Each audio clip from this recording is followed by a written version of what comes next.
The truth is, having a successful TGE requires a lot of things to go right. What if you had someone in your corner who could help you navigate this process and maximize the potential outcome of your TGE? This is where DNA Advisory comes in. We work with teams across Web3, AI, crypto to turn early traction into real, lasting momentum. A successful TGE takes insider knowledge and support from every angle to make the launch successful. That's where we come in. We embed with your team to help you refine tokenomics, navigate regulatory frameworks, take you on the roadshow to every major crypto event, shape go-to-market strategies, elevate brand positioning, connect you with the right exchanges, advisors, legal support, and anything else you might need along the way so that your company grows and maintains. Learn more at dnadealdesk.com. We know all the pieces that make up a successful TGE, and we're here to help you win.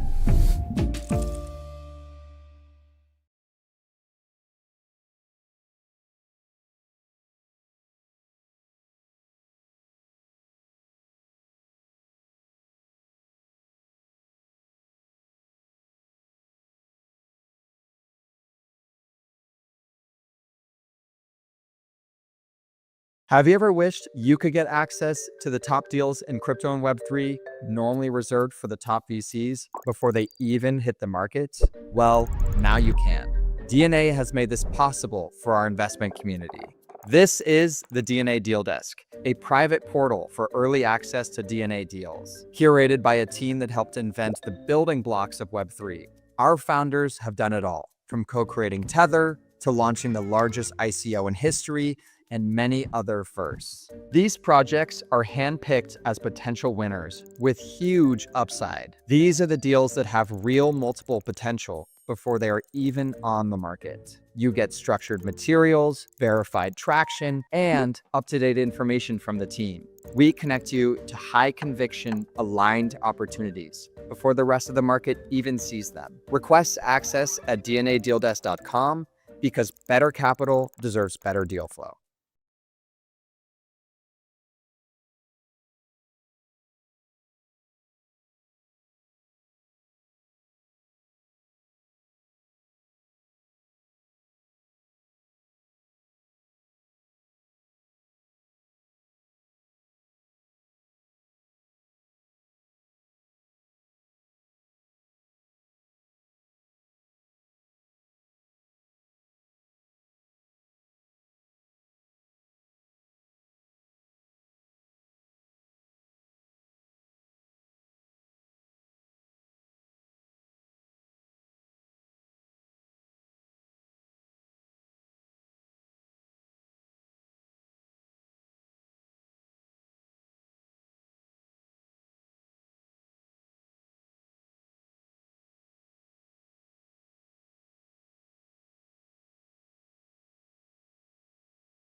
They said innovation had limits. They drew lines between worlds. We built the bridge past the speculation. While others debated, we were shaping it. This is more than an event. This is where capital evolves.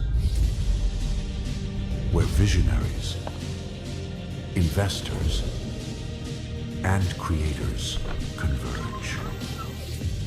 This is the foundation of what comes next. And now, you're here. Every conversation, every connection led you to this moment. Welcome to DNA House Tokyo.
The truth is, having a successful TGE requires a lot of things to go right.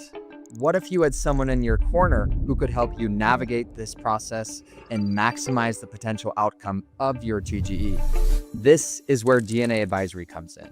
We work with teams across Web3, AI, crypto to turn early traction into real, lasting momentum. A successful TGE takes insider knowledge and support from every angle to make the launch successful. That's where we come in. We embed with your team to help you refine tokenomics, navigate regulatory frameworks, take you on the roadshow to every major crypto event, shape go-to-market strategies, elevate brand positioning, connect you with the right exchanges, advisors, legal support, and anything else you might need along the way, so that your company grows and maintains. Learn more at dnadealdesk.com. We know all the pieces that make up a successful TGE, and we're here to help you win.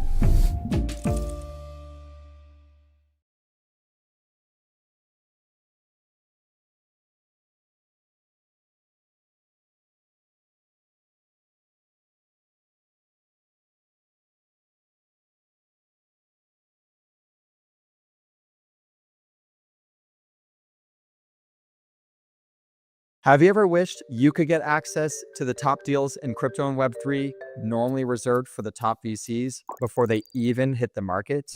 Well, now you can. DNA has made this possible for our investment community. This is the DNA Deal Desk, a private portal for early access to DNA deals, curated by a team that helped invent the building blocks of Web3. Our founders have done it all, from co-creating Tether to launching the largest ICO in history, and many other firsts. These projects are handpicked as potential winners with huge upside. These are the deals that have real multiple potential before they are even on the market. You get structured materials, verified traction, and up-to-date information from the team. We connect you to high-conviction, aligned opportunities before the rest of the market even sees them. Request access at dnadealdesk.com because better capital deserves better deal flow.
They said innovation had limits.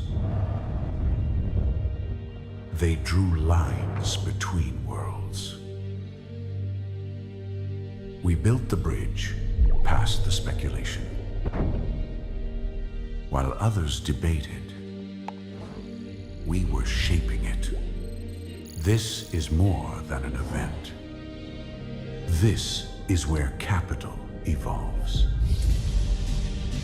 Where visionaries, investors, and creators converge. This is the foundation of what comes next. And now, you're here. Every conversation, every connection led you to this moment. Welcome to DNA House Tokyo.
The truth is, having a successful TGE requires a lot of things to go right.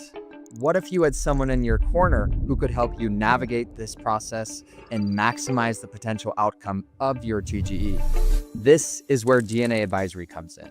We work with teams across Web3, AI, crypto to turn early traction into real, lasting momentum. A successful TGE takes insider knowledge and support from every angle to make the launch successful. That's where we come in. We embed with your team to help you refine tokenomics, navigate regulatory frameworks, take you on the roadshow to every major crypto event, shape go-to-market strategies, elevate brand positioning, connect you with the right exchanges, advisors, legal support, and anything else you might need along the way so that your company grows and maintains. Learn more at dnadealdesk.com. We know all the pieces that make up a successful TGE, and we're here to help you win.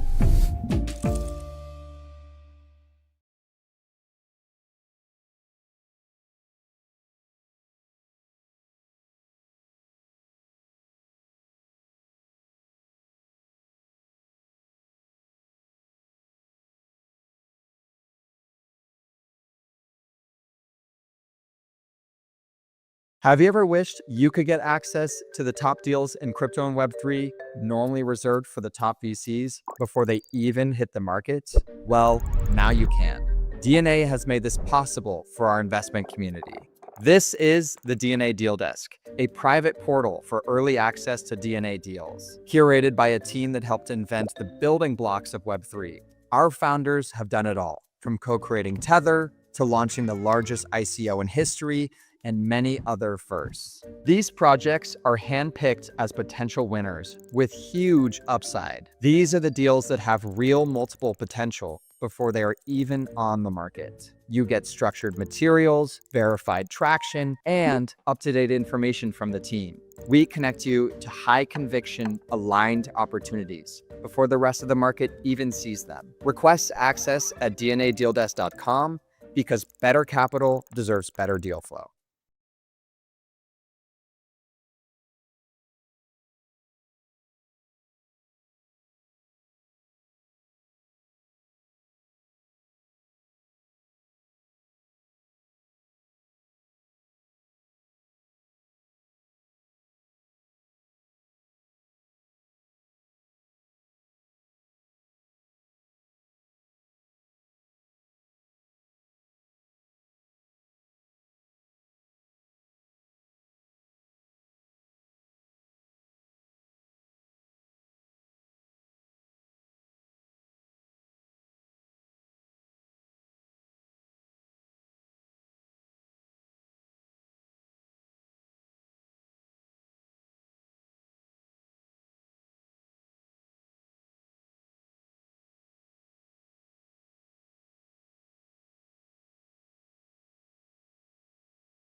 They said innovation had limits. They drew lines between worlds. We built the bridge past the speculation. While others debated, we were shaping it. This is more than an event. This is where capital evolves. Where visionaries investors, and creators converge. This is the foundation of what comes next. And now, you're here.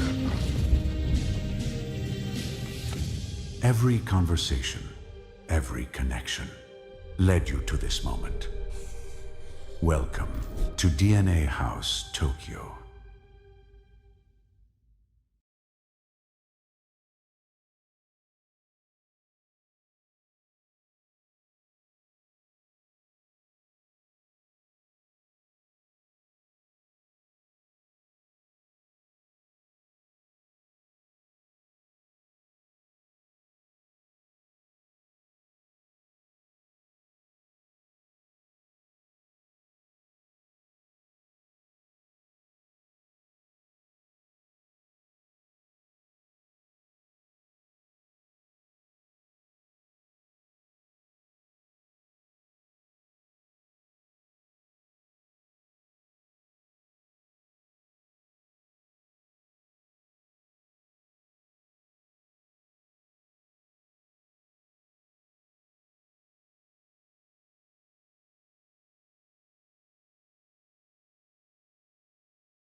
The truth is, having a successful TGE requires a lot of things to go right.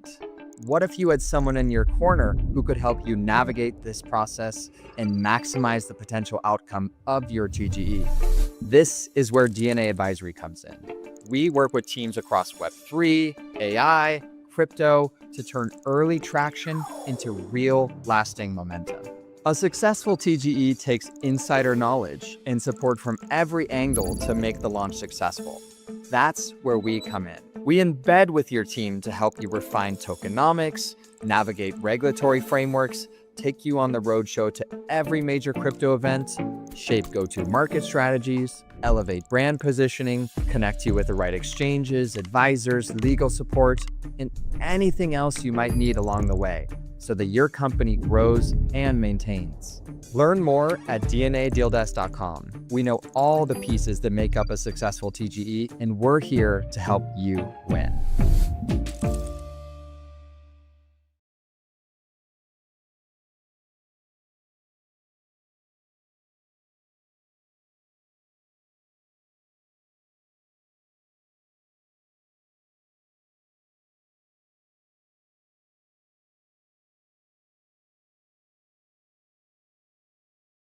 Have you ever wished you could get access to the top deals in crypto and Web3, normally reserved for the top VCs, before they even hit the market? Well, now you can. DNA has made this possible for our investment community. This is the DNA Deal Desk, a private portal for early access to DNA deals, curated by a team that helped invent the building blocks of Web3. Our founders have done it all, from co-creating Tether to launching the largest ICO in history and many other firsts. These projects are handpicked as potential winners with huge upside. These are the deals that have real multiple potential, before they are even on the market. You get structured materials, verified traction, and up-to-date information from the team. We connect you to high-conviction, aligned opportunities before the rest of the market even sees them. Request access at dnadealdesk.com because better capital deserves better deal flow.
They said innovation had limits.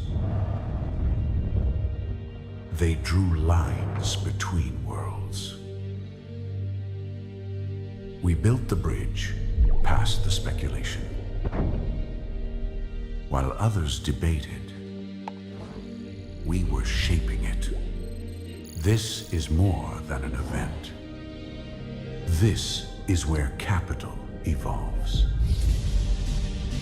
Where visionaries, investors, and creators converge. This is the foundation of what comes next. And now, you're here. Every conversation, every connection led you to this moment. Welcome to DNA House Tokyo.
The truth is, having a successful TGE requires a lot of things to go right.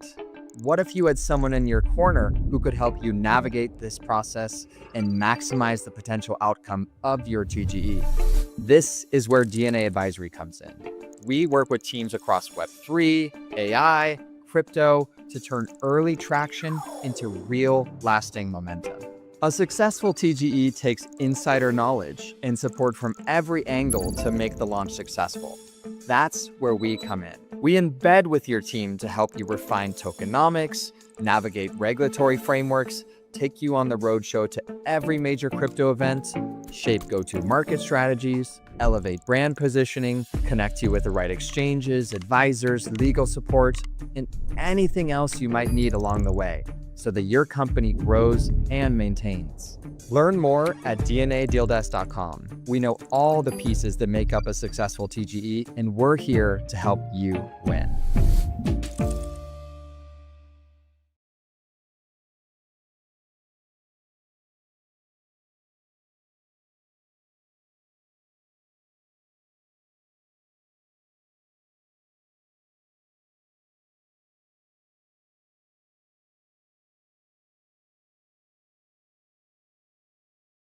Have you ever wished you could get access to the top deals in crypto and Web3 normally reserved for the top VCs before they even hit the market?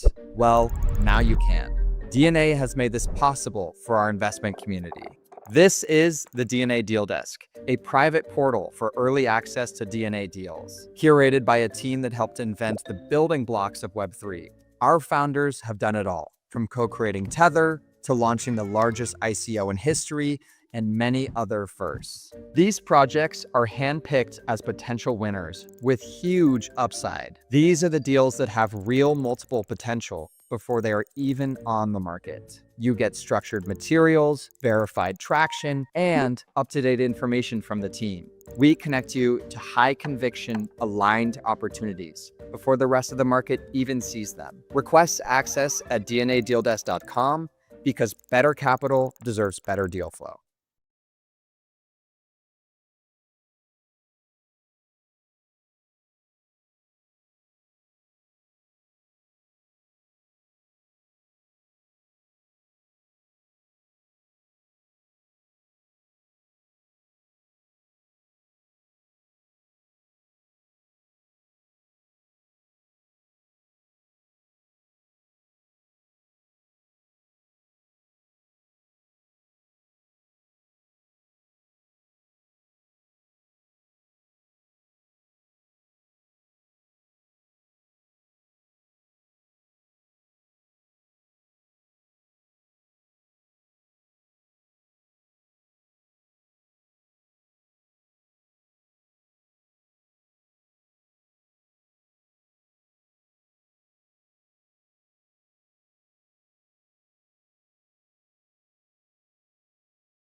They said innovation had limits.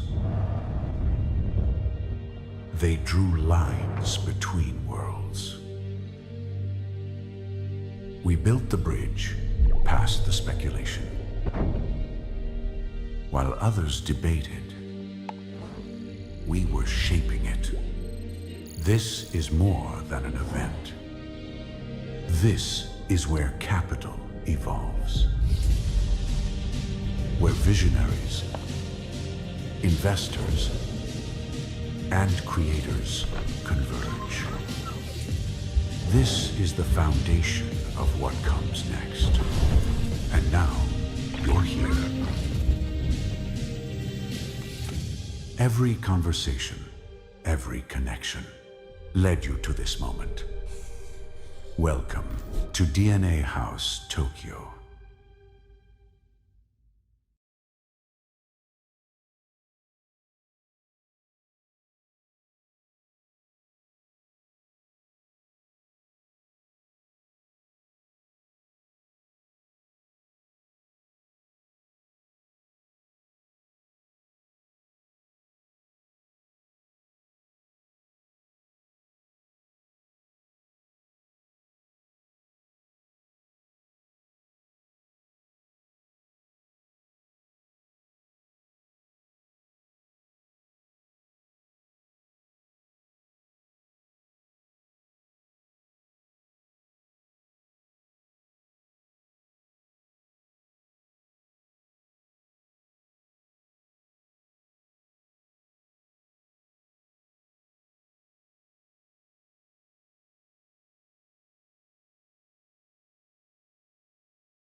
The truth is, having a successful TGE requires a lot of things to go right. What if you had someone in your corner who could help you navigate this process and maximize the potential outcome of your TGE? This is where DNA Advisory comes in. We work with teams across Web3, AI, crypto to turn early traction into real, lasting momentum. A successful TGE takes insider knowledge and support from every angle to make the launch successful.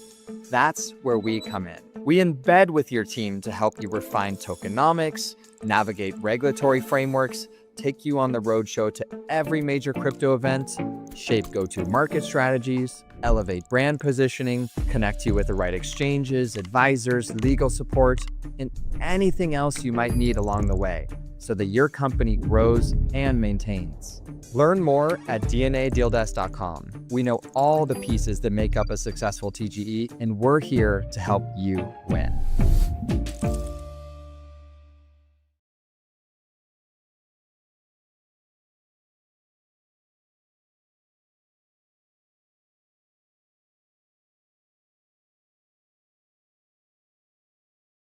Honored to host you not only here but everywhere, so that we as an organization, as a community, as platforms, as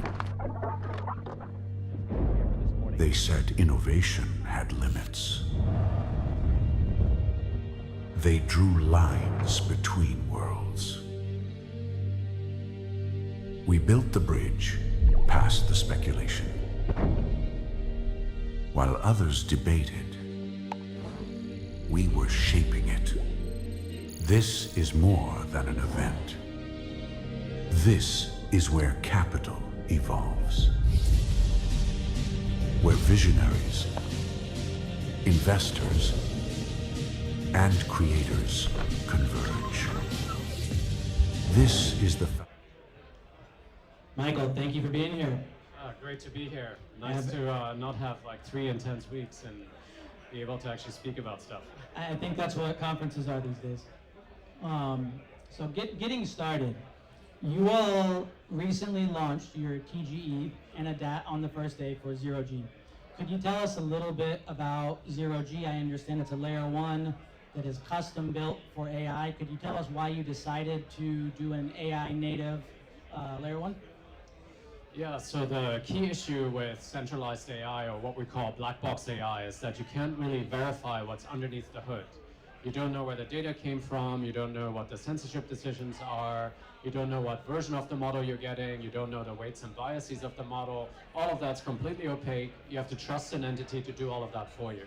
And so we were quite worried that in 10 years, that when AI starts running more major societal level systems, let's say transportation and logistics and factories and governance systems, administrative systems, that we will need verification. We will need to trust our AIs by being able to verify and put AI into an environment where it can't cheat. And by having centralized or black box AI, it won't accomplish that goal. And so we wanted to create the exact opposite.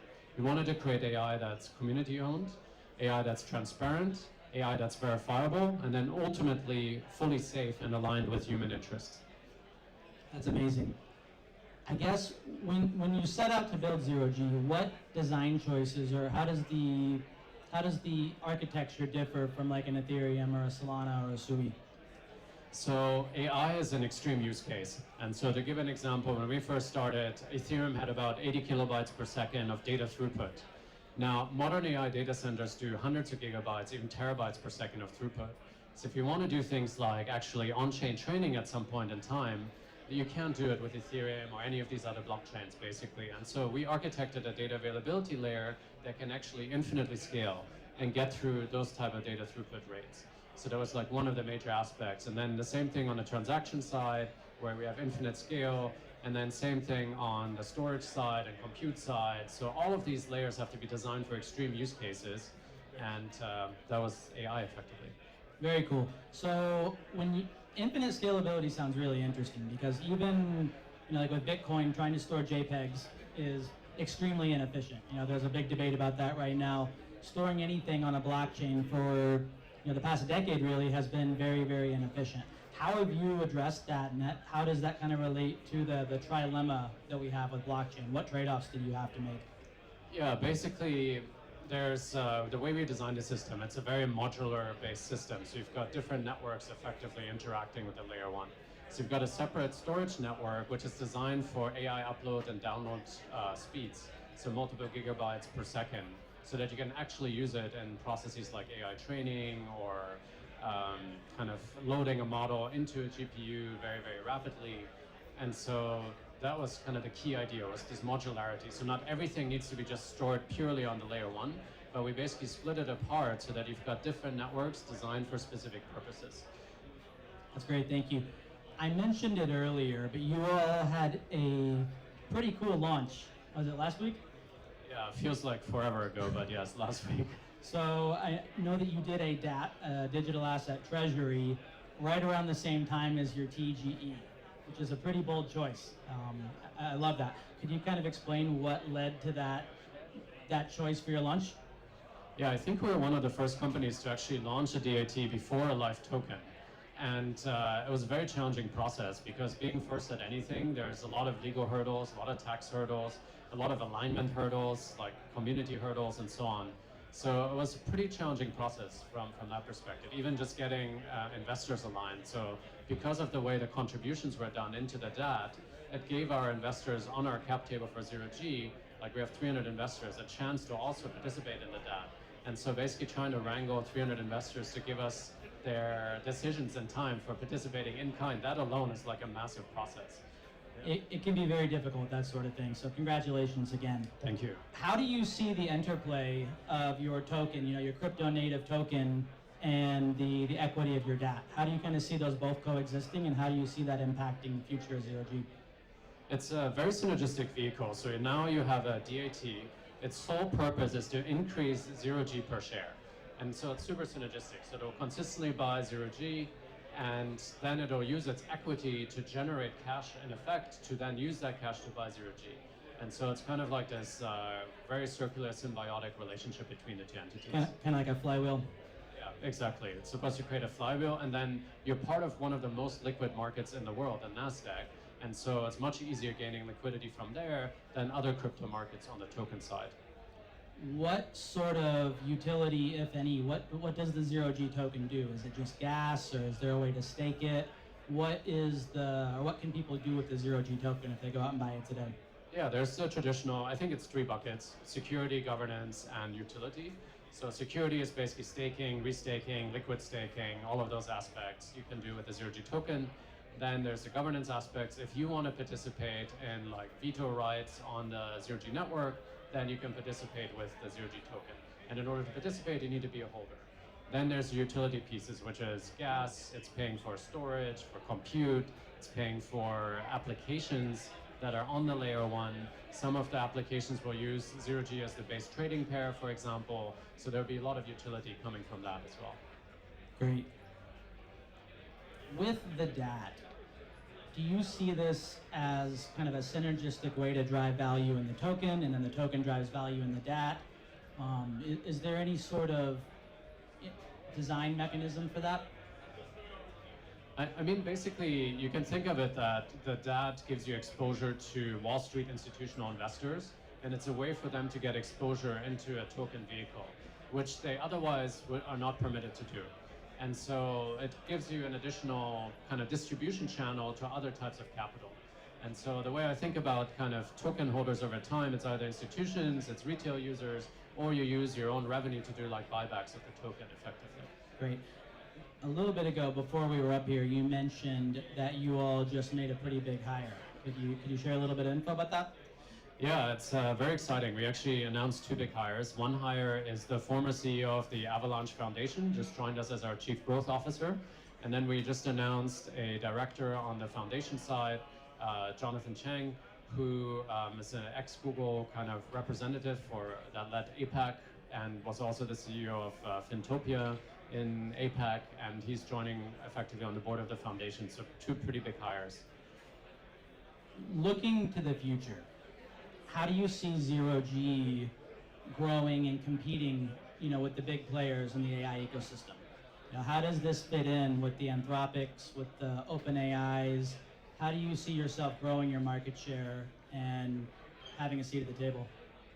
So we can't compete at the same game. Basically, the hyperscaler game is raise as much capital as possible, put as much compute into a single area as possible, and then train your own models. Because our vision of the future is that AI should be a public good. And so we want to compete in a different game. And that game is to use community-built models. We actually believe that we will get to AGI much faster if we have many, many, many expert models that have come together through a coordination layer, like 0G, and then achieve AGI that way. Why do we believe that? Because the human brain is structured that way. If you look at the human nervous system, if you look at all the hemispheres of your brain, for example, you've got a motor cortex, super specialized. It actually has representations of your hands and feet in the motor cortex. But what's coordinating that with, let's say, the cerebellum, which gives you kind of time perception and so on, is you've got these like 10 layers of recs across your brain that are coordination layers.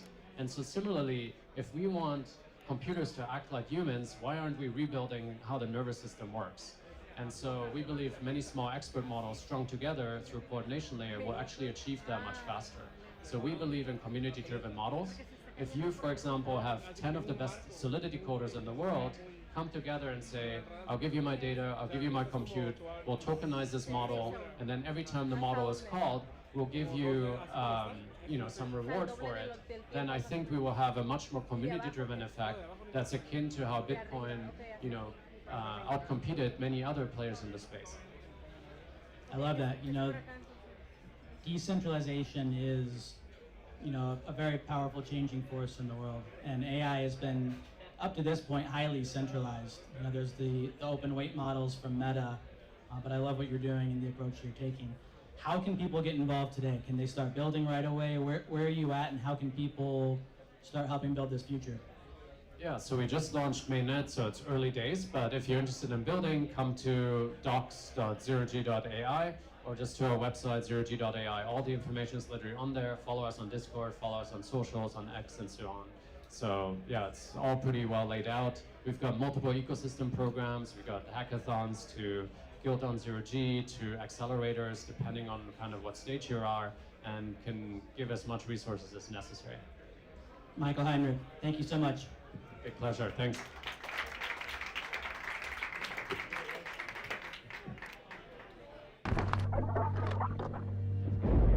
They said innovation had limits.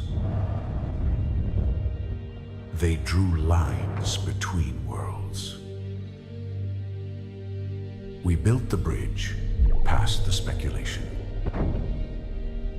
While others debated, we were shaping it. This is more than an event. This is where capital evolves. Where visionaries, investors, and creators converge. This is the foundation of what comes next. And now, you're here. Every Side chat called Vision to Venture. This is our third round of this. We feature the companies that DNA is invested in and working with. This is one of my good friends, Toby Gilbert, one of the people I've had an extreme pleasure of meeting through DNA. So Toby, welcome to the stage. Thank you for having me. And I promise I won't ask exactly the same questions as last time. So, Toby, with Pact Swap. For those who don't know Pact Swap, it's a cross-chain DEX. Without getting into too many details, you're a very successful guy. You are. What made you decide to work on Pact Swap? You know, you could have done pretty much anything in the world. What really, I guess, made you decide to get up in the morning and go back to work and build Pact Swap rather than working on your other businesses? Okay, we're going to have a moment of honesty, I suppose. You did say you were going to change this up. For some people that know or don't know, I've been at this game for a long time, vis-a-vis earning money. I started in my early 20s owning nightclubs in London. From saving up the money from nightclubs, I ended up building telecommunication networks. I built the entire voice structure in and out of Central Africa and the country of Chad over satellite.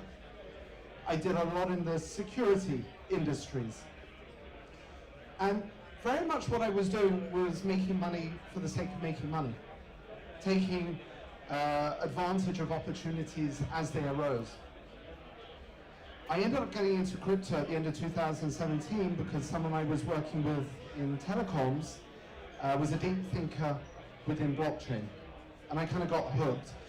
And all of a sudden we thought, how can we actually make a change? How can we contribute towards a technology which is potentially a once in a lifetime opportunity where you can be part of real change, opposed to just taking advantage of opportunities to make money. And I thought that the amount of work that would go into doing this would be comparable to what I did before, and it wasn't. This ended up being a life-changing mission. It's not a job. And the whole point behind Pact Swap was that we do not believe that centralized parties such as sexes should control a decentralized space. That needs to change, and that was the motivation. How do you think we ended up where we are? You know, with the advent of contracts, like 10 years ago, everything was supposed to be decentralized. What has been the biggest, I guess, obstacle preventing, you know, decentralization from really taking hold in the way we've been hearing about? Well, firstly, I don't want to be into conspiracy theories, but governments need to control the flow of fiat money in and out of digital assets. If there's no control with how fiat moves in and out, which directly conforms with what the market cap of the space is, then this is a runaway train for them. So whilst you have consecutive governments that were hostile towards digital assets, towards crypto, then they would put the pressure in that the only way to bring money in and out would have to come from licensed entities over which they had a semblance of control. Yeah, it's gatekeeping effectively. Exactly what it is. Now you are having governments that are becoming more friendly to it. You see Uniswap was tested with the Wells Gnosis in January of this year, drop hands, no further action. So you're seeing decentralized players being given a lot more leeway at this moment in time to enable flows in and out of the space. What technological hurdles, if any, remain? You know, I saw a thread or a quote on X a couple weeks ago that the DeFi space has been built in secret over the past decade. And now that the winds have changed and now that things are a little more friendly, TradFi doesn't know what's coming. You know, we have this advantage where we've been building and using the DeFi products, using the DeFi rails for the past decade now. TradFi doesn't know what's coming. They don't know that these things exist. I think there are two parts to that. I think number one, there is some truth that there's a lot being built in secret due to regulatory concerns, but also there's a lot that's been built over the past 10 years that is very, very hard to build. And the fruits of that toil is now coming to the forefront. By way of example, if you want to move different assets between different chains that are incompatible, then today you're just gluing a blockchain in between two other blockchains. And there's a massive security risk to that. And you see that in hacks. You see that in a load of negative press. So a lot of what's being built takes time to build. If it's not proprietary, it's not a fork, another copy of something else. And so you might argue that this is perfect timing.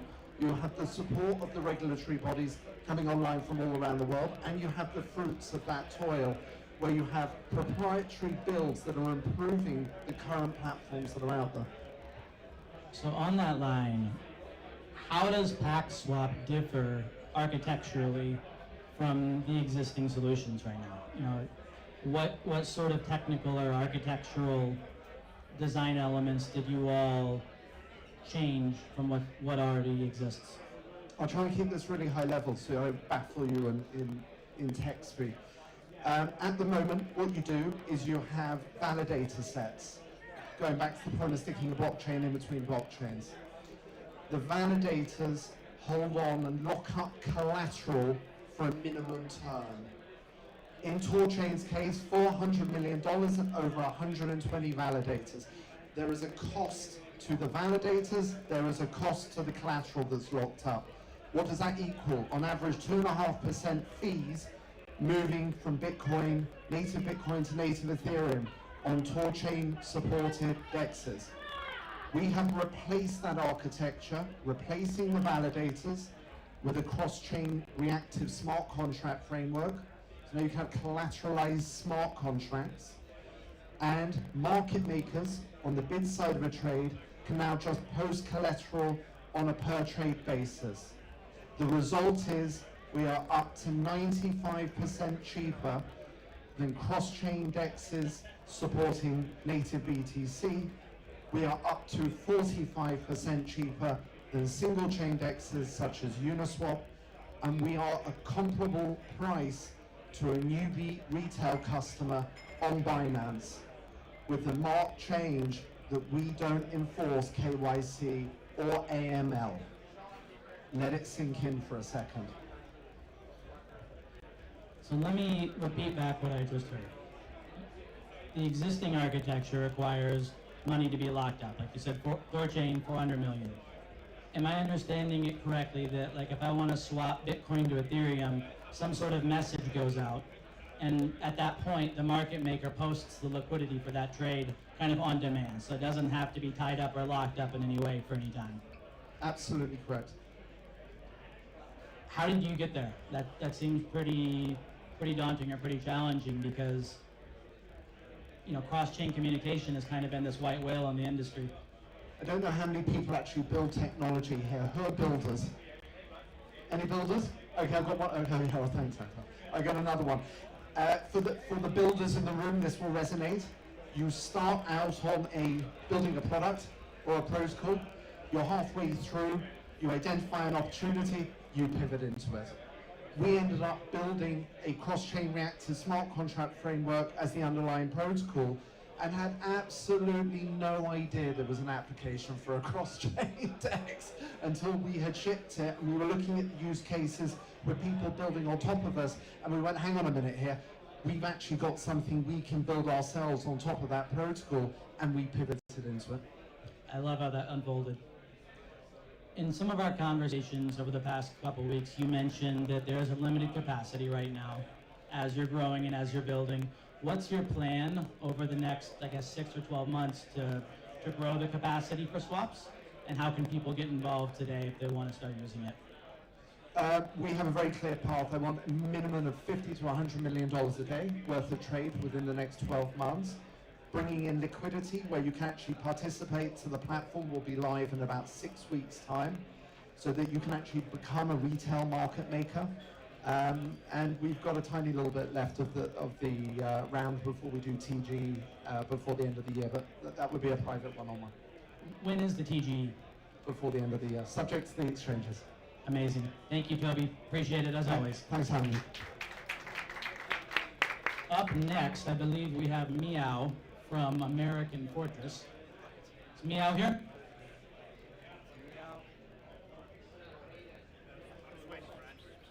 Chandani, do we have Meow? We just did Pact Swap. Yeah. We're supposed to be Meow. Yeah, Meow is next. Okay. Ladies and gentlemen, we are now serving lunch. If you have RSVP'd for lunch, please head to the left side of the room if you're looking at the screen. And if you're outside of the doors, please make your way to the dining hall, which is to the left of the screen as you come to the back of the room. Thank you so much. Thanks, everybody. More coming up after lunch.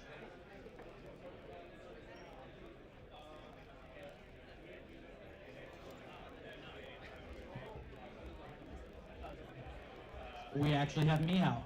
Matterify and American Fortress. Meow. I just saw you. He was over there.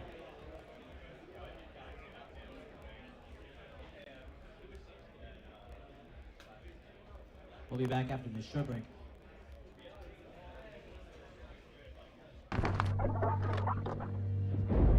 They said innovation had limits. They drew lines between worlds. We built the bridge.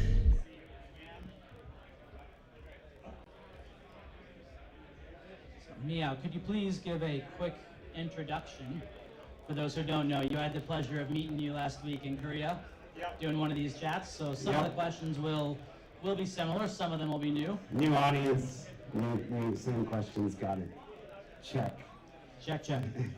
So I'm Mihai, I'm the CEO of Matterify and American Fortress. American Fortress is an American privacy crypto wallet that magically computes all counterparty receive addresses instantly, just based on your name. So if you register for a name, which by the way will be open for registration in the next 2 days, which is very exciting for us, you'll be able to like buy a name and then put it up on your Instagram and just say use any Fortress name compatible wallet, which includes MetaMask. That's coming to MetaMask, and obviously we have our own wallet called American Fortress and a bunch of partner wallets that are integrating this tech. And what happens is the counterparty wallets can automatically compute your receive address. It's a stealth address, only you and the counterparty know what it is. This works on all chains and tokens. When that happens, it's like PayPal for all the crypto. You don't have to understand addresses. Phishing is dead. Address poisoning is dead. Custody is far improved. We have a hardware wallet. We have decentralized chat that's also fully encrypted. So it's like Signal. No one knows how much money you received. So no more like people going like, oh yeah, nice balance, bro. Like you get with Unstoppable and ENS and everything else. Friend.tech, Fireblocks Network. You know, the favorite pastime of Fireblocks Network customers is to look up how much money moved today with the other Fireblocks Network customers, because they're all trading houses, right? So that's the short answer on what we do. I love it because it feels like one of the big, we talked about some obstacles in the last chat with Toby, one of the big obstacles for adoption in crypto has been the addresses. You know, like you mentioned, address poisoning. That was a new vector of attack that just kind of popped up where, you know, they might do 50 million address poisoning transactions to get one victim, but it works. But it absolutely works, and the reason it works, people are like relying on Etherscan to like grab the, oh, this bro sent me money or I sent him money, now I'm gonna send him some back, right? So I'm just gonna cut and paste. And it's a lookalike transaction with the beginning of the address and end of the address. It's the same. Let's face it, people can be lazy. You know, it's easy just to click on Etherscan and copy an address and then hit send. Yeah, but to me, it's completely bizarre. Because like I was just on a space yesterday, and they were like, well, you know, Gate. I was with the founder of Gate, one of the founders of Gate, or the head of product for Gate, and they were like, well, we just launched this perpetual DEX, right? And so now people can like, you know, put in 10K and then go leverage like 100x and like massively lose their shirt in an instant. And people are like, should we protect people from the perpetual DEX? I was like, you should protect people from the hackers first, because that's a way more massive problem. The problem of like crypto kidnapping I've encountered personally. I've encountered, we get, our company has targeted scam attempts every day. Like every day, intelligent attackers are trying to get in, pretend they're other people, and like, you know, basically send us drainer loans. So it's a, and I think they hate me a little more because I'm like very anti-hacking, right? I'm their enemy. I'm like, I will reduce the hacker revenue pretty severely with my platform. So, you know, they love to be like, oh, Michal fell for a phishing scam. You know, the CEO of American Fortress. He did not fall for a phishing scam. Well, I haven't yet, but you know, they're trying really hard. There's nothing worse than seeing people fall victims to scams. You know, it's like every day on Twitter or wherever you see somebody that clicked the wrong link and their family's life savings are gone. You mentioned something really interesting. You know, we've had ENS and unstoppable domains for a while now. You know, they've had pretty good adoption, but you can look up anybody's name. You know, you can go on Manson or you can go on Etherscan and you can see somebody's entire balance, transaction history, etc. You know, wrench attacks are on the rise, unfortunately. So for those of you that don't know what a wrench attack is, it comes from essentially a meme. I use a $5 wrench to clobber someone over the head and steal their entire Bitcoin.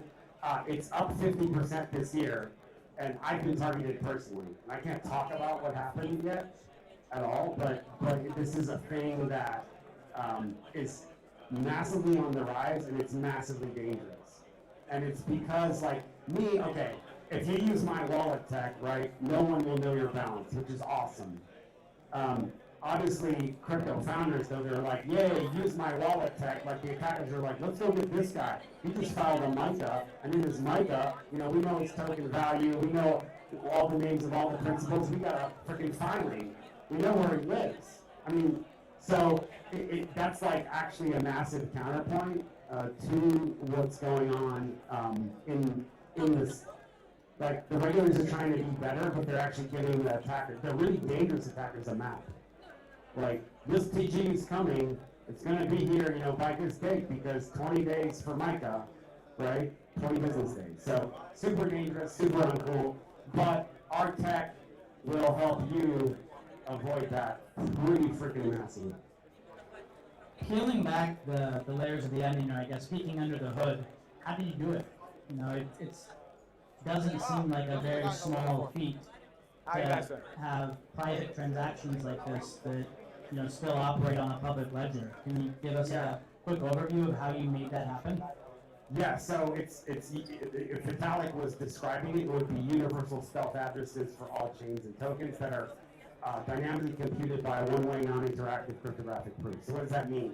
That means that the second I know a name, I have enough metadata to be able to compute your receipt address, but only I know that address. And so the secret that reliably we rely on is obviously the private key. So we combine the sender's and receiver's private key with the metadata, and then we get this infallibly correct address that both the sender and receiver can know, but no one else can know, because you have to have the private key of either the sender or receiver. And that's how you have universal addresses for everybody, but you don't have a list of addresses. That is the way I described it. It sounds really simple.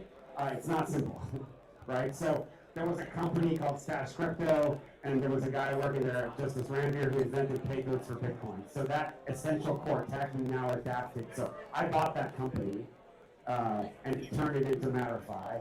Justice and Chris Odom, which are my other co-founders, they work with me. And it took us 4 years to take it from what it was to what is now like a ready-to-release PayPal-like system that's fully decentralized once you get the name. But yeah, it sounds like I had a question, but I want to talk about the names for a second too. If there's something decentralized about it, it's actually really good. I was just going to ask, what chains are you working with currently? Because this is something that, you know, other than like the privacy-focused blockchains, is something that, you know, being exposed openly in the public is inherent to blockchain. Yeah. So what chains do you work with right now? EVM, so we're adding some on it. We already have Ethereum, we have ERC20, we have Dash, eCash, Litecoin, BTC, BCH. And all those will be coming out in the next few weeks. The first release is actually with the Litecoin Foundation. So the Litecoin Foundation is going to be, and us, we're going to be releasing the wallet probably by Monday. It's like in the, like basically the final DB review by them. We found some bugs on the Litecoin testnet side. Not really bugs, they're features that we have to work around. So we have to make some changes on our side to make the transaction super reliable in testnet. And yeah, but I think people are gonna love it.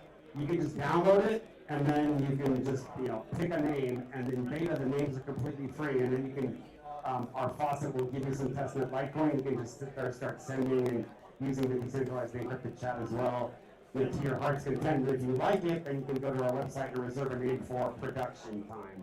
And those will always be separate because we always want people to just try it out for free. But the names are like super reasonable. It's $10 a year for a .lite name, and it makes all Litecoin transactions super private. But the other thing we're adding specifically, and this works in all chains and tokens, right? But the extra thing that Litecoin has that we're really bullish on Litecoin is MWeb. So MWeb has essentially balance blinding. So like the one thing in our system, like if you send to me or I send to you, I'll see the source address. I can't fix that, like with our tech, without having some sort of DeFi or mixer or something else like running on that particular chain or changing the chain. And most people, like the way our algo works, like you'll have many accounts with many balances that the wallet is automatically tracking. And like if you're spending $1, it'll find the account that's got the $1 in it. But say you have one account somehow, right? You spend every other account, and that account's got 1,000 Bitcoin in it, and you're trying to buy coffee with your Bitcoin. And that outlying case, the recipient of the coffee payment will see that you spent from this unspent alpha that had way more Bitcoin. But that's not true with MWeb balance blinds, right? So you can still see where the money came from, like it came from Joe Pagelli, right? And you have cryptographic proof of that, but you don't see the balance. So there's some chains that have this extra thing. So like one of my neighbors are like rallying cries is like, if you combine balance blinding with our tech, you have perfect privacy without actually having to have a mixer per se. And the other awesome thing about our tech is, even if you're mixing, you have cryptographic proof of where the funds came from, which is basically like the perfect solution. You've got the receipts.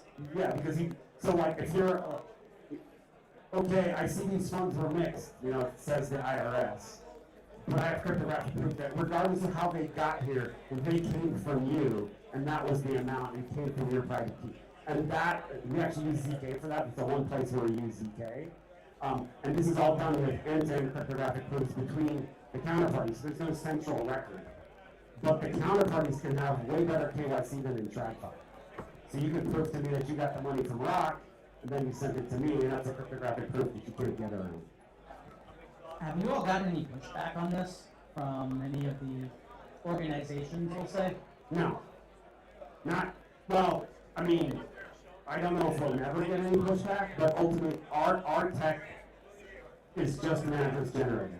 It is the original Satoshi vision of like, hey, I want to send you some coins. You're going to make a unique address that is just me, and you're going to send it to me on Signal, and I'm going to send you the money. And then you're going to track forever that address was me. And everything's going to be peachy keen. That was the original thing. That's how it was meant to work on day one of Bitcoin. But then people got lazy, and because they got lazy, they got robbed. And because they got lazy, they got fished. And now we have like essentially a rising crisis in the crypto industry of security, period, because there's no American fortress, but now there is, right? So all our system does is compute addresses, and it gives the parties involved, who are the ones that are responsible for the reporting, like a perfect law. Just says, okay, Joe sent me money, Rock sent me money, Mihal sent me money, and that's a cryptographic proof. It can't be messed with, right? You can't like launder it somehow and actually receive money from somebody else and say it came from me. Like that's not possible in this system. Makes sense. So wrapping up, how can people get involved today? You mentioned that the sale is going live soon. What's the website? How can people get their name? Yeah, so AmericanFortress.io is the website. You can sign up on the waiting list there. And then the name checkout will be live probably by Friday. The wallet will be live by Monday. And then there'll be a long sequence of very rapid releases coming out of wallets for other chains. The production wallets, the mobile wallets, the version that's coming out on Monday is desktop version. And then we have a token launch in 3 weeks. And if you're an investor, we have a little left basing on the equity and the token side. The conferences last 2 weeks have been really good to us. We already raised $6 million. We got $2 million in revenue. We got 9 patents, 1 allowed, 1 about to be allowed. So like they're actually getting granted, like our IP stack's getting granted. 1 million lines of original code. I think it's just gonna, like, the feedback I'm getting, like people that use the tech, they're just like, man, this is really cool, you know. So I hope it saves a lot of people's money and makes crypto way easier to use, and ultimately saves some lives and saves some, stop some criminals. Well, congrats on everything so far. I love what you're building, and I'm really happy to be working with you. Thanks, Meow. Awesome, thanks, Joe. I appreciate you. Chandani, welcome back up. Thank you so much, Mihal and Joe. Lorena. I have the great honor and privilege to make a very big announcement. We do have a new powerhouse CEO at DNA Holdings, and we feel so honored and privileged to have an opportunity to work with this great leader who has joined forces with us to take over the world alongside with you. I'd like to cordially invite Ben Schiller from CoinDesk to come up, please, sir, and introduce your esteemed guest. Thank you so much. You're over here.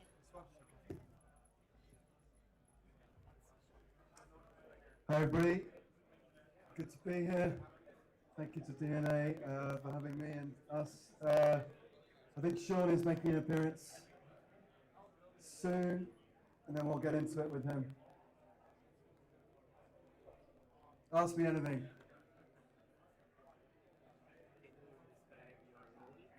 What? Well, this is Maiden is a ZK startup. I just joined as an advisor. That's why it says that. Communications, events, strategy. Marketing, so with Maiden, yeah. Yeah. Hello all. So how are we feeling? Feeling good. Feeling good. A little hungry. Okay, so we won't delay too much the food. We do want to tell these lovely folks about you and your journey a little bit into the space. So you come from a traditional finance background. Just give us a sense of how you came into crypto and your first impressions of it. Well, I'm definitely a traditional guy that's converting now. So you guys all want someone like me, right? I'm the new kind of territory you guys have to go after, right? I was CEO of Cantor Fitzgerald for about 11 years. I left in 2018 or 19, excuse me, and started a family office, and still have it out there, my family office, but had an idea in the space, and someone said, hey, go talk to Scott and Brock. So we started talking, and I was like, you know, I got one more good run left in me. So we're going to build a world-class financial firm over the next several years. That's the goal. Right. So you didn't need the money, you didn't need the job necessarily. I need the action. You need the action. So you were attracted by the energy and the kind of innovation of the space, I guess? Absolutely. And look, it looks and feels a lot like you know, kind of 1980s Wall Street, right, where it's early stages, there's lots of opportunities, the world is, you know, trying to figure out, you know, there's arbitrage everywhere. I mean, that's, to me, is exciting and fun, right? So, and building out, you know, a solid world-class firm is something I've done once, and I'm like, all right, I'm going to go do it again. Right. So obviously crypto's been through a lot of changes in the last year with the Trump administration and some of the legislation that's going through Congress now, new regulatory environment. How have you seen that change from where we were a year or two ago? Well, look at all the smiling faces out there. Yeah. Deregulation is a good thing. So, I mean, certainly the market, you know, wants deregulation. Trump administration's been very, very pro-business, especially in this space. That's not going to change. It's going to continue, and that's where all the innovation is going to occur, right? So, I'm excited for it. I think the opportunity has gotten bigger because of it, and it's not going to change. Right, so you can probably see this administrative thought process go on for another 4 years after. So you've got a kind of 7-year run. That's pretty interesting. Right. So when you compare crypto and the kind of market structure of crypto today with, you know, traditional finance, what would you say are the main gaps that need to be filled in order for us to go to that next level? Look, the world's an equity world here, right? Everything is equity. And by the way, 1950s, 1960s Wall Street had that thought as well, right? Everything was equity-based, there was no leverage, and the rule of thumb is credit rules the world. I mean, leverage rules the world. There's no leverage in this space yet. Now, there's beta, there's real beta, but there's no leverage, right? So inevitably, I think you're going to see a marketplace that's going to move from that 60s mentality of Wall Street and go through to the kind of the 70s, 80s. There was massive innovation in Wall Street in the 80s, massive, right? And if you look at the firms and the firm structures in the 80s, I mean, Goldman Sachs was a small firm, right? It was a $500 million firm until they did the deal with Hawaii and got real capital in. That wasn't that long ago, right? So when people think about all these traditional finance companies, they weren't massive. You know, they were relatively small in nature. They grew quickly because the opportunities were there. And that's going to happen in this space too, right? When we look at the entire ecosystem, it kind of equals NVIDIA right now. It's still relatively small, right? But it's growing quickly, right? You start looking at kind of an exponential growth thought process that's going to occur over the next, you know, decade.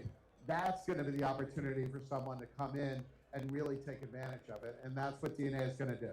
Okay. So you talk about leverage. Can you just give an example of where, you know, that doesn't exist in crypto and where it does exist in traditional finance? You can pick a place. I mean, there's no fixed income thought process whatsoever. It's hard to get leverage on a daily basis. I mean, if you look at kind of traditional finance companies, they live on leverage. That's their entire existence, right? But if you look at kind of the models that's in place here, there isn't any.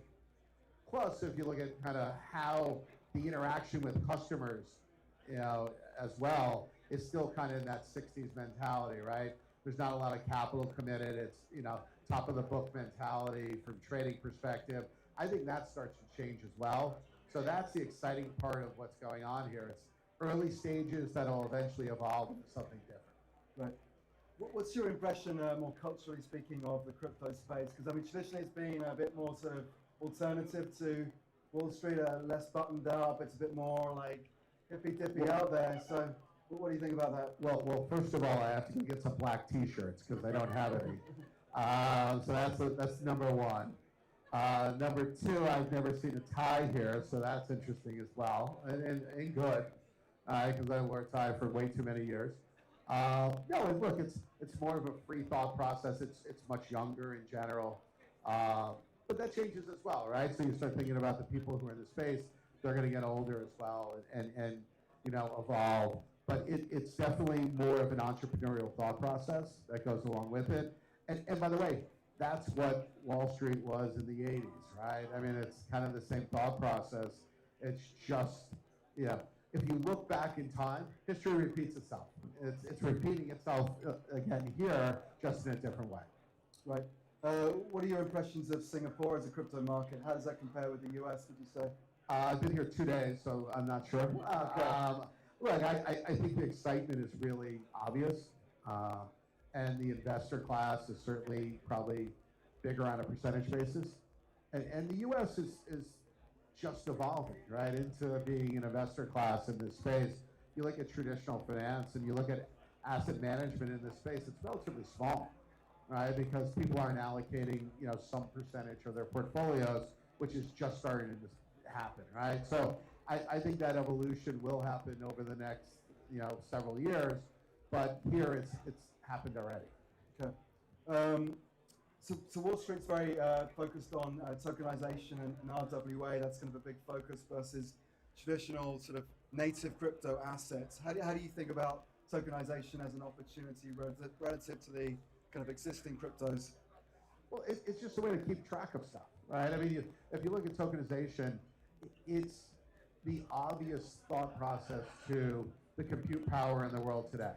Because at the end of the day, we want to be more efficient in general, and it's hard to be efficient when you're pushing paper around and you're doing it the old ways. And look, I'll give you a perfect example, which is crazy, but in the US, there's only 2 clearing banks. There's Bank of New York and there's JP Morgan. That's it, right? So you start thinking about that as kind of a traditional thought process. That's nuts, right? Where, when you start talking about tokenization, you're talking about third rails, that's the way to go. And everyone knows it. It's just pulling people to get there. And that just takes a little time. And how would you expect tokenization to change how we invest in companies? I don't think it changes much, right? Because, look, I'll go back to history again. In the 50s or 60s, Wall Street had to shut down Wednesday afternoon because it couldn't handle the paperwork. Again, that's not that long ago. When we think about kind of how the world has changed, that's in a 60-year time frame. Fortunately, roughly as old as I am. So you start now looking about tokenization. It's not changing the mentality of how investors invest. It's how they have the ability to move their investments around quicker, also understand them in a more logical basis, and have them, really just be at their ready disposal 24 hours a day. Yeah, well, absolutely. Yeah. Much more information. I mean, you look at kind of information flow today, we're at the early stages of a massive sea change on how information gets delivered. Right. And 24/7 trading? I mean, the exchanges won't want to do it, but they'll have to, because OTC is coming, right, everywhere. And look, I think OTC trading is a logical thought process. So, I mean, the crypto market's at the early, in the forefront of how the world is going to look. Right. So we've seen some tokenization of companies that are not even public. I mean, there was an announcement yesterday with Solana and Animoca brands with Republic, where Animoca is a public company, but it's not listed, but you can now buy what is effectively a share in that company. Would you expect to see more deals like that, where you can invest in companies that are not actually on NASDAQ or, I think the world will try. I think that's going to be harder over time, because the investor class wants a regulatory environment that actually protects them. So that becomes something that's important. That's not to say it won't happen and it won't get bigger. But if we look at kind of even, second markets, which was Barry in this space, right? It didn't really take off because, you just need that ability to trade and the ability to have a framework that's a protection process for you. So I think that's going to prevent it from being massive in nature, but it'll still grow. Great.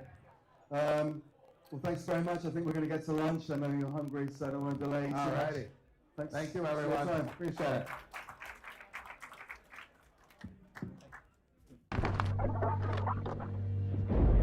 They said innovation had limits. They drew lines between worlds. We built the bridge past the speculation.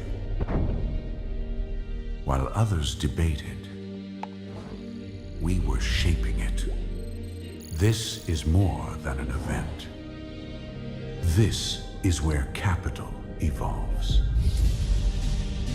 Where visionaries, investors, and creators converge. This is the foundation of what comes next. And now, you're here. Every conversation, every connection led you to this moment. Welcome to DNA House Tokyo.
The truth is, having a successful TGE requires a lot of things to go right.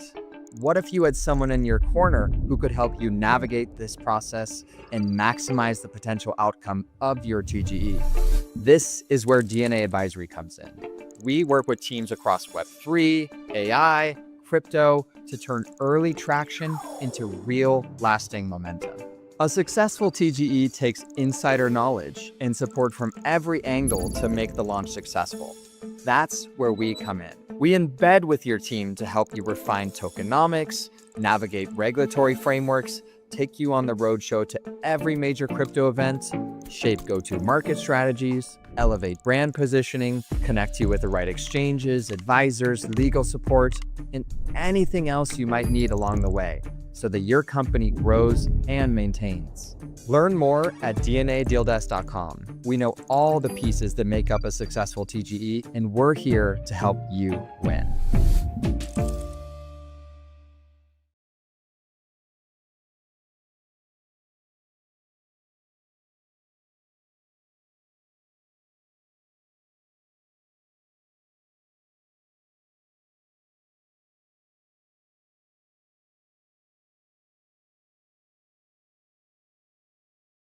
Have you ever wished you could get access to the top deals in crypto and Web3 normally reserved for the top VCs before they even hit the market? Well, now you can. DNA has made this possible for our investment community. This is the DNA Deal Desk, a private portal for early access to DNA deals, curated by a team that helped invent the building blocks of Web3.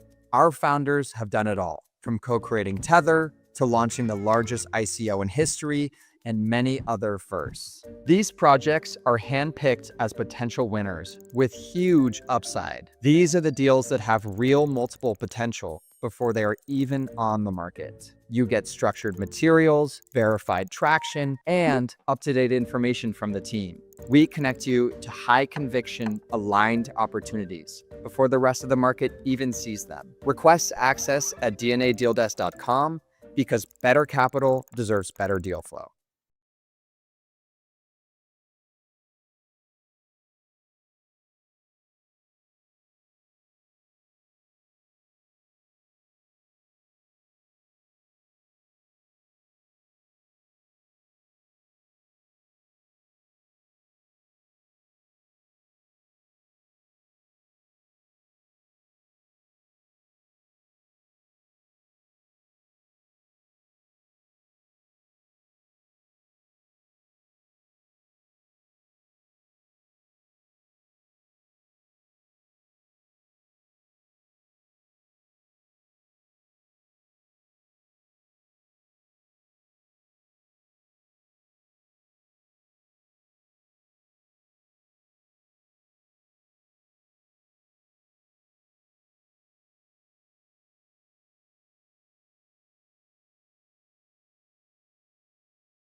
They said innovation had limits. They drew lines between worlds.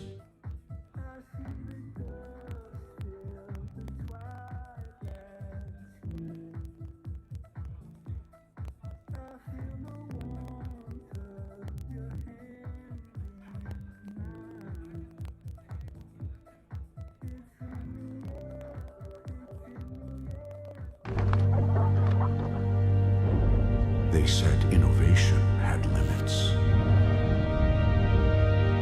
They drew lines between worlds. We built the bridge past the speculation. While others debated, we were shaping it. This is more than an event. This is where capital evolves.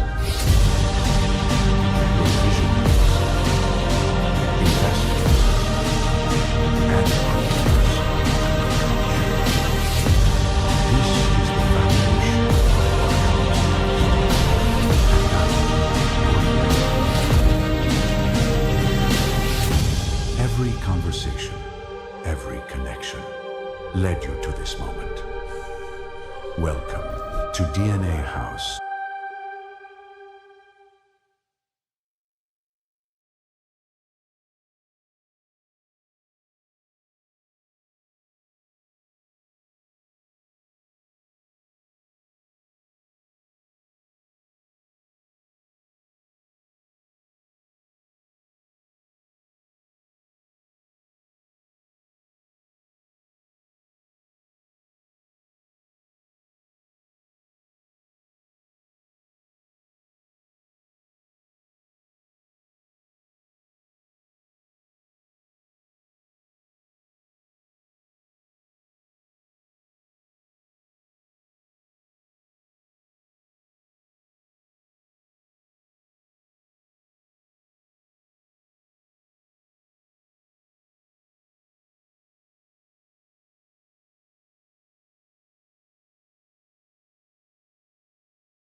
The truth is, having a successful TGE requires a lot of things to go right. What if you had someone in your corner who could help you navigate this process and maximize the potential outcome of your TGE? This is where DNA Advisory comes in. We work with teams across Web3, AI, crypto to turn early traction into real lasting momentum. A successful TGE takes insider knowledge and support from every angle to make the launch successful. That's where we come in. We embed with your team to help you refine tokenomics, navigate regulatory frameworks, take you on the roadshow to every major crypto event, shape go-to-market strategies, elevate brand positioning, connect you with the right exchanges, advisors, legal support, and anything else you might need along the way so that your company grows and maintains. Learn more at dnadealdesk.com. We know all the pieces that make up a successful TGE, and we're here to help you win.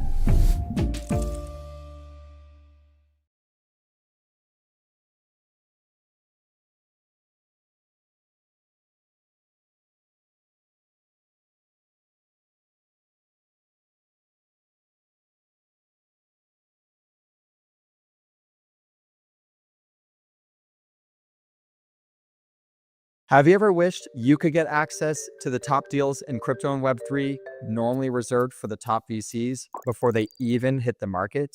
Well, now you can. DNA has made this possible for our investment community. This is the DNA Deal Desk, a private portal for early access to DNA deals, curated by a team that helped invent the building blocks of Web3. Our founders have done it all, from co-creating Tether to launching the largest ICO in history and many other firsts. These projects are handpicked as potential winners with huge upside. These are the deals that have real multiple potential before they are even on the market. You get structured materials, verified traction, and up-to-date information from the team. We connect you to high conviction, aligned opportunities before the rest of the market even sees them. Request access at dnadealdesk.com because better capital deserves better deal flow.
They said innovation had limits. They drew lines between worlds. We built the bridge past the speculation. While others debated, we were shaping it. This is more than an event. This is where capital evolves. We're visionaries.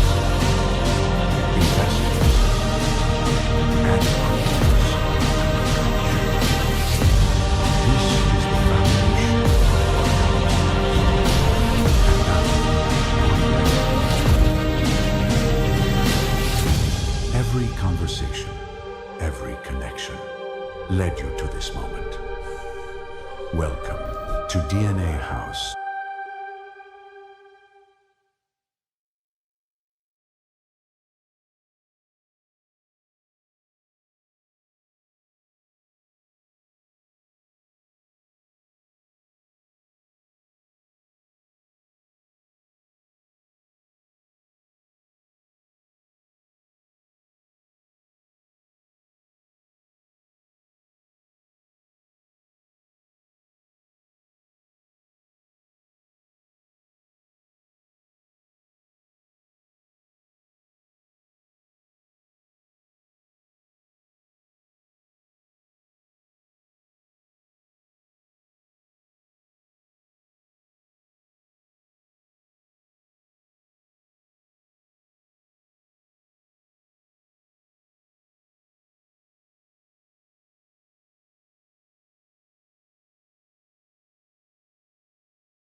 The truth is, having a successful TGE requires a lot of things to go right. What if you had someone in your corner who could help you navigate this process and maximize the potential outcome of your TGE? This is where DNA Advisory comes in. We work with teams across Web3, AI, crypto to turn early traction into Please do come to the front and have a seat. Okay, so let's get started, gentlemen. My name is Chandni Miglino. I head branding, company culture, well, actually across the verticals and the events here at DNA. It's an honor to have you with us today. I'm going to let you guys introduce yourselves and tell us a bit about yourselves before we dive in. Thank you. Thank you so much. I'm founder and CEO of Antix. Antix created one of the platform for any type of content generation with AI agents, who is tracking like trends from social media, TikTok, Pinterest, and Instagram, where you can produce content and then you can put it to the marketplace to have possibility for rent and buy this content for others. So 8-Year is our partner for computing, and thank you for having me here. Thank you so much for being here. Hi, my name is Andre Chabanoff. I'm the co-founder, CEO of Wellspring. Wellspring is a neobank. We allow anybody in the world to have a US-based bank account, and we offer 10 to 12% APY on your deposits. Under the hood, it's powered by Stables and DeFi, and we make it accessible without any DeFi complexities. Hi, everyone. Thanks, DNA House, for having us. I'm Toby Skinner. I'm the co-founder of Nubula. We are a deep-in project. We are building the physical perception layer for AI and digital economies. We're doing this by building the largest decentralized network of weather and environmental sensors. I'm holding our first weather station in my hand. So essentially, we have people buying these devices, putting them on their houses, in their backyards, sending us data. We reward them with token as a thank you. We aggregate and asset into a data oracle, and we anticipate that AI agents are going to be built using our intelligence. So think energy trading, weather derivatives, parametric insurance. They're all going to be using our secure, tamper-free, trustless data, which you can't do with traditional weather data APIs. Incredible. Really honored to have the three of you sit on this panel. We are talking about community, and in Web3 community, it's often referred to as the moat. How does this qualify and to be defined in practice, do you feel? You can go one at a time. Yeah, honestly, it's always about the brands, how you are building brands and how you are aligned with your audience, correct? For example, last month we launched our campaign with Cookie Tree, and we get reach for 1% of all the content on X, on Twitter, about our projects. And it's happened only because of brands.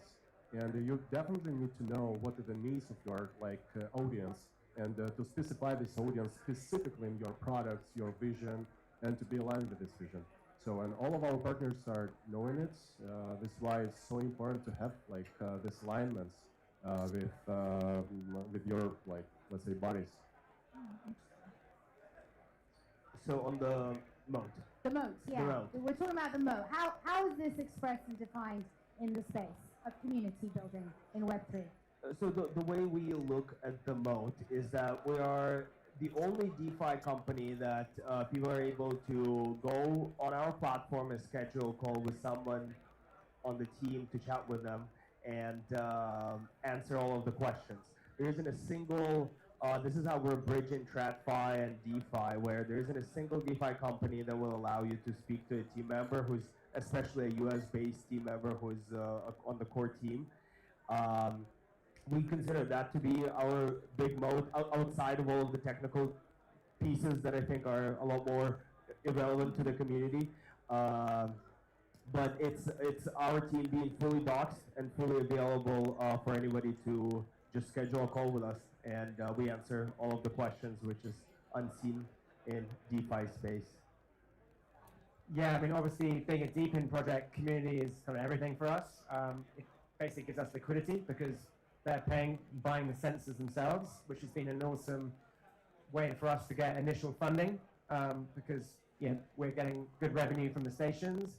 They are also giving us the data that we're already driving revenue, selling our data to smart home devices. We're working with a drone company, giving them hyper-local weather data to make residential deliveries for Walmart.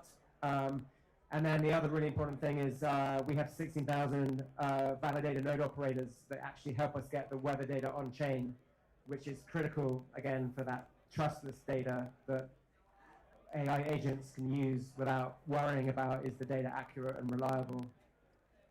Very, very important to, I mean, it's old school, isn't it? Like customer service and translating your principles and fundamentals to your wide audience.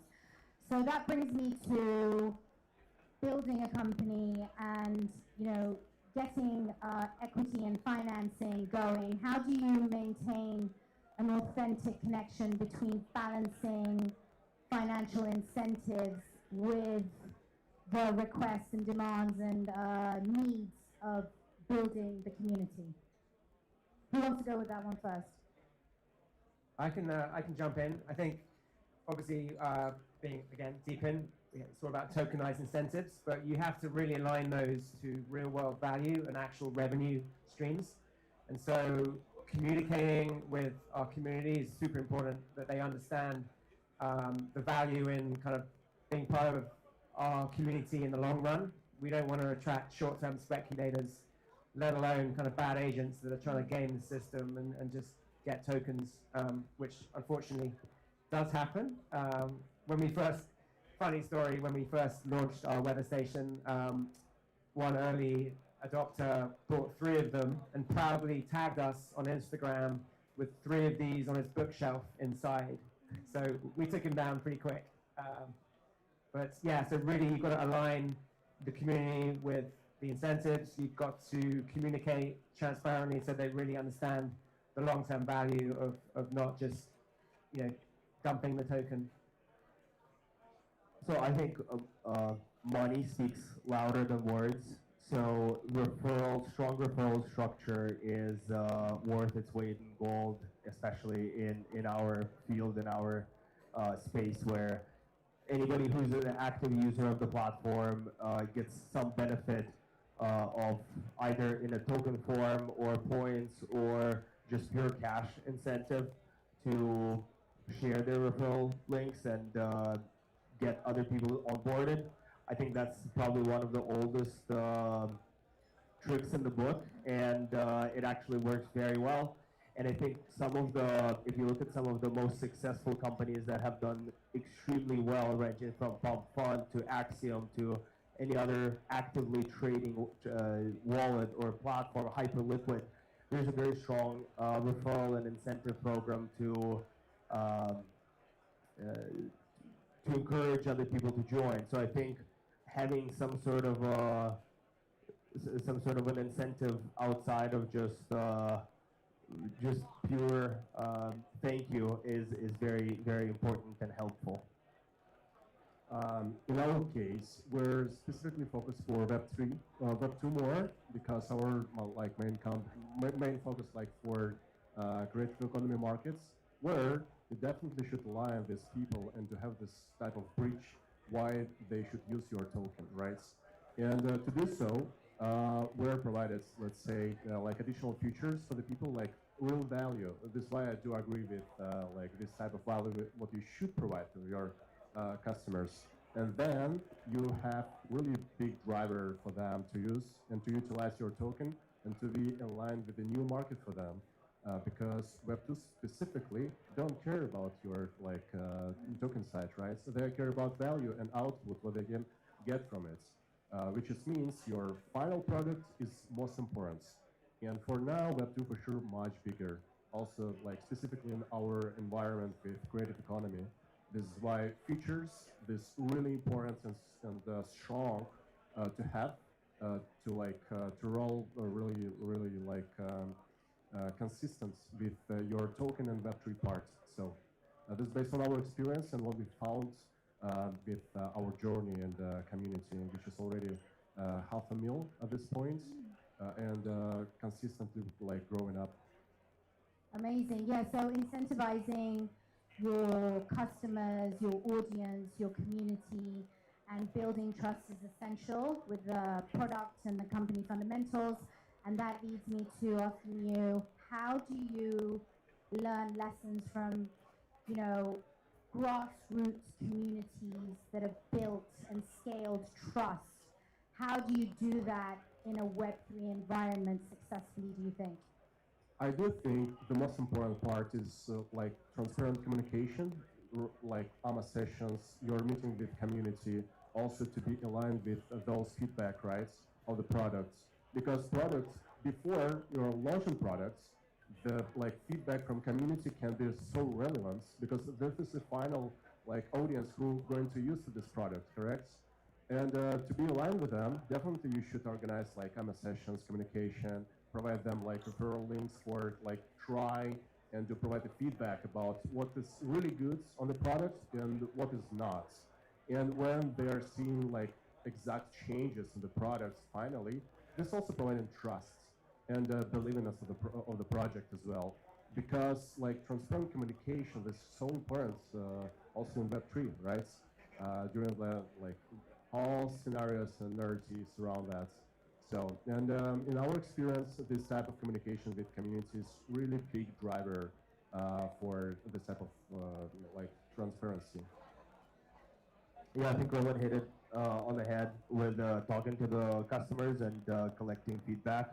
I think it's we don't roll out any features without talking to the clients and making sure, okay, we rolled it out, talk to 3 to 5 clients, make sure that they're aligned and make sure that this is what they wanted. And if things align, we continue pushing forward. But it's not to say that all of that clients are always right. Sometimes they need to be taught something. Some often push something down their throat, get them used to it, and then they love it. In some cases, people don't know what they want. But generally, I think, and that's probably one of the most important lessons that Y Combinator teaches, that talk to your customers, build a community, and continuously iterate the product and ship something, build something, and then start getting feedback, iterate, and improve. Yeah, I mean, for us, it's all about, the long-term growth of the community is about obviously really making sure that your early adopters are happy and talk about the success and get the viral loop moving. And something else which is kind of very kind of fundamental to any marketing, right? You want them to be emotionally connected to the community, as well as just obviously being getting financial reward is obviously motivating. But at the end of the day, as we all know, every psychological study says humans are motivated by emotion more than rationality. And what we're doing at Nubla is essentially we're building economic resilience through all the kind of financial products. We're going to be able to help, but at the end of the day, we're also building human resilience. Climate change, the warming planet is the biggest existential crisis to humanity, and we are, with the deep-in model, we're going to be able to get communities in the global south, like parts of Africa, where they don't have any weather data to speak of. We're going to use this model to get communities accessing weather data. The WMO, World Meteorological Organization, estimates quicker severe weather alerts can save 230,000 lives every day.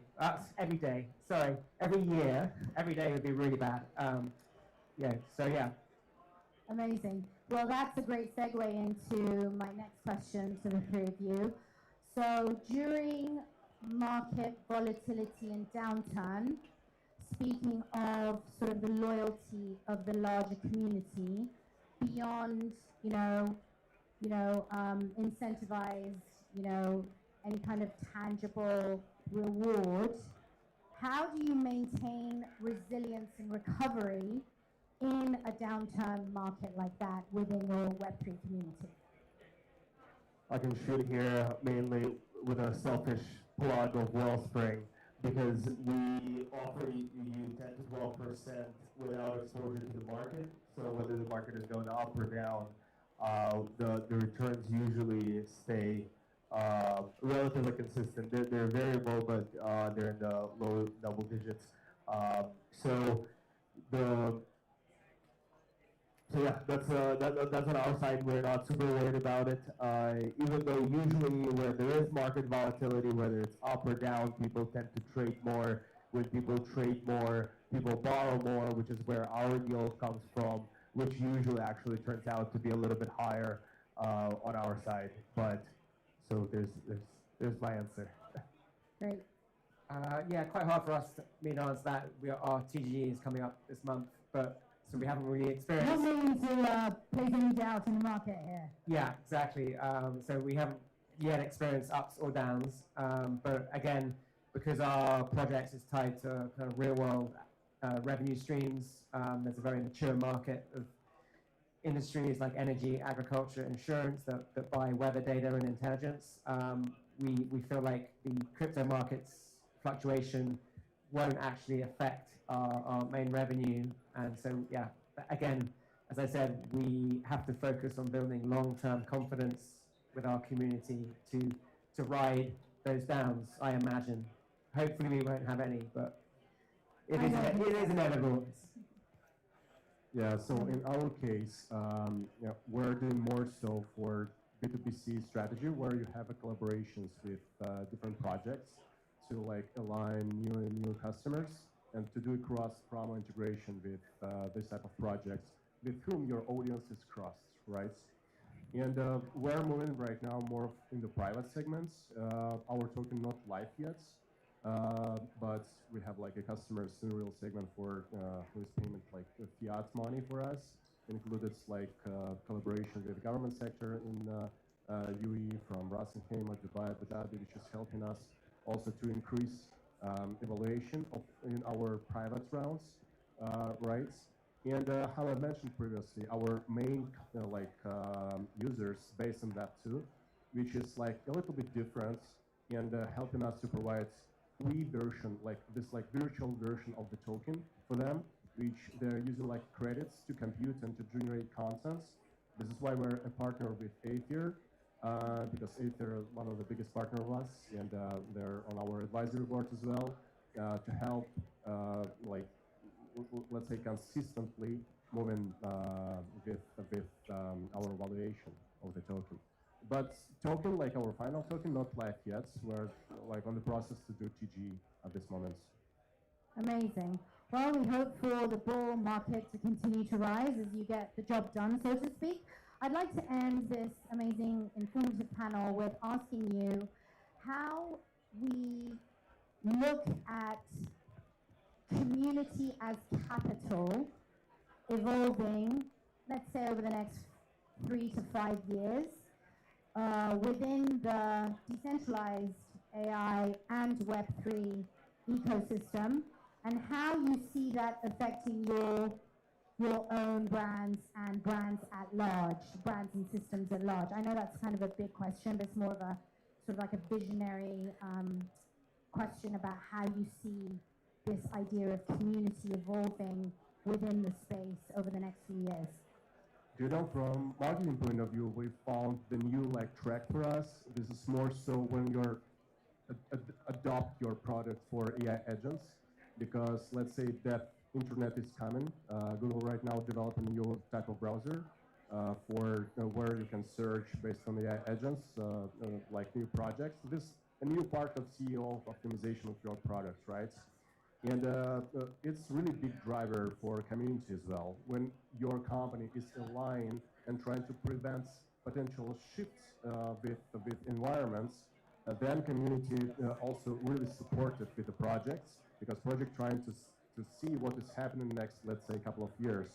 And this is really big like capital if you have a community who is really trustworthy, who is like really believe on the brands, and who is a fan of the brands, which is most important. Because if you do have like a fan of your brands, you have a huge support in any aspects. If something happening with the projects, if something happening positive or whatever, like negative as well, that you have a support, and this is like helping a lot, you know? This is why it's really important to have this type of transparency with them, and to organize this type of, like, let's say, collaboration with your community. So, and collaboration, one of the important points to growing up with them. So, this is my 2 cents. Thank you. Yeah, I would actually just kind of, I was going to say collaboration as well in the DeFi space. There are so many projects that align together. We can, you know, literally we've been doing some kind of sales bundles with other DeFi projects, like Wingbits, that's capturing kind of flight data, obviously weather, and it's very tied to flying industry. And then I think the energy trading is huge. There are so many ways that we can kind of use weather data to interact with other DeFi projects. Think about how weather data, it can actually help predict both the demand and supply for the solar industry. So yeah, collaboration is the key. Oh, sorry, one last thing, sorry. I think the biggest challenge that we need to overcome in the next few years is education, and we've got to do that together. All, not just DeFi, but all of Web3, we need to kind of start repairing the damage that was done by some bad agents in the past, and help people who are Web3 native understand the value of what we're all building together. I will just say from our side, it's I think it's very important to trust the builders and the founders of who is building the platform. And like I said in the very beginning, one of the things that we did right off the bat is we doxed ourselves, and we were very upfront about who we are and who the team, what the team has been built, what the team has built before, and our team has experience from Bloomberg, PIMCO, Citi, Wells Fargo, iTrust Capital, Acorns. So we're a very fintech, TradFi oriented team, and you don't usually get that in any DeFi company. So having the personal brand and kind of getting the people comfortable with what you're building, I think that's what's going to carry. That's what really has been carrying any type of entrepreneur or any venture that has been successful. So if you look at Mike Cagney, for example, who built SoFi, who built Figure, whatever he will be building next, I think is going to be amazing, and I would love to get in on that as soon as I can.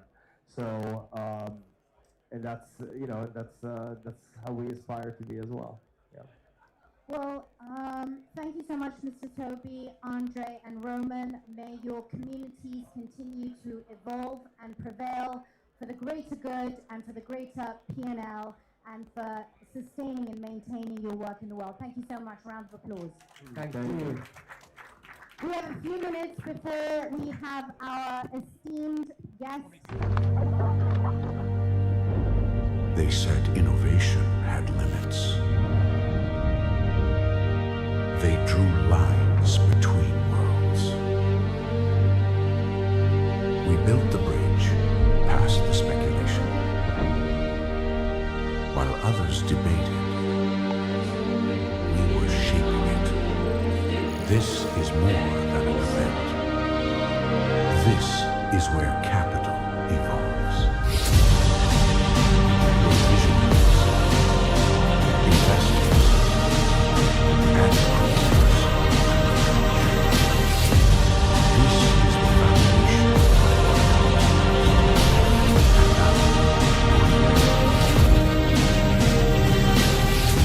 every conversation, every connection led you to this moment. Welcome to DNA House.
The truth is, having a successful TGE requires a lot of things to go right. What if you had someone in your corner who could help you navigate this process and maximize the potential outcome of your TGE? This is where DNA Advisory comes in. We work with teams across Web3, AI, crypto to turn early traction into real lasting momentum. A successful TGE takes insider knowledge and support from every angle to make the launch successful. That's where we come in. We embed with your team to help you refine tokenomics, navigate regulatory frameworks, take you on the roadshow to every major crypto event, shape go-to-market strategies, elevate brand positioning, connect you with the right exchanges, advisors, legal support, and anything else you might need along the way so that your company grows and maintains. Learn more at dnadealdesk.com. We know all the pieces that make up a successful TGE, and we're here to help you win.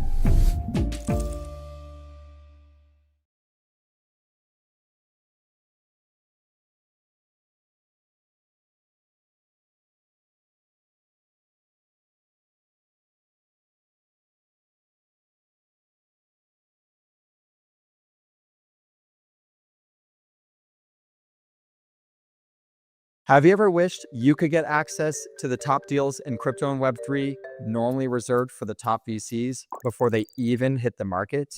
Well, now you can. DNA has made this possible for our investment community. This is the DNA Deal Desk, a private portal for early access to DNA deals, curated by a team that helped invent the building blocks of Web3. Our founders have done it all, from co-creating Tether to launching the largest ICO in history and many other firsts. These projects are handpicked as potential winners with huge upside. These are the deals that have real multiple potential before they are even on the market. You get structured materials, verified traction, and up-to-date information from the team. We connect you to high conviction, aligned opportunities before the rest of the market even sees them. Request access at dnadealdesk.com because better capital deserves better deal flow.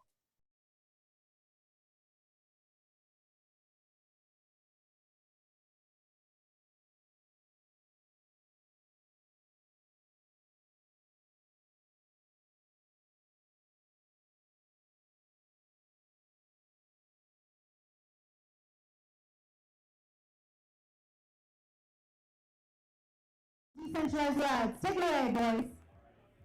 Thank you so much.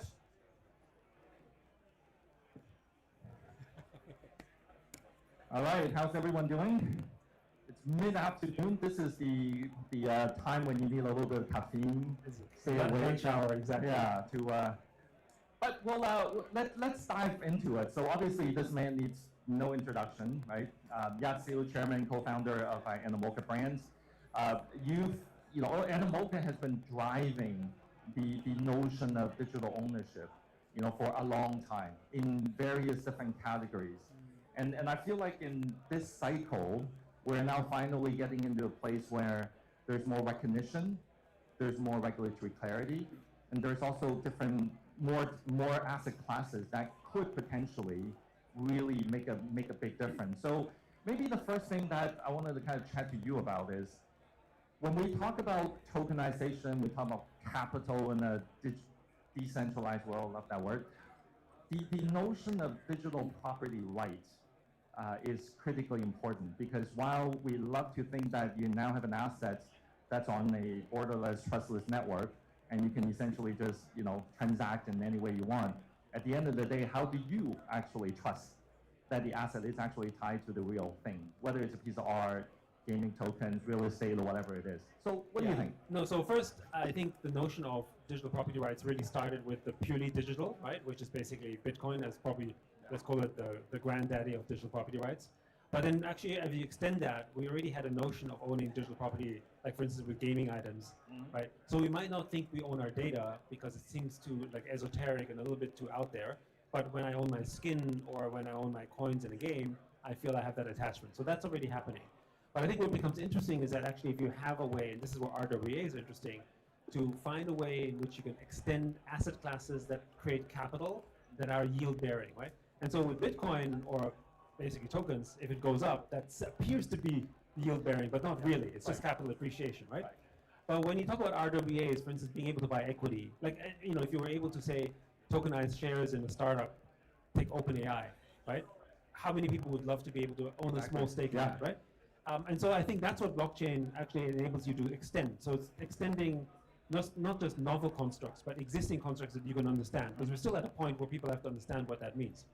So, just yesterday, Republic and Solana, what they did was they announced the tokenization of our shares. Right? Yes. Which is kind of interesting because we're sort of this blend of both a public company but unlisted, and then also, in crypto. So it's a combination of the two. And they tokenized, they're going to launch it on their marketplace. But just think about what that means, right? It means that you're now extending sort of our cap table into a wider token audience for the first time. In of course, it's a security. Yeah. But now someone, far away in Africa could potentially become a shareholder if they wanted to. And it's an experiment, just to be clear. But to me, this is really interesting on secondary markets because startups struggle with raising capital. Right. However, not every startup wants to launch a token, right? And we know there's always been this sort of tension between having the equity and having the token. Yes. Right. And if you're protocol, it's clear, right? But if you're maybe a company, then it's harder to distinguish. Sometimes maybe you don't need a token, you just want the equity, but then you're competing with someone who's launching a token. For most investors, eventually it's going to be, I like the token because I have faster liquidity. But maybe it doesn't make sense to have that. So you have a way in which you can basically cycle that capital and have a perform that opportunity.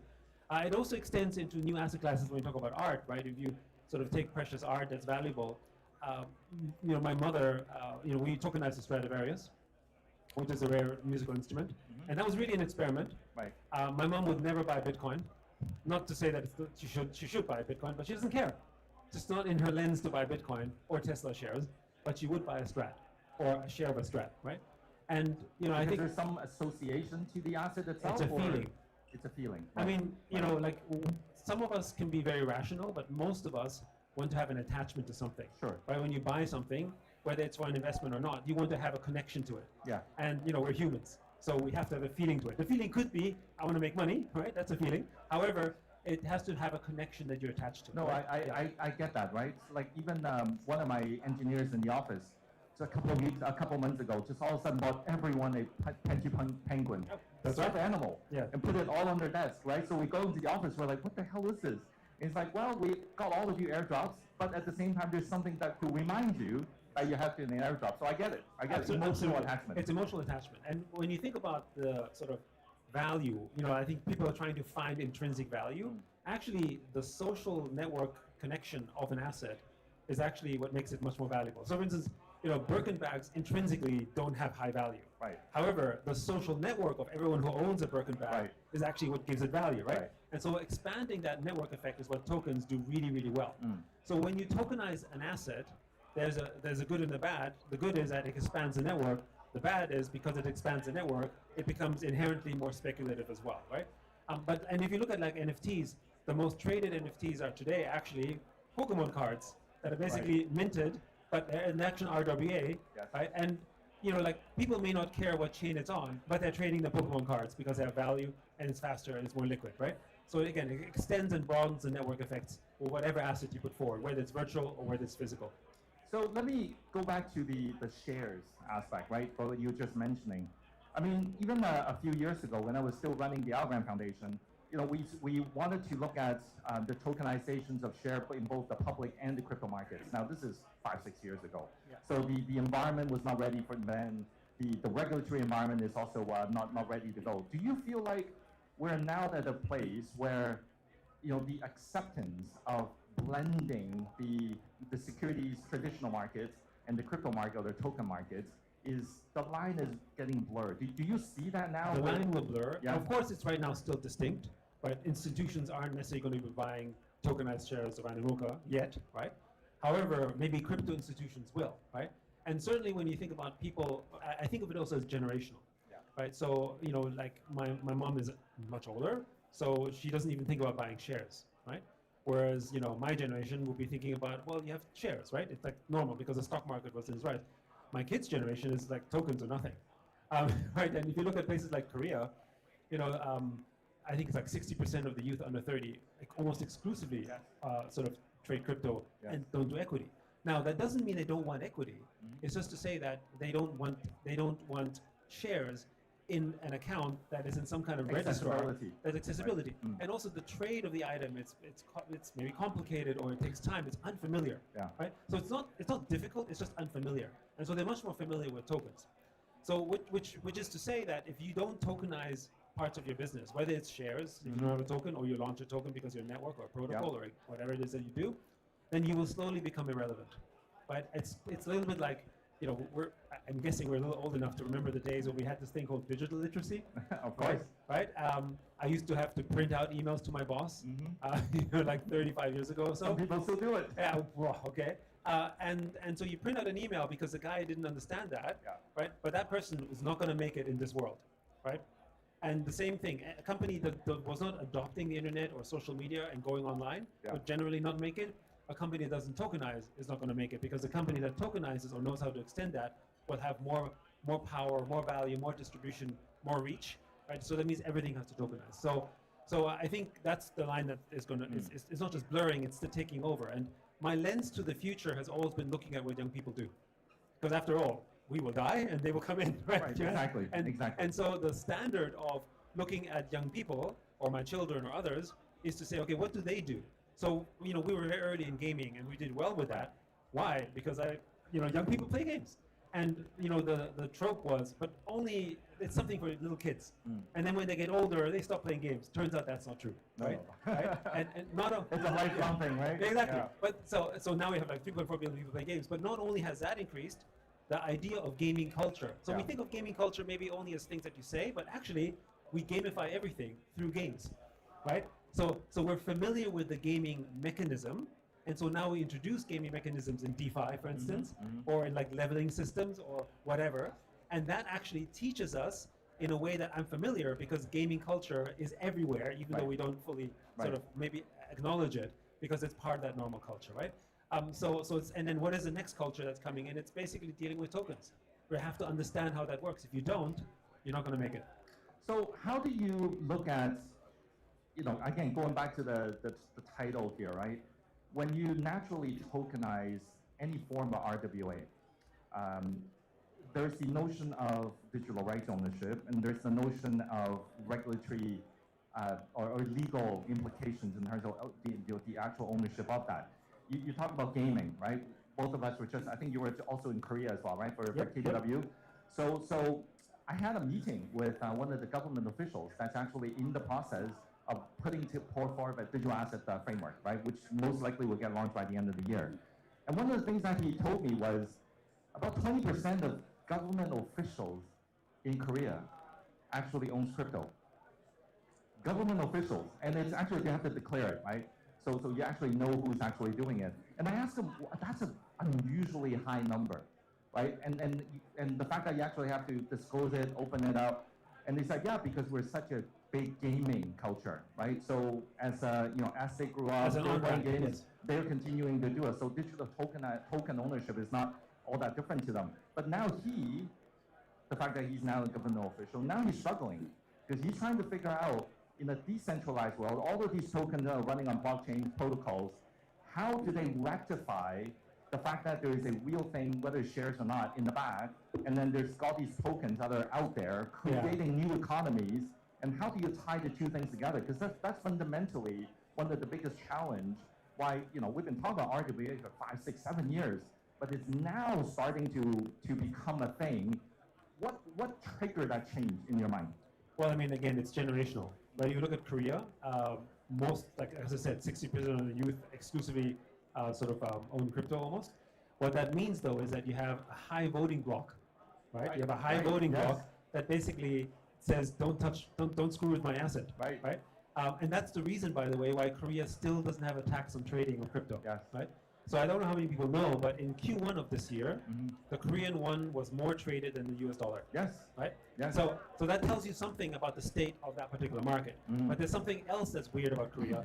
It has strong capital controls. Right? So if I do business in Korea, I can't just freely take it out. It's not like Singapore or Hong Kong, right? So that means you have a very captive local market that, from a trading standpoint, where basically trades more US dollars than anywhere else in the world, at least in some moments in time, which is wild to think about, right? Right? And it has to do with the tax regime. So as a politician, whether you like it or not, just like what's happening in America, you basically have to be pro-crypto, not for the crypto lobby. That's different. The crypto lobby in Korea works differently, because if you're like a strong political lobbyist, you get cut down by the ministry. The Justice Ministry is very powerful there. Well, in America, lobby is exactly. The worst lobby is kind of strong. However, the vast majority of your young population owns crypto. Right. So if you want to get their vote for the next government, you got to serve them, right? So that's basically what's happening there, and that's why they have to adopt it, right? But I think the other thing about Korea where it's more of a struggle for them, even though it's so native, is because of the fact that they don't have free flow of capital. Right. So the capital controls is a struggle.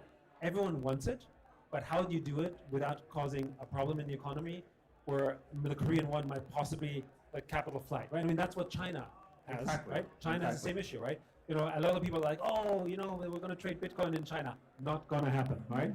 However, it will happen in Hong Kong, right? And so what Korea does not have is a gateway where you can do it, They right? don't have a Hong Kong. They don't have a Hong Kong, right? Whereas China has Hong Kong, which is why China can push stable coins, can push RWAs, can do all that stuff. You know, I think there's 9 license exchanges in Hong Kong now. 12 now. Oh, 12 now. Yeah. All right, okay. You're paying better tax than me, right? So the point is that you have license exchanges, right? So Hong Kong is really competing with Dubai, sort of in that construct, right? And of course, it's because it wants to tap into Chinese capital in the mainland, but it won't be able to do it unless it is able to move it to Hong Kong in these legal ways, right?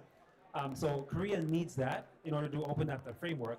I think Korea would be much more ahead if it could do that. So now they're struggling between that sort of struggle of we actually want to tokenize everything, but we don't really know how to, because if you could truly tokenize it, then actually the capital could be moved outside of Korea, and they don't want that.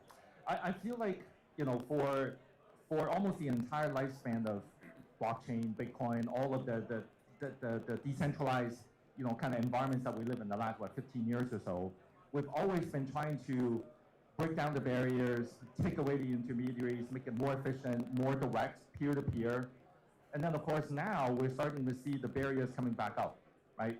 The barriers are coming up because you've now got stablecoin regimes, you've got crypto asset exchanges, you've got travel rules, you've got all kinds of weird stuff that basically mimics the real world, but now being put on top of a decentralized world. So when you have capital that's being moved around, like you look at Korea. Korea is a big market, Singapore is a big market, Hong Kong is a big market, but at the end of the day, it is just a market. Right? These markets need to interact with other markets.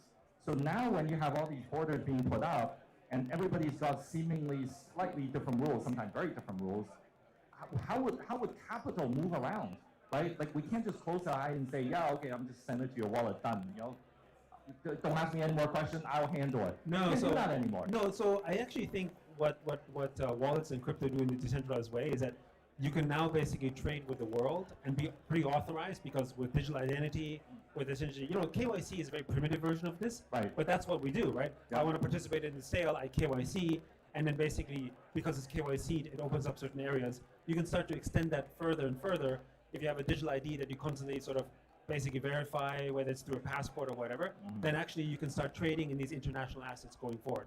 And Korea actually has been leading the way. For instance, if you have a MetaMask wallet, actually you have to register that, for instance, right? Now, you know, there is one way to look at it and say, oh, it's a breach of privacy, it's not anonymous, and that kind of stuff, right? But, you know, I think the thing is, I think we're conflating, I think, often the need for privacy and anonymity as the same thing when they're not the same thing, right? Right. So privacy means I want to be able to make sure that my private content is not given out and I can do things that I can do privately, but it doesn't mean I'm anonymous, as in I'm not someone that you can never find, right? Because you have to be accountable to something, right? Like, you know, otherwise you have what happens in a lot of crypto world, which is basically the Wild West, right? The counterparties are known. The counterparties are known, right? And no society operates on zero trust. And the reason why crypto is over-collateralized is because your collateral is the agent of trust, right? If I basically show you how much Bitcoin I have, and I post that as collateral, I can now trust you. Right. In the physical world, we have unsecured collateral. Of course. Right? Everything runs on credit. Everything runs on credit, right? And that's only possible because I have a framework of trust, right? So we can either say everything has to be over-collateralized, which is why I think it's limiting the world of crypto, or we can say, okay, we can now bring frameworks of trust forward, and that to me is where we have to take that adjustment to say, you know what, we don't need to be anonymous. We need to be privacy preserving. So our digital identity holds you accountable. So I'm able to actually trust that when I do business with you, you're not going to basically screw me around on the basis of trust, as opposed to having to literally post collateral, right? So that's the framing, right? And so I think it's important. How do you onboard the rest of the world? We're going to have to onboard them in a kind of trust credit score kind of way, rather than onboarding them in terms of you got to buy your Bitcoin first before you can join the ecosystem, which is why we've been growing the way it has, right? I mean, imagine, you know, if the only way that you could buy a house, which is tough already, without having the ability to get a loan, right? Right. Actually, that's worse for the world, right? Right. So that's a framing. So we've touched upon, you know, quite a bit of different areas. And when we talk about RWAs, I think, you know, obviously there's the gaming assets, the NFTs, and all of those, the meme coins. I mean, God forbid, talk about meme coins, but they're not so bad. We can talk about it later. They're not so bad. They're not so bad. But if you think about it, most of the RWAs that are more taking flight are actually financial products. Yes. Like tokenized money market funds and so on. So I mean, we, you know, like our joint venture with Provenance on Nuva. Yes. Right, basically $15 billion of HELOCs, right, which is basically mortgages, right? But the reason why that's interesting is because they would be considered safe asset classes, right? And so if you want to go and onboard someone who's new to crypto and be able to sort of participate in that, a HELOC might be something that would be more familiar with them than necessarily saying, oh, well, here's Bitcoin and you can have a hedging strategy and whatever, right? That's Most people walk away, It's just too alien for them, but they can understand real estate. So RWS to me is really sort of, you know, sort of tokenizing in a skeuomorphic way, right? So basically being able to understand in real world terms what it means, and then, oh, okay, I understand people pay rent, I understand you have to pay a loan, and it's this kind of asset, and so I can do that as an RWA, and now where it extends is someone who couldn't have access to it can now say, oh, I can do that. I mean, you look at stable coins, you have 150 to 200 million people in the world who might not even have a bank account, right, could now possibly participate in those type of assets. And if you're the seller of those assets, that's attractive for you because now you have a wider market to reach. No different than why you want to be on the internet, because you have a larger audience that you can reach. Exactly the same reason, but now they have capital, and you can have capital formation in a more broader sense. The opportunity then extends the other way around, which is, hey, I'm a startup in Africa, and I can now RWA something else, and then someone else might want to buy that in the future as well, right? So I think that's the potential.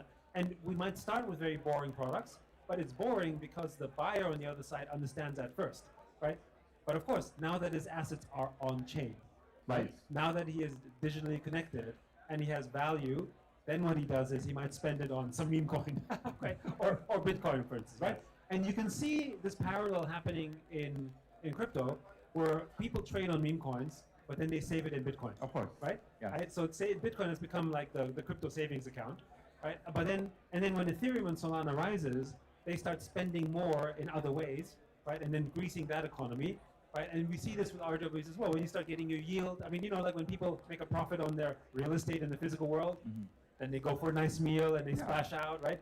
That's basically what's happening. You're rotating. You're rotating a capital allocation. Well, it's rotating, but it's increasing too, because, you know, the criticism that Bitcoiners would have is they would say, you know, altcoins or shitcoins by their parlor, right? Is sort of, you know, it's extracting, it's bad, you know, it's dilutionary, well, it's inflationary. But actually, inflation is the reason why the economy grows. Of course, right? Yes. Yeah, and that's the tug of war. But you need that inflation, and altcoins represent that inflation, right? If you grow it, and they may not have high value necessarily, but you're expanding the economy. By expanding the economy, people enter the space. More people join the space because of altcoins than because of Bitcoin at this moment in time, and probably in the future. But then when they make money on the altcoins, or they get their RWAs, then they save it in Bitcoin. So Bitcoin will always rise as a result of that. But collectively, is that a prediction? Well, yes. However, collectively, the other prediction I would make is altcoins collectively will be much larger than Bitcoin. Right. Okay. Yeah. Right. I mean, you look at gold, right? Gold is a $25 trillion asset. Yes. Biggest asset. You know, bigger than Apple, Google, Nvidia, but the stock market is 128 trillion. Of course. Intellectual property is 80 trillion, commodities 300 trillion. Right? So you add it all up, it's 900 trillion, gold is 24 trillion. Right? Doesn't make it less valuable, just means that, you know, where is the growth utility happening? And altcoins represents that in the It's digital more space. of a foundational layer, Yes, right? exactly. So gold, Bitcoin, digital gold is more the foundational layer. Without that, a lot of the other economies cannot be created. It's absolutely on top, critical. Right? Absolutely critical. Yeah. Good. So, okay. So change there a little bit, right? You and I are both in Hong Kong. We're both working on, you know, part of your business is also working on stablecoin. What do you see in the world of stablecoin as it relates to all of these various different assets in terms of the interoperability, the settlement, and obviously stablecoin is not an appreciating asset, right? It is not inflationary either. It is meant to be fiat reference. So what's the the aspiration in terms of you guys also driving into that as well? What was the? I mean, our joint venture with Standard Chartered, a bank, right, to basically push the whole stablecoin agenda, starting with Hong Kong dollars. But the HKMA, which is our central bank, allows us to actually issue stablecoins beyond the Hong Kong dollar. Correct. Right? So you could do US dollar, you could other currencies, all that kind of stuff, right? In the future, depending on what we want to do. But there are only 2 jurisdictions out of all the regimes here in Singapore and also Hong Kong that allows for multi-currency issuance. Exactly, right? And that's very special. Now, when you think about that potential, the classic thinking is, reaching more audiences, onboarding, mass onboarding, that's an obvious one, right? However, there's a political aspect as well, right? So, and I think if you don't have your own stablecoin, your national stablecoin, you will basically become dollar colonized. Of course. Okay. Now, I don't think many nations understand that, right? I think Europe doesn't understand that, right? As an example, right? And think about of the 150 to 200 million people in the world in Africa, Southeast Asia, South America, Pakistan, India, all part of the dollar economy. Right. Essentially, America has reached out more broadly in the consumer space because they're all using dollars, right? So in a way, the dollar circulation has expanded by almost 2x the American population. I mean, double the American population, which is quite impressive if you think about it. And this will keep going, right? So if you are a sovereign nation, you need to issue a stablecoin to sort of it's almost a defensive move. It's almost a defensive move, right? You have to do that, and then you create those rails. Now, this is where the next layer comes. When you build out a stablecoin, you're opening up an innovation framework for others to build on top. It's the reason, it's what's happening on Ethereum and Solana to some extent, but it's why all the stablecoins are like, let's launch our own chain, right? They're launching their own chain because they want people to build on their rails. But when you build on the rails, you've dealt with this system of money. Now, for instance, if I build a game, I don't need to integrate Stripe, right? Or if I want to create a better payment system, I don't need to work with Visa or MasterCard. I can basically just build on those rails openly and in a decentralized way, as we've seen with DeFi or other such constructs, and then build products on top of it. Basically enhancing and building that whatever currency economy they want to build, right? So that's the other framing. So I would say that that's really, really important, because I think we'll see new innovations in the space that one hasn't discovered yet, because of the fact that there's a stablecoin infrastructure where money is essentially freely traveling in this kind of decentralized infrastructure. So it goes far beyond 1 or 2 or 3 use cases. Right, so this is really part and parcel to the overall strategy of what you're driving in alternative assets. It's infrastructure, it's rails, and it's also got the added advantage that, given the geopolitical tension that we have in the world, given the fact that there's some people like to say it's de-dollarization. I don't really think about it that way. It's just alternatives. Right? Yeah. I mean, de-dollarization, the way when people talk about de-dollarization, it's more about making sure that the dollar doesn't get weaponized. Yes. Right. It's not that China wants to get rid of the dollar. Not at all. Right. No. What they want to make sure is that the dollar doesn't get weaponized. Of course. Right. So that it doesn't sort of hurt their particular national interests. But I mean, the other framing I would say is the OG social network in the world is money. Yes. Right. And this is the infrastructure in a very base level, right? Because of money, we can do business. That's because right. of money, without that, nothing else works. Nothing works, right? Nothing works. Right? So money is that foundation. So how do you get to money 2 or 3.0? Yeah. And that's basically the stablecoin element, which is not even, I would say, the next level. It's just basically putting money truly on the internet, and then tokenizing is the next level above that. But that basically allows people to sort of interact and transact. I think stablecoins longer term might not necessarily even be the majority way that we use essentially tokens on chain, right? It's just the onboarding rails to get you there, right? Eventually, I think it's going to be much more on actually native tokens. I keep telling a lot of the regulators that I meet, like you need to stop designing a regulatory framework around stablecoins as if it's digital money. It's not just digital money. It's actually a rail. It's an infrastructure, right? So you need to define the regulation for infrastructure, less about, is this replacing fiat money? Yeah, and I do think the HKMA does understand that. So, for instance, when we had I think over 100 companies trying to apply for the stablecoin, but really it's like giving out a 5G license. Of course. Right? They're only going to give out a few. Right. All right. So I think we're up in time. I wanted to make sure the schedule continued to move forward, but please give me a hand to thank Yat on very insightful conversation. Cover a lot of different grounds. But I think that the key out of this conversation is that this is no longer just a bull run right? It's not just token prices, it's actually the maturation of all of the infrastructure that we're seeing around us, both in the traditional finance world and also in the decentralized world. I think in a few years' time, we're not even going to have this conversation because everything is already all blurred together. And if we think about the last 20 years of technology innovation, we used to say, oh, things are here, but we don't even think about it anymore. This is going to be the same way. So capital, whether it's on-chain or off-chain, is just capital, right? So thank you very much, all of you. Thank you. All right. Very good. Thank you. Thank you so much. My info. Okay, sure. Yes. Happy to.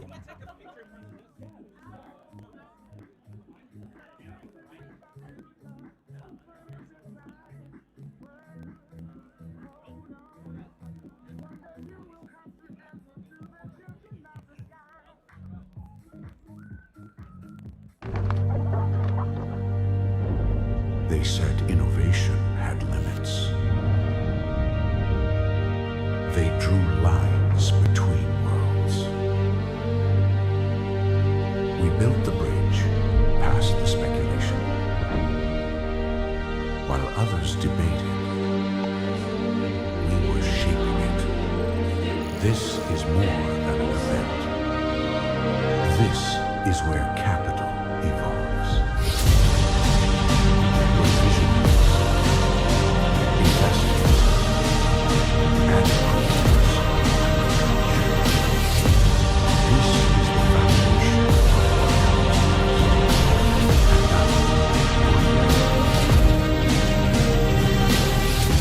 Every conversation, every connection led you to this moment. Welcome to DNA House.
The truth is, having a successful TGE requires a lot of things to go right.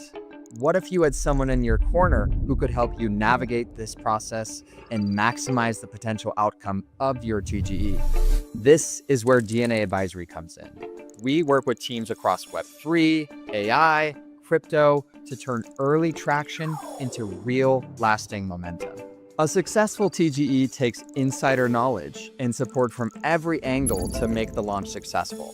That's where we come in. We embed with your team to help you refine tokenomics, navigate regulatory frameworks, take you on the roadshow to every major crypto event, shape go-to-market strategies, elevate brand positioning, connect you with the right exchanges, advisors, legal support, and anything else you might need along the way so that your company grows and maintains.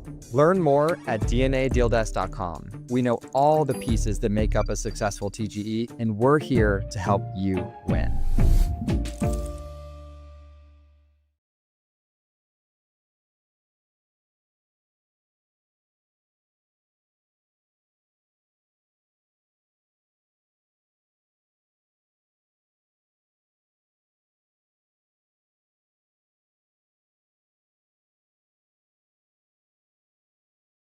Have you ever wished you could get access to the top deals in crypto and Web3 normally reserved for the top VCs before they even hit the market?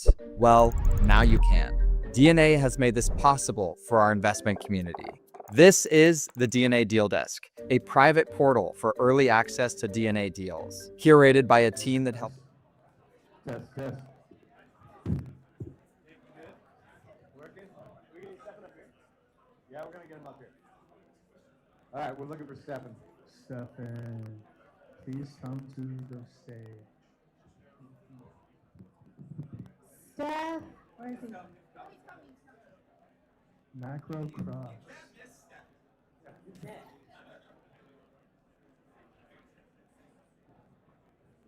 GM? Hey, what's up? Hello. All right, we got mic checks. Good stuff. It's intimate. Okay, let's dive in. So first of all, thank you guys for coming kind of somewhat on a whim. That was pretty exciting that we got the three of you together. I think it's kind of epic just to get what we like to call the OGs out here. I guess we'll kind of take it from the top. You wanna do some intros? You want me to intro you? Intro us. Okay. So first off, we've got the co-founder of BitTensor, the one and only Jake Stevie's here. Nice to meet you. I'll go down the row, but we're definitely going to start with you, the man of the hour. Stefan Cruz from Macrocosmos.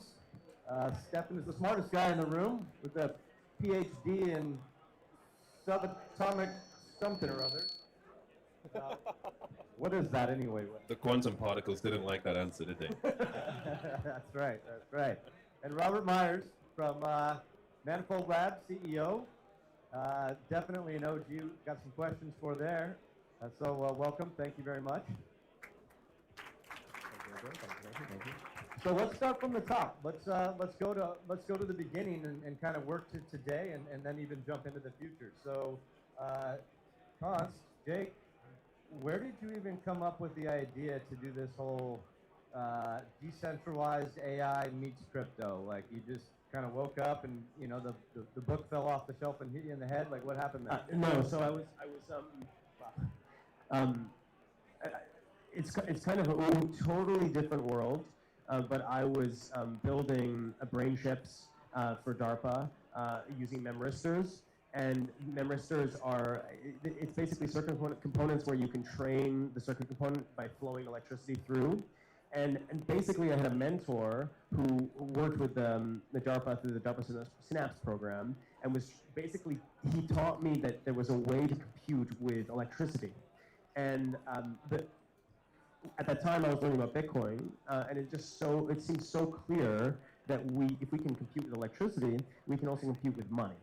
Basically, we can build monetary computers because money is an abstraction of electricity, and so wherever there's flow, wherever there's movement, we can use that, and we can organize matter. And so basically, the idea came from that, like looking at the micro level and saying, like, let's build a macro level where we need both, right? So the neuromorphic chips are a big deal, like Extropic. You guys have heard of Extropic, like Beth Josos. He's basically doing that. That was me in a previous life, and I thought, hey, like let's apply it to computing with artificial intelligence. So we can not just use electricity there, but we can use an abstracted form of electricity over the web. Wow. So what, you just kind of bumped into your partner in crime, co-founder Ala, and you were like, hey, get this, I've got this idea, or you guys really just riffed on the idea until it became, a white paper of some kind? Yeah, so Ala and I actually met at a research organization that was like an online research organization which turned into Cohere. You guys maybe have heard of Cohere. It's a big AI lab out of Canada, which I was working with them and at that time, and Ala was also working there, and all I talked about every day was this idea of merging Bitcoin and AI, and people thought I was totally insane, and I probably was sounding a little insane, and so yeah, he had similar ideas, and we met up that way. And that's history. That's awesome. Yeah, good stuff. Good story. So then, as you expanded on the idea, expanded on the team, somewhere along the line, Caro, Robert, you came into the mix, and you were brought into, OTF and one of the original miners, right? So some people tell me you're one of the first. So tell me about how you went from getting to know Const and jumping into this to running one of the greatest subnets yet. Well, thank you for saying that about my subnet. No, so I was doom scrolling GitHub. As you do. Well, I think there's a lot of really interesting projects that die out there, and a lot of really good ideas that just never get over the finish line.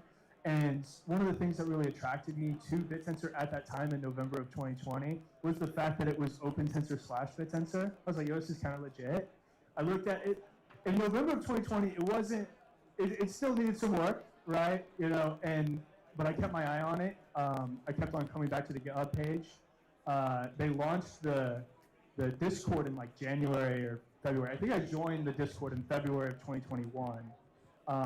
And yeah, I started mining it with my college buddies, and and got to know Jake and Ola really well, and joined OTF, and they used to call me the cheerleader. That was my role at OTF, was to be the cheerleader, and then I think that I've tried to contribute as much as I can, in a positive way. I mean, he did dump the token at 25 cents. Yeah. To be fair, though, it was to Francois, who was a total stud. So that's hilarious. Okay, so then we get Subnet 1, and Crux, you coded pretty much all of Subnet 1, right? I don't think that's categorically true. When I joined OTF, these guys were already coding with these guys was kind of, you just log in and watch them code for half a day, and occasionally you make suggestions like, hey boys, can we try this? Eventually, I would say they both got distracted with bright, shiny lights, and I ended up doing Subnet 1 from that point onwards is probably the fair account. Well, that's fantastic. So you get mixed up with these guys. You get stuck with the tail end of the work. Talk to how that morphs into multiple subnets. Tell us a little bit about how you got, the launch of Macrocosmos with Will and the 11 subnets you have today. Yeah, absolutely. So I guess my entry into BitTensor was very much through the AI path and not through the crypto path at all. So while Kara was doom scrolling GitHub, I was doom scrolling LinkedIn, and I found my way to the project that way. And I remember seeing a podcast with Jake and Ala speaking about the BitTensor big picture dream. And as an AI researcher, I thought it was fascinating to think that you'd be able to train the next generation of large models that could shape humanity using the blockchain as sort of a substrate for that. It seemed almost poetic. Whether or not it would work would have remained to be seen, but I was kind of sold on the vision at that point. So I joined OTF. I worked with them on Subnet 1, which is all about language models, but for me, the opportunity was kind of bigger than that. And for those of you that are coming to BitTensor today, you can see there's 128 subnets conquering all of these different domains. They're kind of swallowing up different crypto projects wholesale.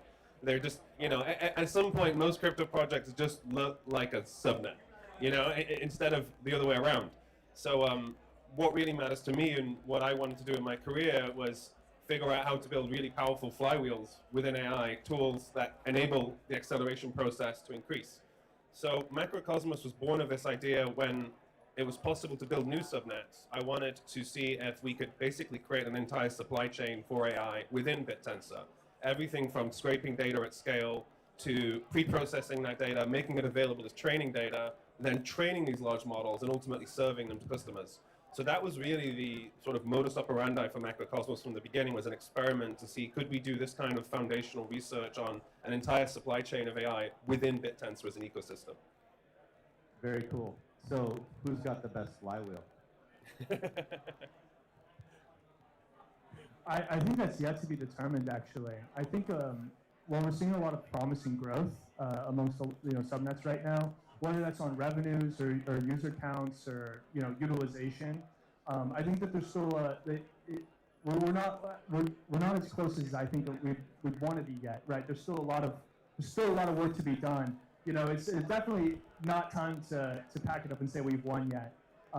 And so I do think that there's a lot of really interesting innovations that are always coming out of Church of Rao. For those who don't know what Church of Rao is, it's like it's not an organization, it's a collection of people that work on the protocol. And for example, like something that's super interesting to me right now is like the idea of merging subnets. I think that merging subnets would be very interesting because then we can really bulk up. I think that a lot of the top subnets have reached product market fit, and now it's much more about scaling. Not a subnet hasn't reached. Well, Zippy I guess has 8 million users, but outside of that, right? Like I think the next one's like 500K. So how do we get to 10 million, 100 million, a billion users using BitTensor? I think that that's kind of where we're at now, that we've reached product market fit. Gotcha. Interesting. So what is BitTensor missing? You've got inference, you've got compute, you've got things that have nothing to do with AI whatsoever. What are we missing? What's next? What we've seen over the last like 6 to 10 months is the success of subnets that like Ridges, which actually I will mention it came from you.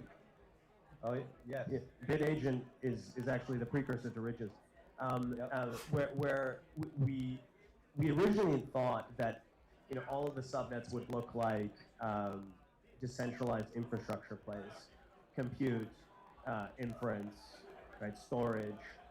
But what we discovered is that we didn't just have to do that, right? We could mine a Python file for different optimizations, and what I see on the horizon is that we expand that to basically any type of intellectual work that we can verify. And that's more than just SweBench and inference speed. That's also things like chip design or robotics, right? Or even like city planning.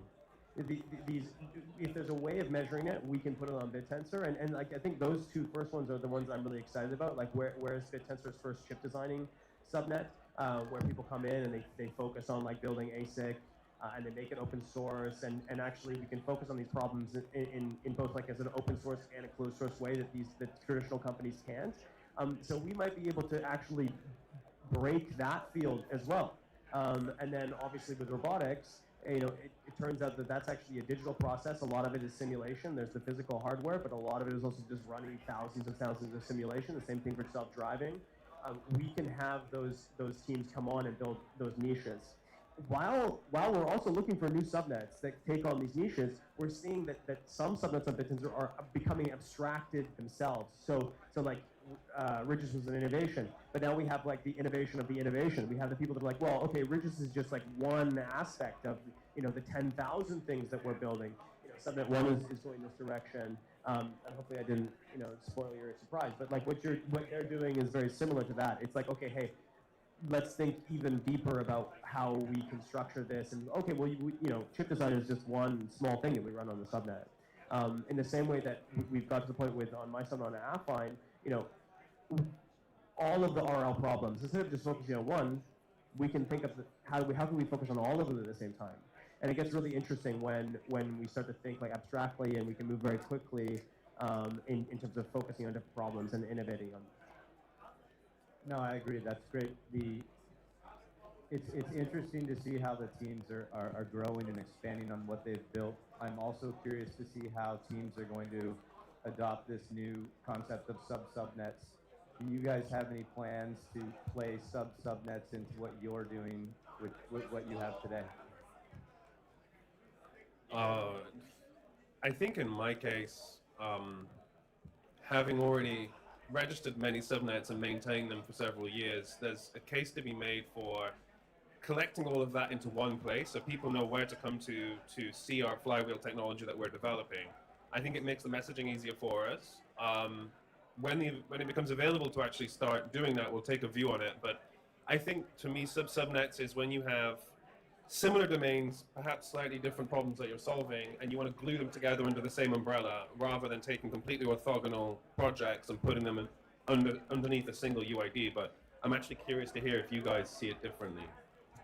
So I think that there are, on subnet 4, there are certainly applications in which we could use subnets, right? Like when we define these different compute markets, whether that's along the types of chips, like, so for example, we support H1, H2, B200s, B300s. We also support CPUs that are AMD and Intel. So like you could have a subnet for each one of those, but you could also have it based off like duration. So like right now, all of those markets are interruptible markets, but you could have it to where it's like a 1 month, a 3 month, a 6 month, a 12 month, you know, that sort of way to cut it as well. I think that we're still thinking about how we want to apply that, just because I feel like Targon's super mature at this point. Like it works really well. We're selling that product. We're signing like 12-month contracts on that. Like, so you don't want to change it too much after that. You know what I mean? You just want to kind of incrementally improve it. On subnet 5, I do think that there's also potential to use subnets, but for right now, we're just focusing on RKGI. But in the future, we can focus on a lot more than just RKGI using subnets. Gotcha. So another thing I'm seeing right now is a lot of people are finding existing businesses that are out there, and they're just basically saying, let me bolt on the BitTensor incentive mechanism to this and put a little pop out there. And so you're seeing a lot of subnets that are creeping up, ideas that really have nothing to do with AI or BitTensor. They're just seeing an edge. I'd like to know your thoughts on that. Is that welcome? Does that annoy you? It can. Like, there have been a number of projects that have come to the ecosystem just looking for a sort of an island. They can make a bit extra money.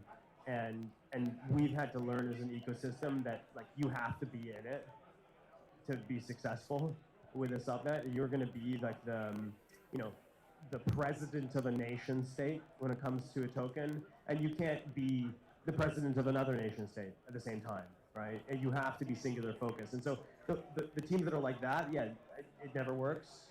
I've never invested in those projects, but it doesn't always have to be like that. And like maybe your core problem can be solved way better on BitTensor, and you have an ability to basically scale your company, both in terms of the number of employees and shareholders and contributors and everybody inside your ecosystem using token economics, and those projects can come to BitTensor and really succeed. It can work, but also like it's difficult out there because like you focus on this very narrow hierarchy. And then, 2 months later, Stefan just abstracted you and does that as well. And so, there is a bit of an uphill battle. It's like better if you bring to BitTensor something truly unique, and also if you know what's going on, because it's like it's a gladiator pit. Sure. So what's some advice that you guys would give to this new up and coming entrepreneur that's got this idea to jump into BitTensor and launch the next whatever it is? Because we've seen a lot of really good ideas come in and just fall on their face. Any words of wisdom you guys have there?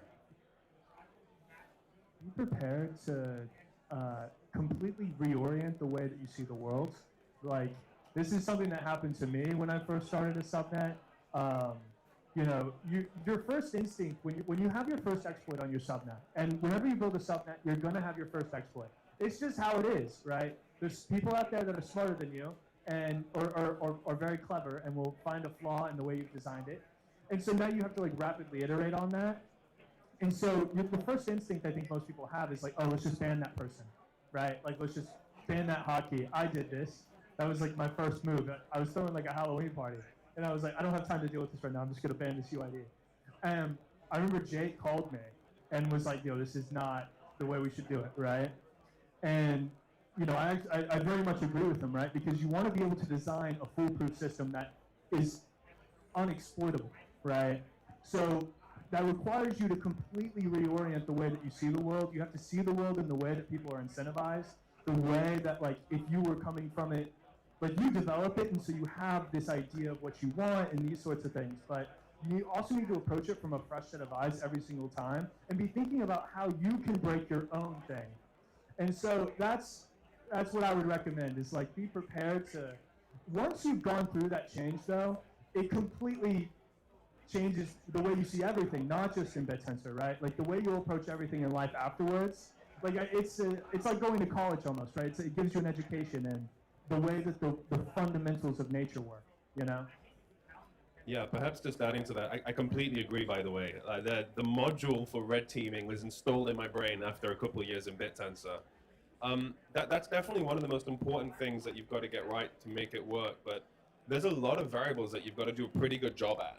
You know, your spider diagram of skills needs to be pretty broad to succeed, especially now rather than a year ago. It's way more competitive than it was because it's working and it's competitive. So you need to be able to do everything from marketing, being a visionary founder. You need to make it work. To Karo's point, really, really hard to make it work. The miners are mean. People say mean things to you on the internet. And all of this is just like a sandstorm in your face while you're trying to build, you know, a really big dream product or service. And then that can be disheartening for some teams, but the opportunity is really big as well. And I think that if you don't see the red teaming exercise as a bug, but as a feature, you're effectively fortifying your idea.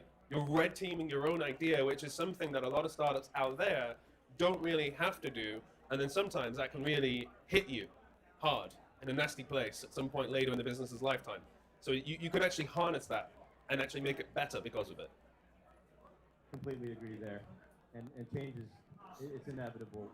We look at where we started and where we are today, and man, have we come a long way. I mean, if you had something to say there, go ahead. If you've ever trained the neural network, right? If you've done research in ML, there'll be like thousands and thousands and thousands of failed experiments where you throw this objective function with this architecture and this data, and all of a sudden your entire neural network is having, you know, not a number, like it's nanning out, and it explodes, and it goes to, you run it again, and you run 30 of them. Maybe you run 1,000 experiments, and you change this hyperparameter, you change that hyperparameter, and you just kind of get used to looking at failed experiments. You actually get so used to looking at failed experiments that when the experiment goes well, you'll be like, no, something's wrong for sure. I've done, no, this one's really bad because it looks like I'm doing good, but I know I've failed. Yeah, those are the worst. And you know, there was actually like this hit piece that was written on us a little while ago.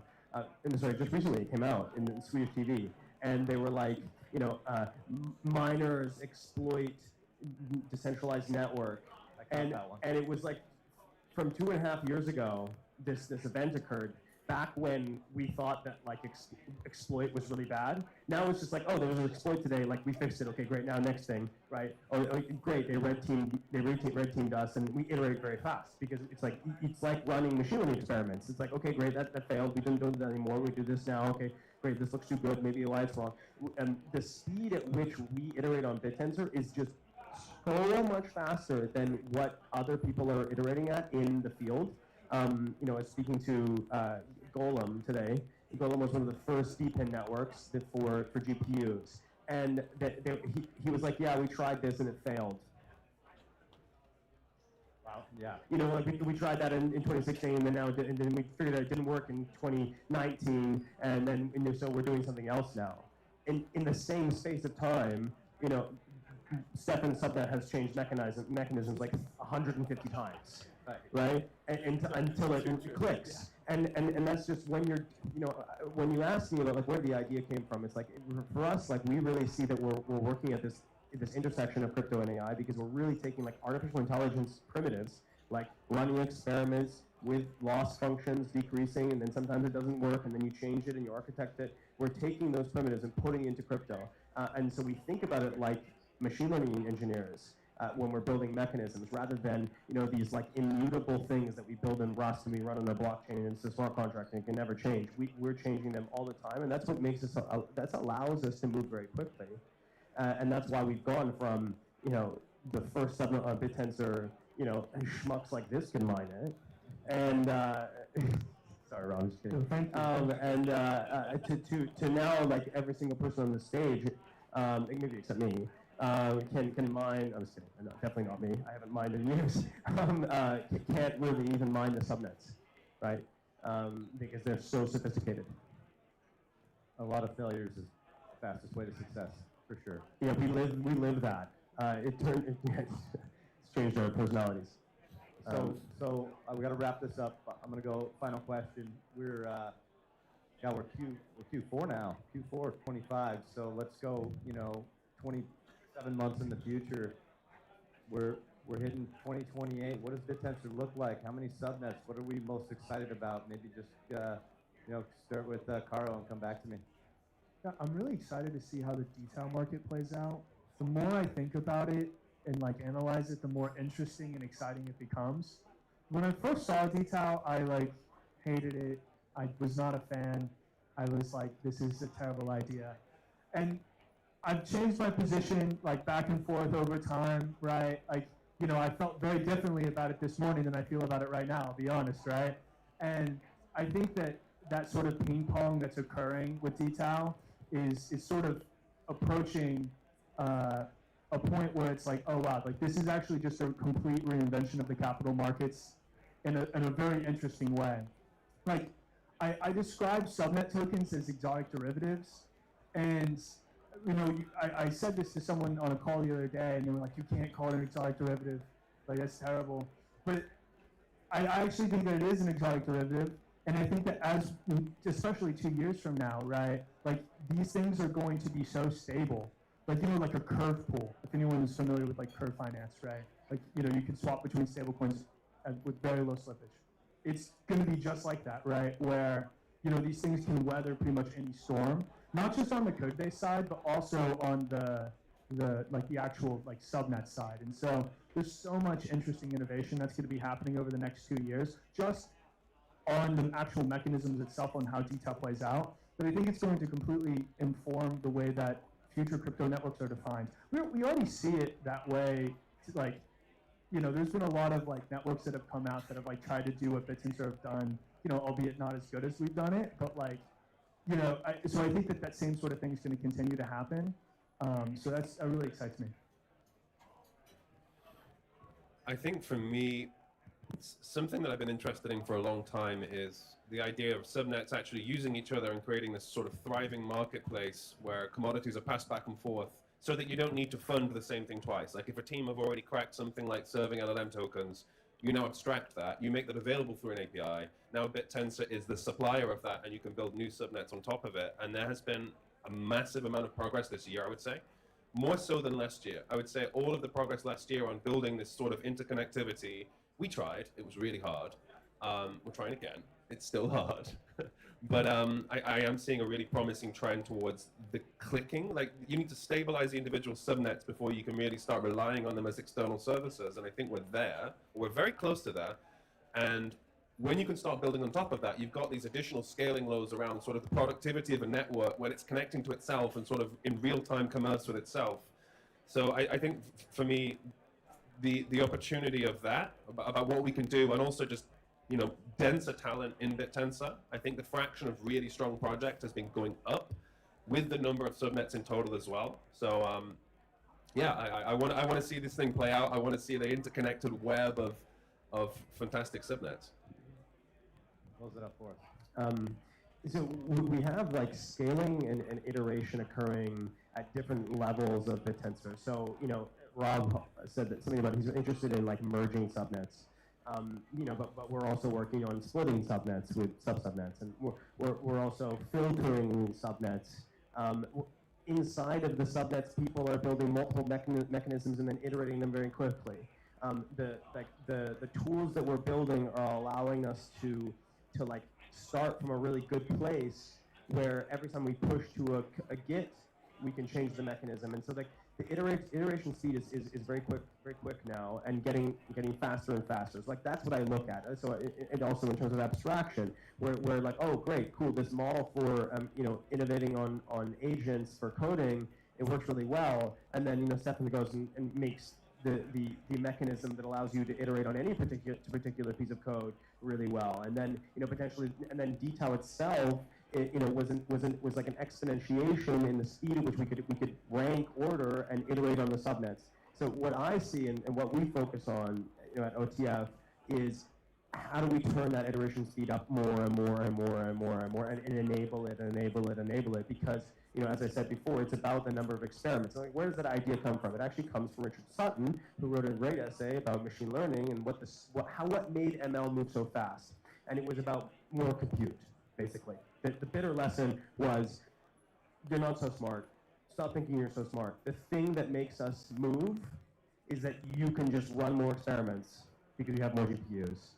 And don't try to encode your ideas about what a handwritten digit is into the computer. Just have the machine learning model run 100 million gradient steps in towards the direction of minimizing the loss. And that's the bitter lesson from ML. And I think that BitTensor lesson perhaps is something very similar to that, right? Like, we're actually not that smart. We have some cool ideas, but the thing that will make us really move is that BitTensor itself is the perfect abstraction layer for all of these deep ideas that would allow us to filter out and find all these experiments.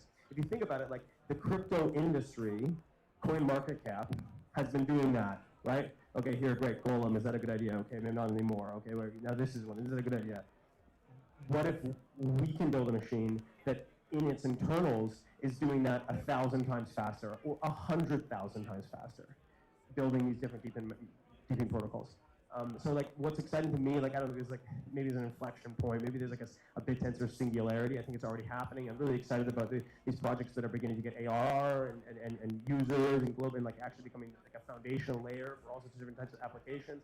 That's amazing. But I think about the machine behind the machine, and so yeah, that's where I think where we're going. It's like that just exponential curve of moving very fast. That's amazing, gentlemen. Thank you so much. Absolute pleasure. Thank you. Thank you.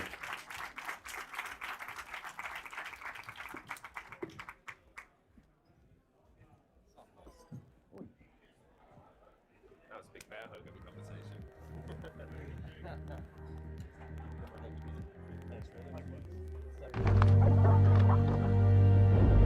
They said innovation had limits.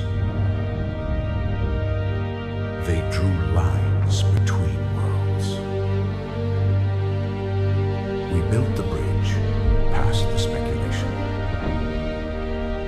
While others debated, we were shaping it. This is more than an event. This is where capital evolves. Investors and entrepreneurs. This is the foundation of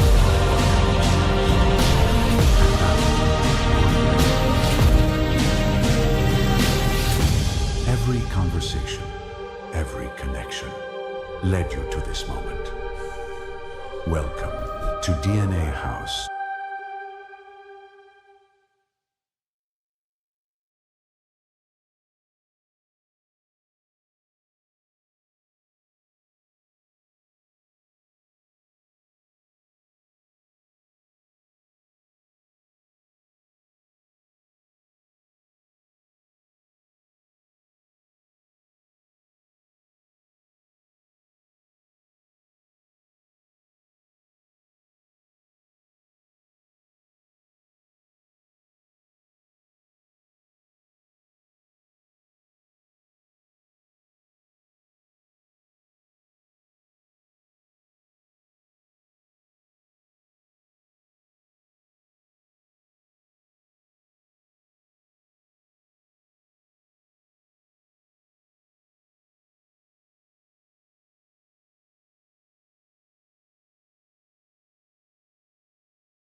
the wild, wild west. To be a host of Kryptonites, I have a responsibility and the opportunity to make sure that this technology is used for good. I'm watching you, keep you in check, keep you honest. Okay, Knights, are you ready? Yes. We're trying to change the world. Kryptonites is dedicated to finding the next great disruptor. So we've invited top-tier trailblazers from around the world to the Knights Crypt to convince our Powerhouse Knights panel why their innovation is the next revolution. It's really about doubling the earnings for millions of families. Investing in real estate, simple, affordable, and accessible to everyone, everywhere. I think it's complete fraud as they fight to earn real investments. Don't even have a product launch. That is insane. Jack, stop. From the Knights of Crypto. I'm not gonna bullshit. Are you nervous? Silly. Also known as the Kryptonites. Billionaire titan Brock Pierce.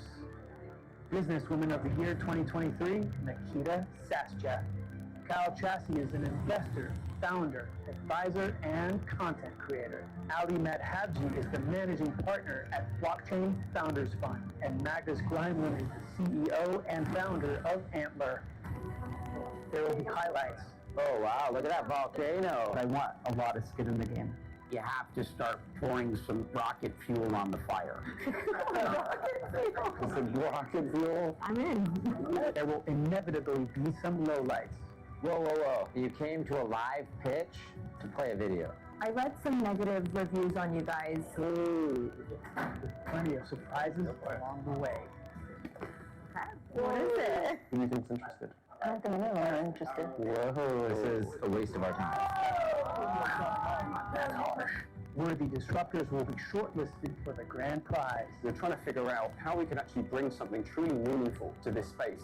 At Blue Whale, we want to transform your social profile into passive income. That's cool. There's a need for that. That's what decentralization's about. With the winner receiving an additional $250,000 investment. Wonderful. Poised to undoubtedly shape our future and change the world. Knights United!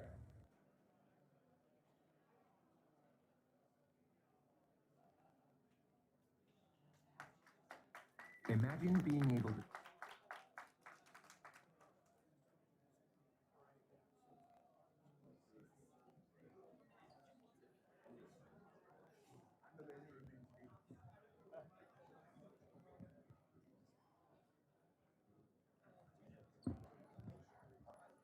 Hi guys. What's up?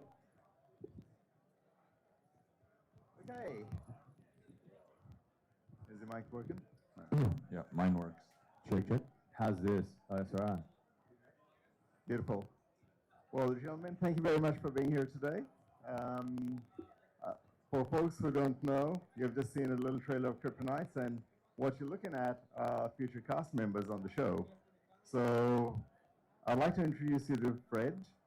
Fred, do you want to do a quick intro about yourself? My name's Fred Shabest, a bit of a 2017, school 2017 crypto, so been through a few waves. Built some businesses, sold some, bought a lot of coins, held them. And currently still founder at finder.com. We do a lot of retail marketing for exchanges. Thank you, Fred. Introducing Mentor. Go ahead, Mentor. Yeah, thanks, Riaz. So my name's Mentor. I am currently the global CEO for Bitmart Exchange. We've been around for the past 7 years, 12 million plus users globally, 26 billion derivatives volume daily, 4 billion plus spot volume daily. Pleased to be here. And last but not the least, Coach K. Hey, what's up? I'm Coach K. I've been working in the crypto space for about 12 and a half years, or invested at least for 12 and a half years. Started in education, worked in like the influencer KOL side of things, and then moved a little bit more into the trading and advisory roles, and just trying to help the space become bigger and better, and connect the people who don't have the knowledge with the knowledge and the experience, and helping the founders, especially with all the experience from the failures that we've learned over time. And I think that's really a valuable skill for this space. So that's who I am. Hello, everybody. Well, guys, I'm delighted to have you on the show, and I think it's going to be a really exciting season ahead. The topic for today is after the hype, right? You know, what happens in 2026, and crypto is starting to go mainstream. There's a lot of good things happening for crypto that, you know, this year has been transformational. So I'd like to take a deeper dive into what you guys think is going to survive. And, you know, we have seen a lot of business models, you know, from different cycles in 2017, 2021, 2024. I'd like to hear your views on what the future looks like, you know, who are the survivors, who's going to make it? So, Fred, do you want to kick it off? Yeah, I think a lot of the OG business models have some of them, have sort of gone through and proved themselves in exchanges, perps, dexes, launch pads, to some extent they come and go. I think where the growth, I think, is going to be in RWA, like real world assets, like a lot of these DATs and stuff. I think they're going to need business models. There's like 40 Solana DATs, but like, what are they actually going to do and differentiate? I think they're going to need a role of business, and those businesses are going to be really interesting about what they're actually going to do. I think that's where a lot of innovation is going to come. They've got a lot of money, they've got free cash flow coming through, but they need to do something. My forecast is they're going to build an exchange. That's what most people do in some point. You either build a perp dex, you run a stablecoin, or run like a chain, which I don't think happens as much anymore. That's kind of done. And then eventually you get into perps at some point in time, because everyone loves gamblers. Minter? Yeah, I mean, I agree with Fred. I think so far what we've seen, the ones that have found product market fit are the exchanges, PayFi / stablecoins, and prediction markets, or sort of more hyper gambling, right? So those, to me, those three have done the best. And look, over the last couple of years, I mean, coming from the venture capital side, we've seen, I would say, over the last 3 years, at least, in the 4 digits of pitches across different subsectors. And I think for the most part, there's a lot of founders that they didn't really optimize for the business model, but they optimized for the token itself, which I think is starting to change, because as regulations are starting to open up, folks are they care more about equity now. Before, no one cared about the safe. It's like, okay, yeah, fine, the safe's whatever, but we have the token warrant. That's sort of the main piece that investors care about. Now it's a little bit different. So I think going forward, you're going to need, regardless of which type of business model, it's really going to be focused on the core business. Are you actually solving a problem? It could look, for the most part, yeah, you could see some interesting consumer dApps come out, but whether or not you need sort of full crypto rails decentralization, that's another topic. So you feel it's coming back to kind of fundamentals of the business, rather than the hype? Absolutely, and I think the market participants have matured. So, back in the last cycle, everyone understands this is a very momentum-driven asset class.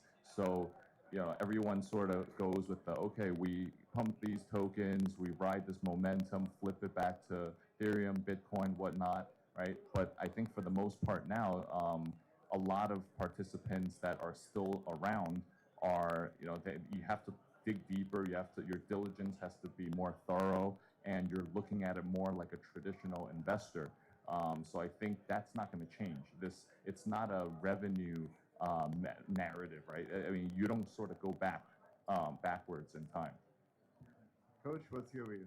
Well, I think it's just keep it simple. Is what is the problem with the space and beyond the hype is that there's no revenue, there's no models to actually make money, there's no tokens that are accruing value from any revenue that's been created. And so you have these tokens that are said they have a utility, but they don't have utility. They don't have any real reason for buying them. So what you need to do is start tying a revenue generating business that solves a problem into the token itself. You don't need to put all of it in the token, but you need to somehow support the token for the long term, and it needs to be a model built around that. I've been building these models for 5-6 years now, and really it's always about, can you make money? Do you solve a problem? Like if I look at a project and I'm like, it doesn't benefit me and I don't care, I'm never going to give you my money, and I already know no one else will care either. They're just going to buy it for the hype. It'll pump and dump and it'll go away. And so, yeah, we all know dexes and casinos and stuff are going to be around forever because they make money. But what really is going to make money for them, the users that are trading the assets, is there's no asset that's actually valuable. Why would you buy it in the first place? And I think we're getting more mature as a market. So beyond the hype, it's looking for real value. And once we get to the real value and we solve problems, the token models make sense and they make money, then the token, the project, the equity, all of it will become more valuable. So that's kind of how I try to wrap it around with the projects I'm working with. And I think that if we all did that, it would be much better than focusing on meme coins and stuff like that. So Coach, what's the one metric that you would look for in a project, right? What's that metric that you feel that the project's going to make it, it's going to survive? Most important metric is, do you solve a problem? Like, is it making my life easier, your life easier, the average user in crypto's life easier? If it's not, that's the first metric, which is like, okay, instantly I'm not going to invest. I'm not going to waste my time with that project. And then second thing would be revenue. Like, can you make money? Are you selling a product or service that like people will actually buy? Or are you selling like a Telegram bot that already exists, it's free online, right? So what are you actually doing that's solving a problem, making me money, making the users money? Because if you're not, there's really no point in wasting your time. How about you guys? What do you think? What's the one metric? Yeah, I mean, I agree. I think this is the most fundamental, the fundamental part of, starting and building a business is, does it solve a real problem, and are people willing to pay for it? I think that I don't have too much to add to that. If I had to just choose one thing. I have a different view. I don't think people care about revenue in crypto still. Otherwise, Chainlink would be worth 0, and so would Immutable. And they're not. I think the number one thing is, can you tell a good story? It's always been the number one thing in crypto. Can you create a narrative? Can you back it up? Are you a good storyteller? Are you a founder? Are you persuasive? Are you charismatic? I think that's all that people care about still. And like, because if you were actually to do some DD on this stuff, I reckon it doesn't work out. And I think it all comes down to the story. I also do think that that's a last cycle projects, right? Those are projects that already had the community, they made money, and now they're loyal, just like people are loyal to Hex, which is a complete and utter scam. So yeah, community is going to always be a part of it, but for new projects coming out, it's going to be way harder than it was like when the Chainlinks and the Immutables and stuff came out of last cycle and the cycle before. Well, I guess I would say it would sort of be, for something to succeed, it would need to be a combination of both, because let's say you have 3 projects with this similar product, similar sort of exist, but one the charismatic founder that's sort of the face of the project that can really drive that narrative. I mean, even when you look at someone like Elon, right? I mean, without him, it's very hard for to have that same type of success. So I actually believe it's a combination of both. I guess I was just the question is slightly jaded because it's like, what's the one metric, right? I'm just going to say, I think in crypto that's like high index. I think the next one is it unique in some way, shape, or form, right? You want to the big ones that tend to pop off are like, okay, this one is an RWA, or this one's an L2, or this one's an L1, and then there's an other category. I reckon all the 0 to like multi-billion are in the other category, and I think that's where normally you're going to get these outside runners. I think that's where it's very interesting. I don't know what that's. It's just, are you different in some way, shape, or form? We're looking for something new, And I think just following on from that, when you're investing in projects, what do you guys look for? Anyone? I think I start a lot with the founder itself. Who, I'm going to say, I think there's a certain, and I think it's almost impossible to determine what's someone going to do, because I think the actual end outcome is how persistent are you willing to be. And if you're like doggedly persistent and not necessarily that clever, I'll back that any day of the week, because I think some projects, they take time, and it's, obviously there's pivots and things like that, but you look at a project like Pendle. Pendle was like 2021, class of 2021, in the doghouse for like 3 years, no one touched it, and then literally had PMF with these restaking tokens. Can you imagine the founder every day waking up for 3 years and his token just getting sold off, his team leaving, they're vested, they're all done, and he's still going? That's the kind of, I love people like that. Sheer persistence, yeah. Absolute persistence. Yeah, I think the team is obviously very important. It's, you know, especially in crypto and in early stage startups, the ability to pivot, the ability to really understand who your end users are, the sort of their behavior, what they need, because ultimately you're going to be reiterating it multiple times to get it right. And I think that that's in addition to obviously, you know, product market fit, being able to you know, lots of projects are able to scale users very quickly, but they can't retain it. So, you know, if you're not retaining at least, you know, 30–40% of your users within that 3 to 6 month time frame after your launch, I think I would consider that a red flag. Yeah.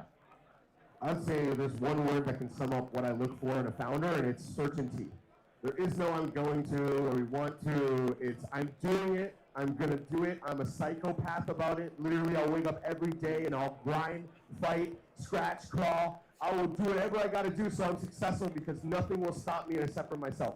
That type of mentality, I will put my money behind those type of people because those guys are the ones who actually are successful in anything. You look at any entrepreneur, the ones who are like the psychopathically going to work, working 18-hour days, and will not quit. Those people are the ones that I want to give my money to. Of course, the idea matters. Of course, if it's solving a problem matters.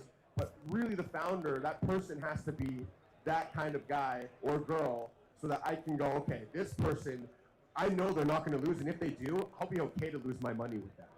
So how do you know that? Add one more thing. Yeah. No, I was just going to ask you, spot on. But how do you actually know that? Like, you know, in that particular example, it would take you several years to find out that that founder stuck it through. Now, if you're investing in that founder, he's come to you 3 years ago, how would you know he's the guy?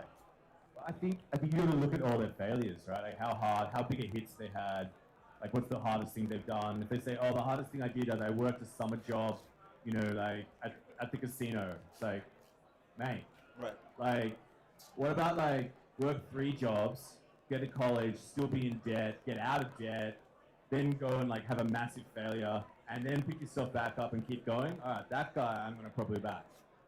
Yeah, I'll add one thing though. I think from my experience, at least those founders that have been very successful on the Web 2 side and came to launch projects. One interesting statistic for me, at least, when I saw projects and invested, because of their track record in their prior life, I thought, okay, probably they can do it again. But interestingly enough, none of those tended to work out. So that's just one. I mean, maybe it's different for you guys from projects you've seen, but I've certainly seen amazing, you know, track record founders that crushed it in the Web 2 world, whether or not it's gaming or, you know, any other sector, but just couldn't do it. I don't know if it's because they've already had that success and it's not they're not as hungry anymore.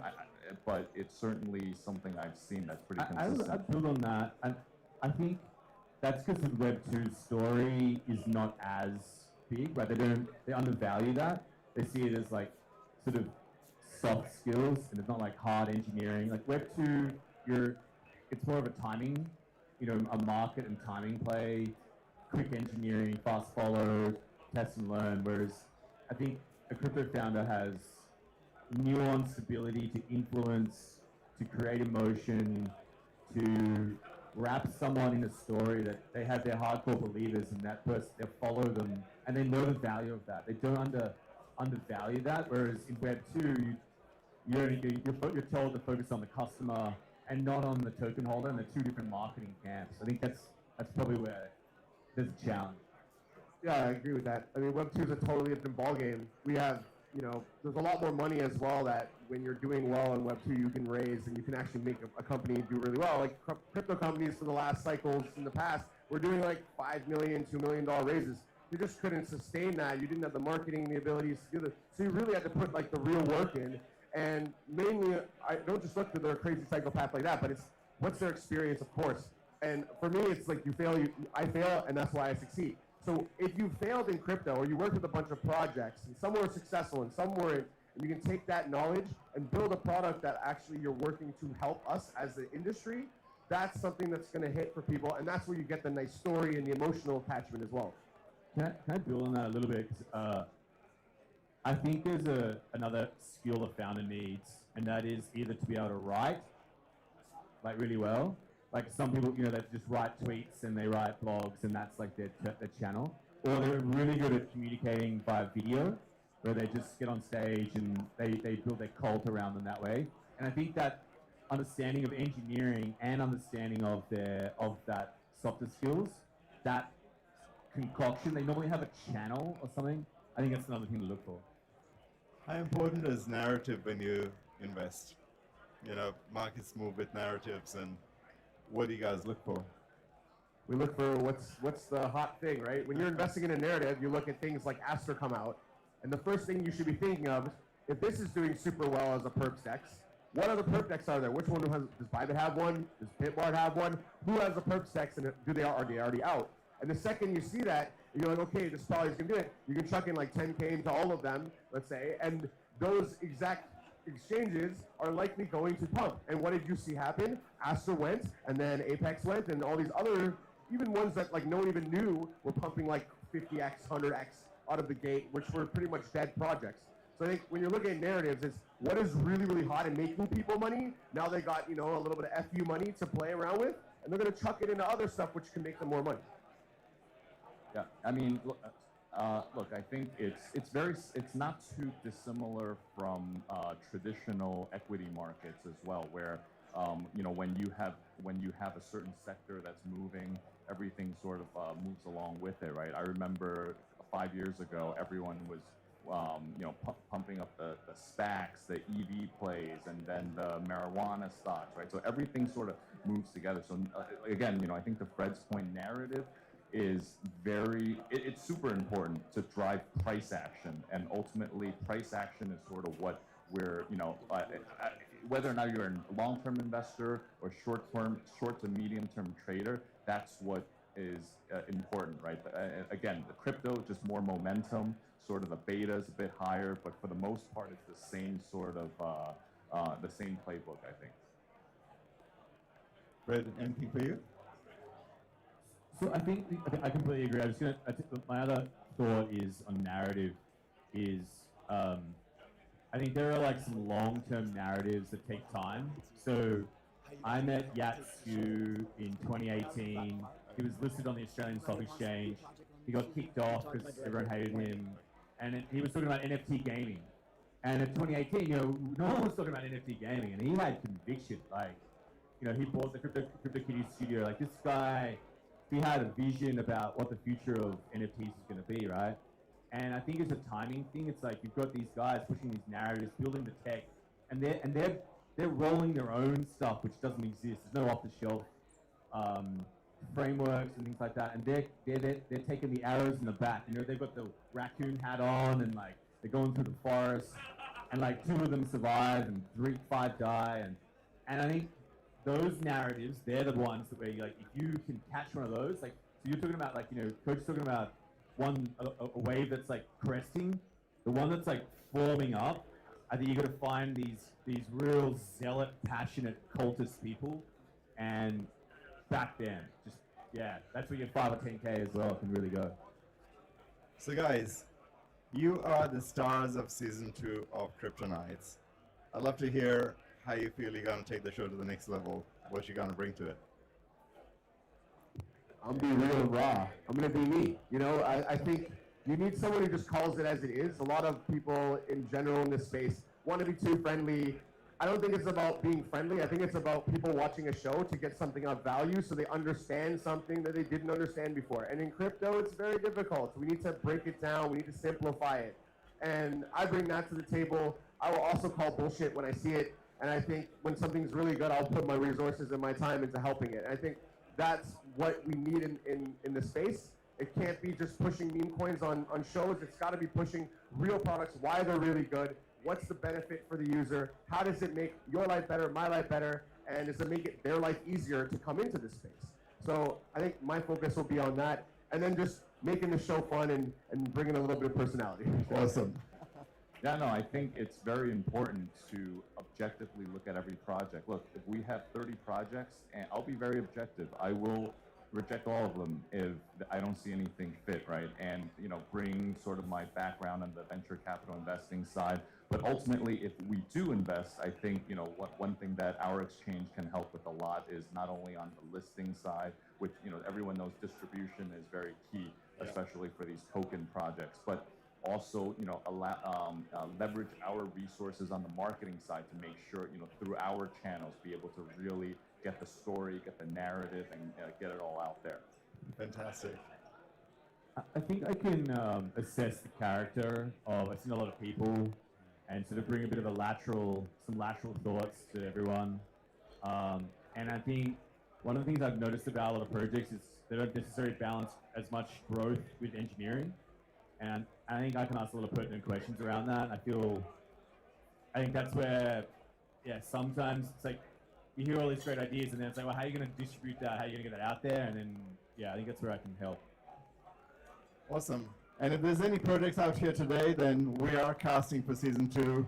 Find our director, Sam, right here, and talk to him, please. Now, gents, I'm truly excited to have you on the show for the next season. Any last words that you want to share before we wrap?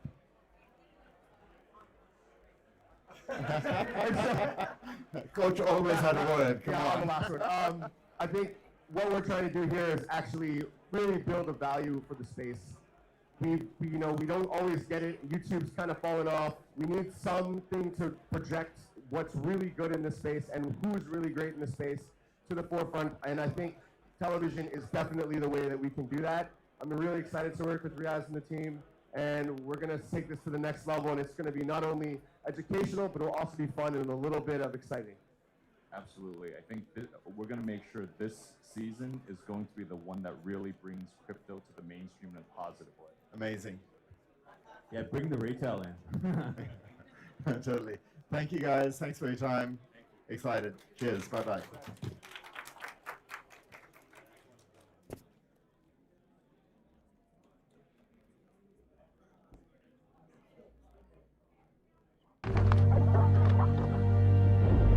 They said innovation had limits.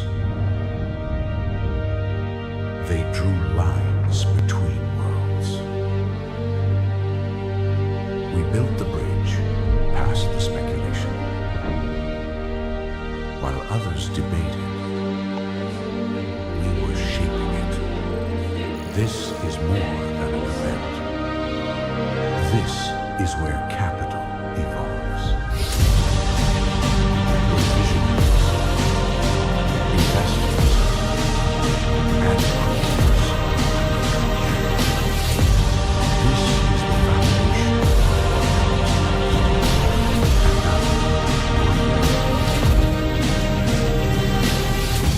Every conversation, every connection led you to this moment. Welcome to DNA House.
I mean, we began by building the largest Dogecoin wallet, mobile app for Dogecoin. Oops.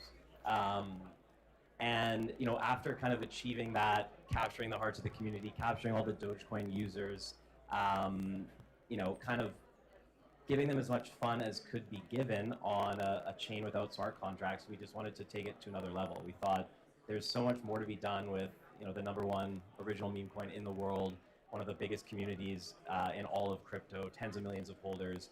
How can we give them more fun? Because it's kind of fun to hold and trade and send Doge to your friends, but it's a lot more fun to build an entire world, an ecosystem, games, apps, DeFi, opportunities to make money, opportunities to have fun. And so, yeah, we basically wanted to make it possible to build all the crazy ideas we came up with over the first few years of just building a wallet. And here we are. Great. I guess I'm gonna ask a tough question. A lot of layer 2s, built on top of Bitcoin, have had a really hard time gaining traction and getting users and getting TVL.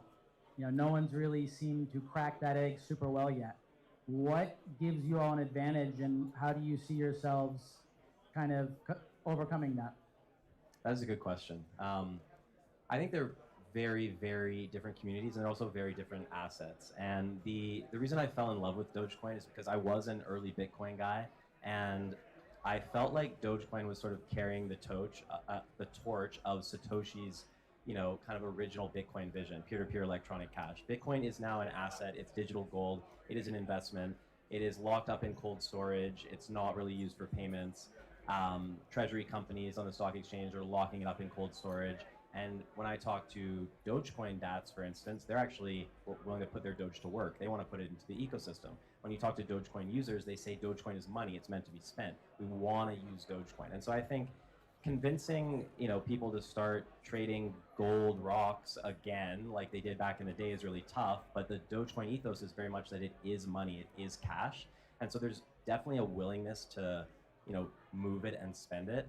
But I think beyond that, like the whole thing is a joke to begin with, and so no one's so set in their ways that we can't experiment, we can't do crazy things.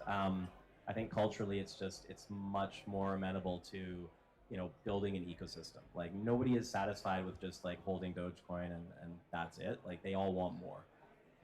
Yeah, I think additionally, it's become very clear that Bitcoiners aren't that interested in depositing their Bitcoin into DeFi, right? As Jordan said, Doge is money, Doge is useful, right? People want to use their Doge. I think specifically Bitcoiners see no thing to do with it other than just leave it in a cold wallet somewhere, right? There's nothing better you can do with Bitcoin. It's just different in the Doge community. Yeah, it's interesting how the use case for Bitcoin kind of has evolved into just doing nothing with it, right? And we're seeing a lot of ossification of Bitcoin where getting anything done is extremely difficult, and a lot of the people holding Bitcoin these days see that as a feature and not a bug. So I think it's great that we have platforms like Doge where we can build really cool things and do it quickly. So when you're building on Doge, what do you all see as like the first killer app? Where do you see the fun starting? I mean, we have, first off, a number of killer apps being built. I've built out a lot of the ecosystem, and I'm personally a very deep DeFi guy, and so I've been able to bring over amazing top, S-tier DeFi teams building new things that are cool. You need that as the core of an ecosystem, but Doge is fun, right? Doge is funny, and so we have a huge focus on awesome games, on different sort of earning experiences that can be fun. I'm not even sure what we can talk about here, but there's one really cool one. It's a company that has the license to use Tencent's entire library of games. And so, they have a massive amount of game developers over there. They can use them outside of China. These are all games that have ads. And what these guys are doing is they're reskinning the most popular games, and they're continuing having ads on them. They're now Doge games, but users will actually be earning as they play this click game. And we think that's like a really good way to get people into the ecosystem as well, right? They get something for free. So there's going to be a lot of fun in the ecosystem in addition to serious things. I was going to say, I really like that because it's a tough sell to get people to part with their crypto, but when you're paying them with crypto, paying them with Doge, that does make it a lot more fun. On the topic of gaming, gaming is another one of those tough nuts to crack. There's been a lot of crypto gaming things that have not worked out well. Where do you see DogeOS playing into that? I mean, I think that it's a very good question. I agree. Like, I've always been a gamer. I've never been much of a Web3 gamer, honestly. And I think it's because, in general, in this industry, people have focused on like Web3 first, and then whatever the use case is second. And I think across the board, we've built a team that's very focused on UI UX, focused on use cases first, crypto second. And so we've thought a lot about this because we need to have some very good games. We're working on getting a number of them produced right now, but I think I've seen a bunch of stuff in the ecosystem that has never really gotten the greater ecosystem, never really gotten great distribution, but are really good ideas, and I think that's something we can help with, is distribution. There's a team who's here earlier today actually called the Olympics. This is one I'm very bullish on. They have like a way of betting on skills-based games, and they have all these Polish developers all over the place who've built like really, really awesome games. And this is cool. You can play whatever this game is with your friend, and you can bet on it with them. It's legal because it's not gambling. It's skills-based, right? Use cases like that, I think if we really make a great game for it, I'd do that. I'd hit my friends up while we're watching TV and bet on whatever stupid game we're playing. That sort of stuff. Yeah, I totally agree. I think a lot of the problem that the Web3 games have had is that they're simply not fun. People play games that are fun and are engaging, and the ethos of Doge is about being fun, right? It started out as a joke. I remember years ago, nobody ever thought that Doge would even get to a penny.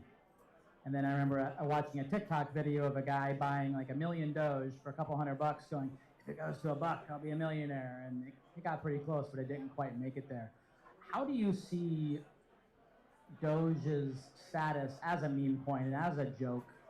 Do you see that as a benefit, or do you see this kind of holding it back to, I guess, institutional acceptance?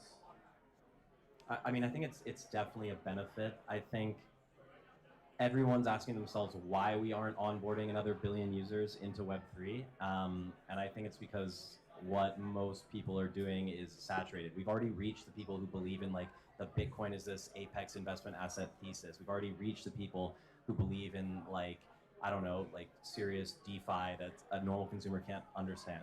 And so I think the fact that it is a joke, the fact that it is a meme, is the path into onboarding that next billion users. It's already happening. Dogecoin onboards normies into crypto, for the last 10 years, continues to do so. We just get organic downloads of our wallet of people who heard about Dogecoin and are curious. And so I think that's absolutely the killer feature of Dogecoin. And I think in the last year, we've seen institutions start to recognize, mimetic value, I guess. I mean, we do have Dogecoin ETFs now. We do have institutions holding Dogecoin on their balance sheets. We have DATs. We have all this stuff. And so I think, that stuff is important in order to, I guess like continue to grow the financial infrastructure around Dogecoin. But I think it's most important, and it's something Bitcoin maxis really don't seem to understand, is that this is the gateway into this technology for so many people. And the higher the Bitcoin price goes and the more serious it becomes, the likelihood of onboarding some young person onto Bitcoin gets lower and lower, in my opinion. Dogecoin being a meme, it will always be a meme, it will always be a joke. That is the most likely way you're gonna onboard someone, and much more so than your average meme coin someone hears about, because when that onboards someone into the Solana casino, they lose all their money immediately, 99 times out of 100. Dogecoin having this sort of institutional adoption, volatility, still volatile but decreasing, I think it's kind of the perfect gateway crypto for everyone. So I think it's a killer feature for Dogecoin, but it's also kind of a very, very important thing for our entire industry. Yeah, I guess my thoughts on this and on Doge is that it seems like it's serious, but it doesn't take itself super seriously. It's inviting and it's fun. Bitcoin, we're all Bitcoiners here, but the Bitcoin online space can be a little harsh at times. So with your permission, I'd like to shift gears a little bit. Can you tell us about the technical architecture? How is DogeOS built? You know, is it a fork of any other code base? And where are you at in the development? For sure, and you mentioned something earlier about sort of the ossification of Bitcoin, and I think this is the coolest thing about what's going on in Dogecoin, because last year some developers sort of proposed, hey, what if we added some ZK capabilities to Dogecoin Core, which would allow, you know, real layer 2 ZK rollups, you know, trustless architecture to be built on top. And we saw that and we thought, you know what, that's a really incredible path forward, because we don't want to build something that's not really decentralized or has all these trust assumptions and so on and so forth. It's not really in the ethos. And so seeing that core development, community and core developers are sort of aligned with that path forward, we did start working on, you know, building like a real ZK rollup on Doge. So, you know, it is an EVM equivalent ZK rollup. I bring up the ossification thing because a number of Bitcoin researchers, developers who have been trying to push innovation on Bitcoin for years have sort of seen what we're doing and come over to help, because they're also realizing that, look, the more this thing becomes purely an investment, the stakeholders have absolutely no incentive to experiment, which totally makes sense. Like it's nobody's fault. It kind of makes sense. Whereas Dogecoin, open to innovation. Yeah, it's a risk. Exactly, it's a risk, right? Why risk it? It's an investment. We just want it to go up. So Dogecoin being open to innovation has attracted a lot of development. So we're pushing research on the L1 side to kind of bring this ZK upgrade. And in the meantime, yeah, I mean, we built a EVM equivalent rollup because there's just way more apps, developers, everything in the EVM world. EVM is the most trusted amongst institutions for DeFi and so on and so forth. And if we're trying to kickstart, you know, real Web3 ecosystem on Doge, we just need, you know, the most trusted tech, the biggest pool of developers, and yeah. Where are you at today? You know, are you on testnet, mainnet, and I guess kind of from your last comment, is your launch and development dependent on this getting pushed into Doge mainnet, I guess? Or are you able to kind of do it independently of that? Yeah, great question. So we've had a testnet for about a year now, but we're gonna roll out the kind of like final full public testnet in the coming weeks, more or less. Don't want to put a hard date. And then, you know, there's no hard date for mainnet, but as soon as possible, because we have so many developers building, we don't want to, you know, do them a disservice by not getting the chain out. I mean, they're all waiting. They really believe the opportunity is in Dogecoin. We have to hurry. So I forgot the second part of the question. I did too. Okay. Guess next steps, like how do you draw liquidity onto the platform? You know, do you approach Tether and try and get, you know, USDT Doge? Do you bridge assets? You know, what's your go-to-market plan to get, you know, billions of dollars of activity on chain happening? Yeah, I mean, okay, so there's a few things. Ultimately, we're trying to bring Dogecoin on chain, right? It's all on exchanges. There's no DeFi. All the trading happens on the exchanges. Dogecoin holders benefit nothing from that. It doesn't help the price go up, and all the trading fees, you know, go to a few big companies. And so there's a clear value prop for Dogecoin holders to bring their Doge on chain, provide liquidity in DeFi, actually earn yield from their Dogecoin. We are going to introduce the first real yield opportunity for Dogecoin that actually scales, which I think is kind of a no-brainer way to bring serious amounts of Dogecoin liquidity on chain. Beyond that, I mean, we are, I don't know if I can announce kind of like the stablecoin partnerships, but yeah, stablecoins are important. Let's just say there's certainly a lot of interest amongst the big stablecoin players on, you know, being the major stablecoin paired against Doge for all of this DeFi, given that, you know, there's a high likelihood we bring billions of dollars worth of Dogecoin into DeFi in the next couple of years, and you know, likely one stablecoin will kind of be the default pair on Doge. So Hoff can maybe expand a little more. Yeah, you know, in terms of bringing partners on, you know, like Tether or Circle or whoever, one of the things that I found very interesting is that I was a very tough sell on this idea when I was first told about it. And it took me a couple weeks to really process this opportunity and what actually the reason is that we're doing this. And now I'm one of the most bullish people in the world on it, right? But so I talk to these projects all day long. I've talked to multiple today here who are, you know, these blue chip sort of projects. They all get it way quicker than I did. I'll tell you that. I like it pretty fast. Yeah, you were really into it immediately, 5 minutes ago, right? But so, you know, I think people realize that what we're doing is different than any of the other chains launching, mainly because most of these other chains, they're a little bit faster or whatever they are. Like, I'm kind of like, who cares, right? Like, nobody's using, you know, the max TPS anyway. What we're doing is we're activating a massive asset, right? And so these blue chips are like, oh, that makes a ton of sense. There's 30, 40, 50 billion dollars of Doge sitting out there. We might as well actually activate that. On-chain, is Doge going to be the native asset that you use to pay transaction fees? Will there be a separate token? Are you doing a token sale? What's that look like?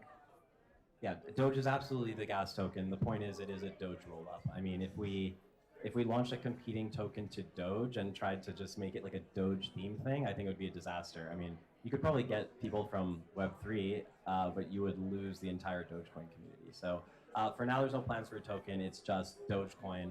I mean, we believe we're building something real. And so, yeah, we're going to get Doge moving. We're going to bring Doge on chain and go from there. Cool. So you mentioned it's going to be EVM compatible. Do you all have plans to like launch Doge Swap, you know, like a Uniswap clone or anything like that? Will that be coming out of your studio? Yeah, I mean, we've got every blue chip app you can imagine. We have like 3 forks of it, right? Honestly, I'm not that interested in that. Like, that's cool, but I'm interested in people who are innovating on stuff. So yeah, I think there's 4 Uni V3s being built. There's an Aerodrome being built. One of the cool ones is Meteora on Solana. We've got the first EVM implementation of that architecture, which is really cool. But yeah, everything that you know and love about DeFi will be there, and hopefully better, right? Great. Anything else before we wrap up that you want to leave people with? And then I guess how can people get involved? You know, other than following you on Twitter or bridging their assets over, how can people get involved in the community? What do you all need most right now? I mean, I think to Hoff's point, I think it's really ironic if some of the most innovative apps come and build on Doge. So you take like a really serious, innovative DeFi protocol and it launches first on Doge.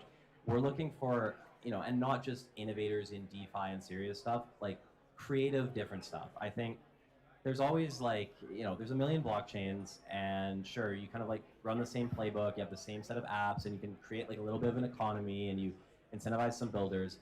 That's not really what we're after. Doge is different. Doge is so different and so weird.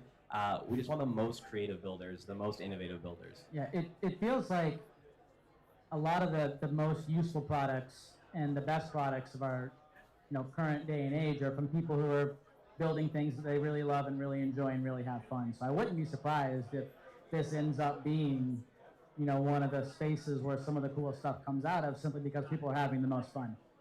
You know, exactly. Crypto is fun in general, but a lot of the other stuff, you know, is very, very serious. And it is serious. But when people are having fun and having a really good time, really cool things happen. So it's very exciting to see that. If you had to make a prediction, you know, what's over the next 5 years, what are some of the things that you could see coming out of this that don't exist yet today?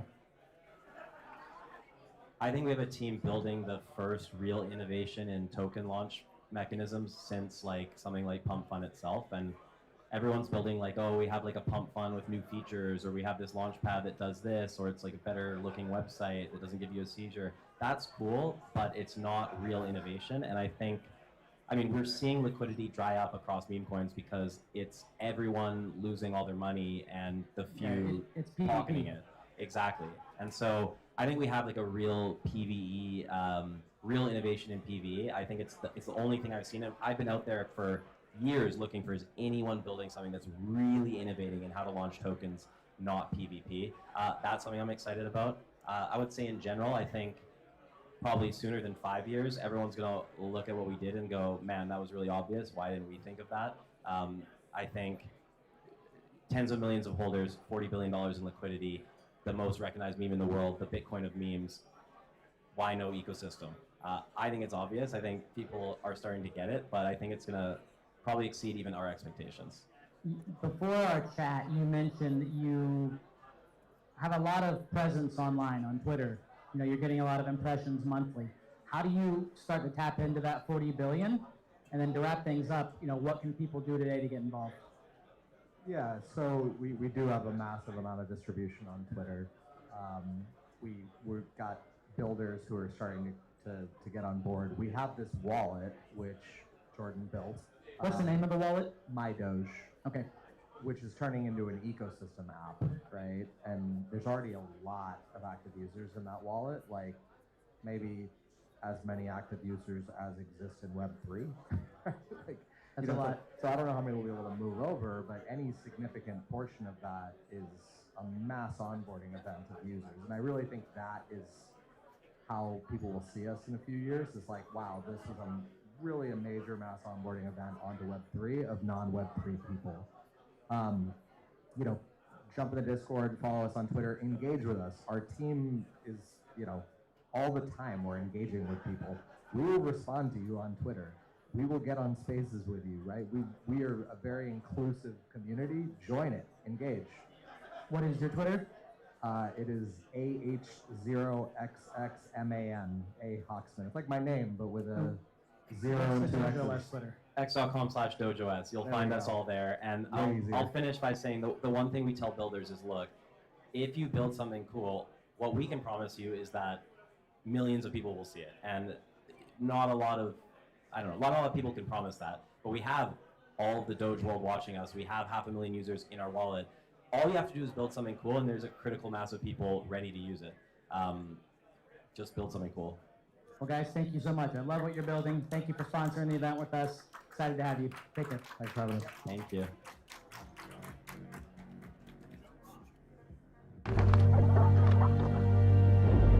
They said innovation had limits. They drew lines between worlds. We built the bridge past the speculation. While others debated, we were shaping it. This is more than an event. This is where capital evolves.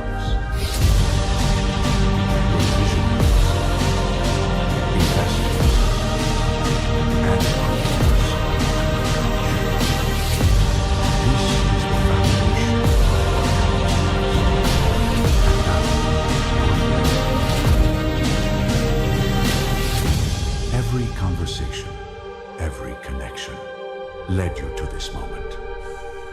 Welcome to DNA House.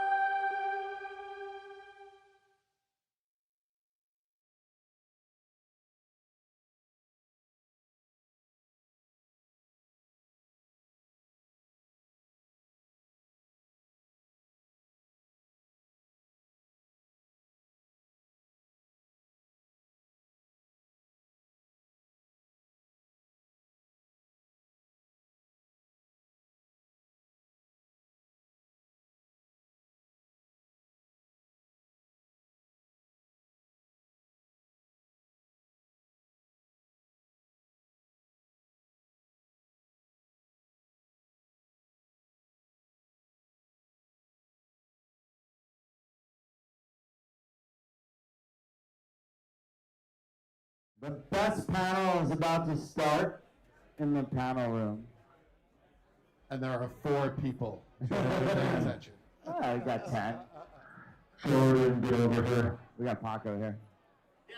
That's all we need. Right there, look at that.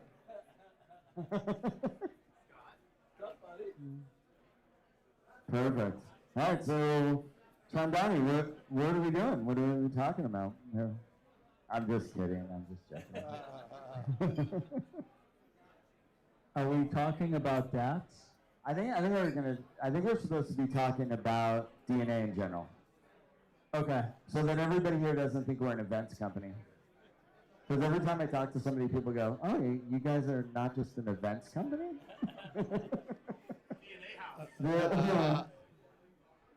All right, Scott, you're up. That's a great point. Yeah. So you want to start off, Scott, giving a little bit of history about DNA and where we came from? That's a great idea. Thank you, Chris. Sure, Scott. So guys, for Wait, those of hold you... on 1 second. There's way too much overacting going on right now. Go ahead. For those of you who don't know the history of DNA. We started as a fund. We were an early stage crypto fund started by two friends who we loved Bitcoin, and we really wanted to create an ecosystem around Bitcoin. We fast forward into 2017, 2018. We decided to make a business out of it. We tried going public originally with an idea, and then 2018 happened. How many of you were here in this industry in 2018? Oh, that's a lot. Pretty much the whole room. So you remember... You want people like me coming in, going forward. You remember 2018. It was an interesting year, to be sure. And so little by little, we kind of grew up, and we created an entire business around early stage investing. Fast forward to 2024, we decided to take DNA public for real this time. We brought our good friend Chris Maglino to help us relaunch DNA, and then through a series of interesting circumstances, we were talking to our bankers that were engaged to take DNA public, and he came to me and he said, you know, I've got this friend, he's in my office, he's been retired for several years, he's the former CEO of Cantor Fitzgerald. For those of you who don't know Cantor Fitzgerald, it's a pretty famous investment bank. They've been around for many years, billions and billions of dollars, and Sean Matthews grew the company from 2,000 or 3,000 employees up to over 10,000 during the 10 years that he was CEO. So, you know, my banker was like, would you like to talk to him? I'm like, as a matter of fact, I would. You know, the timing is great to take DNA from an early stage crypto fund into basically an investment bank for crypto. So please meet Sean Matthews, guys. Hello. Yeah, look, it's an amazing time in the space. We're actually coming after Galaxy. We're going to point at them. We're going to be number one in the space in financial services. The ability to build on a platform, right? That's the key thing here. You've got the DNA platform that's been around for a long time. It's been very merchant banking-like. We're now going to take that to the next level, make it a full-scale financial services firm, really be part of, you know, the ecosystem that I believe is kind of 1960s, 70s Wall Street mentality right now. It's all equity-based. You know, it's really kind of spot trading thought process that's evolving right now and evolving pretty aggressively. The DATs were really about, you know, creating twofold things. One, it's allowing more people to invest in the space, but also creating liquidity. It's a liquidity arb and a financial engineering arb. So that is really interesting as well. You know, credit rules the world. I said this at 1:30, I'll say it again, right? If you look at the liquidity characteristics of the space, it's really equity-based. It has to change, right? That's going to be a big component of how we drive the next layer of the business model. And the business model is really kind of taking an old school, traditional financial services firm, put it into the crypto ecosystem, and grow it aggressively. I mean, I've done it once. I'm going to do it again, right? I think it's fun, exciting. Great partners, you know, the ability to actually build on a franchise that has real long-term standing in the space. These guys know everyone, and that's important, right? This is a relationship business, will always be a relationship business over time. So I'm excited about the opportunity. I certainly think that the next 10 years are going to be amazing in this space. We're still at the kind of the ecosystem's as big as NVIDIA right now. Right? If you think about it, they're relatively, it's still small. right? Now, you guys have all been here for a long time, so it's grown massively during that time frame, but it's still relatively small. So the next layer is going to get guys like me to come into this space, right? And that means traditional finance guys. That means, you know, investor class that's actually thinking about putting money to work in the space. And everyone is trying to think about it right now, but it's still going to take some time, right? So we want to have a leading position in the space. We are going to grow this aggressively. We're going to be smart about it. And like I said, we will be the biggest financial services firm in this space by the time it's over. Yeah. So with that in mind, let's introduce Chris Miglino, the president of DNA, the co-founder, along with Brock and I. Chris, tell us all about yourself. So I've been an entrepreneur since a kid, when I was mowing lawns in my neighborhood for $3.50, which seemed like a lot of money back then. And just been starting businesses all along. I've taken 3 different companies public. The last company that I took public was all focused around helping other public companies with their ecosystem and what they were doing. So we built the largest database of retail investors in the US capital markets. So we have a database of like 10 million retail investors that are invested into different public companies. Not people that file anything, but unique individuals that maybe own 10 shares, 20 shares, 100 shares, 1,000 shares, 500,000 shares in a company. And Scott was an investor in this company along the way with us. And so we had a lot of background in helping put together public companies and creating public companies, and knew the road we needed to go down in order to get DNA ready to go public. And so we started down that road this, you know, around a little bit over a year ago from now, and we've gotten to where we are today. In that process, the whole capital markets inside of crypto completely changed, right? Like when we first got here, everybody was coming for money to TGE, and now everybody wants $1 billion DAT.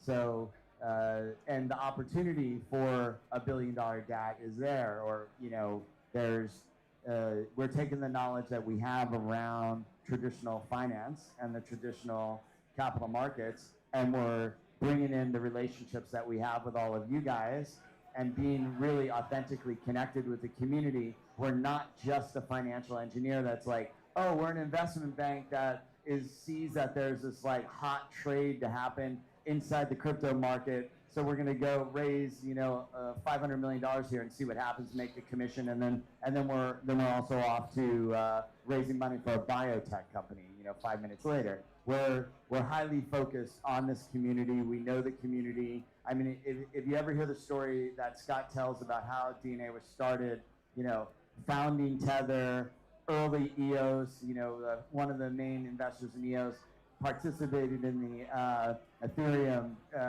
initial sale. I mean, the story just goes on and on. When people hear the story, they're like, wow, you guys have done a lot of stuff in this space. And now it's about applying that connection with the community, which is really important, right? Like, the connection with the community here is super important. That's why we do these events, is to make sure everybody gets together and can see that we care. They can feel that we're like engaged with everything that we're doing, and then bringing people like Chris will be hugging everyone at the end of yeah, that's the goal, especially here.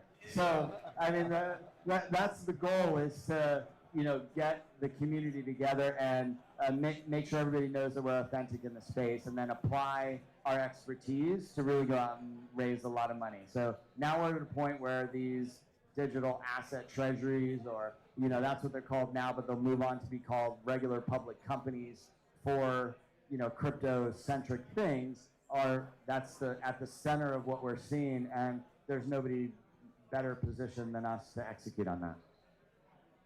So I'll talk for another few minutes on digital asset treasuries and our investment thesis on these. So in the last 7 months, a little over $30 billion have been invested into DATs. It really obviously everybody knows it started with Michael Saylor and Bitcoin, but not long after that, Ethereum, Solana, a number of different, what we would call blue chip, large-scale crypto projects have all launched digital asset treasuries. It's a really interesting, unique opportunity because Wall Street investors, and as Sean was explaining, we think about our industry and how much it's grown, and we look at it and we say, my God, in these few years we're $4 trillion, and then Sean and like Wall Street guys look at that and they say, NVIDIA is worth more than your whole industry. It's one company. And so it seems so crazy and so big to us, but it's really, really small. And so a lot of people today will tell you digital asset treasuries are a fad. They're going to come, they're going to go, they're going to crash and burn. I completely disagree. They said in 2017, ICOs are a fad.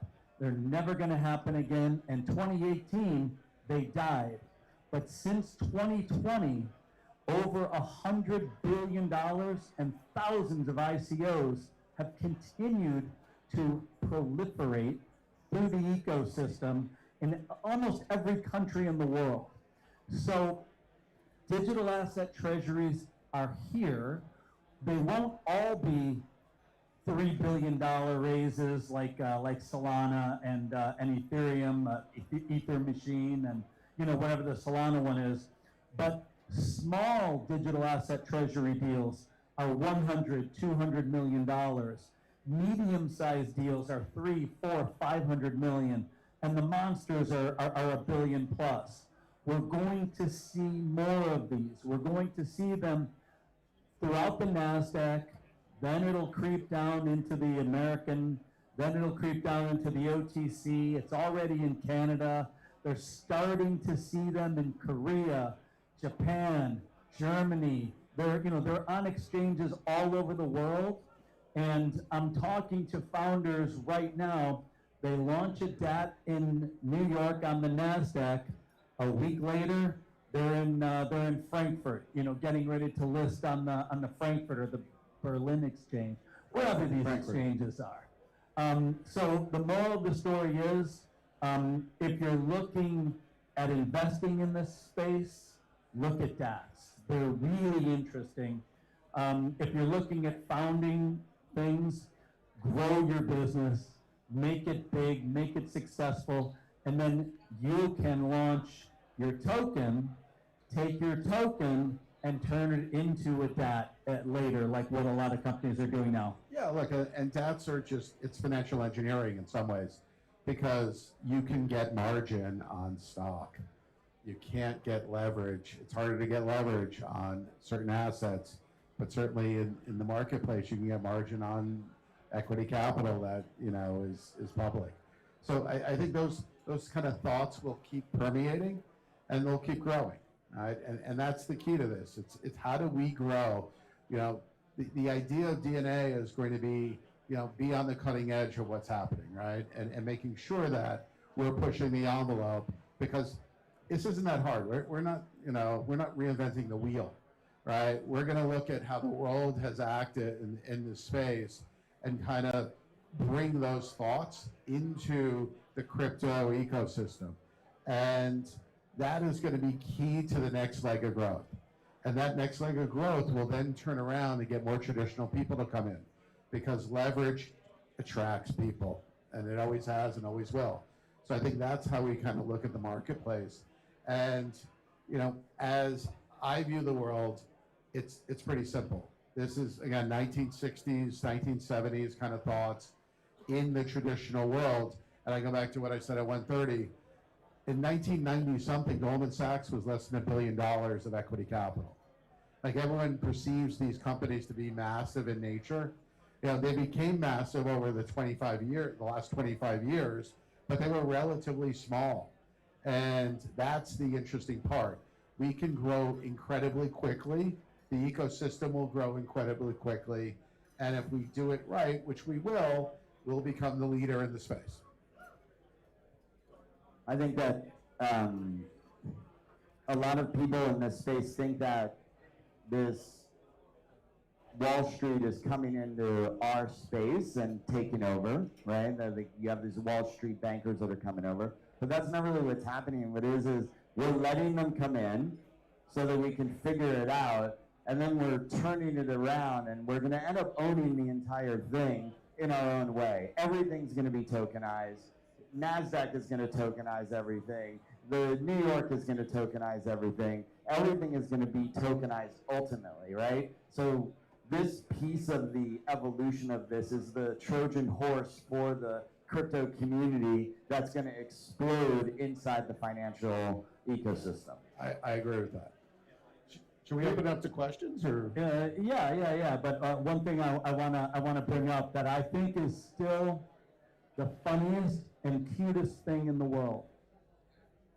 In our world, assets trade 24/7, 365.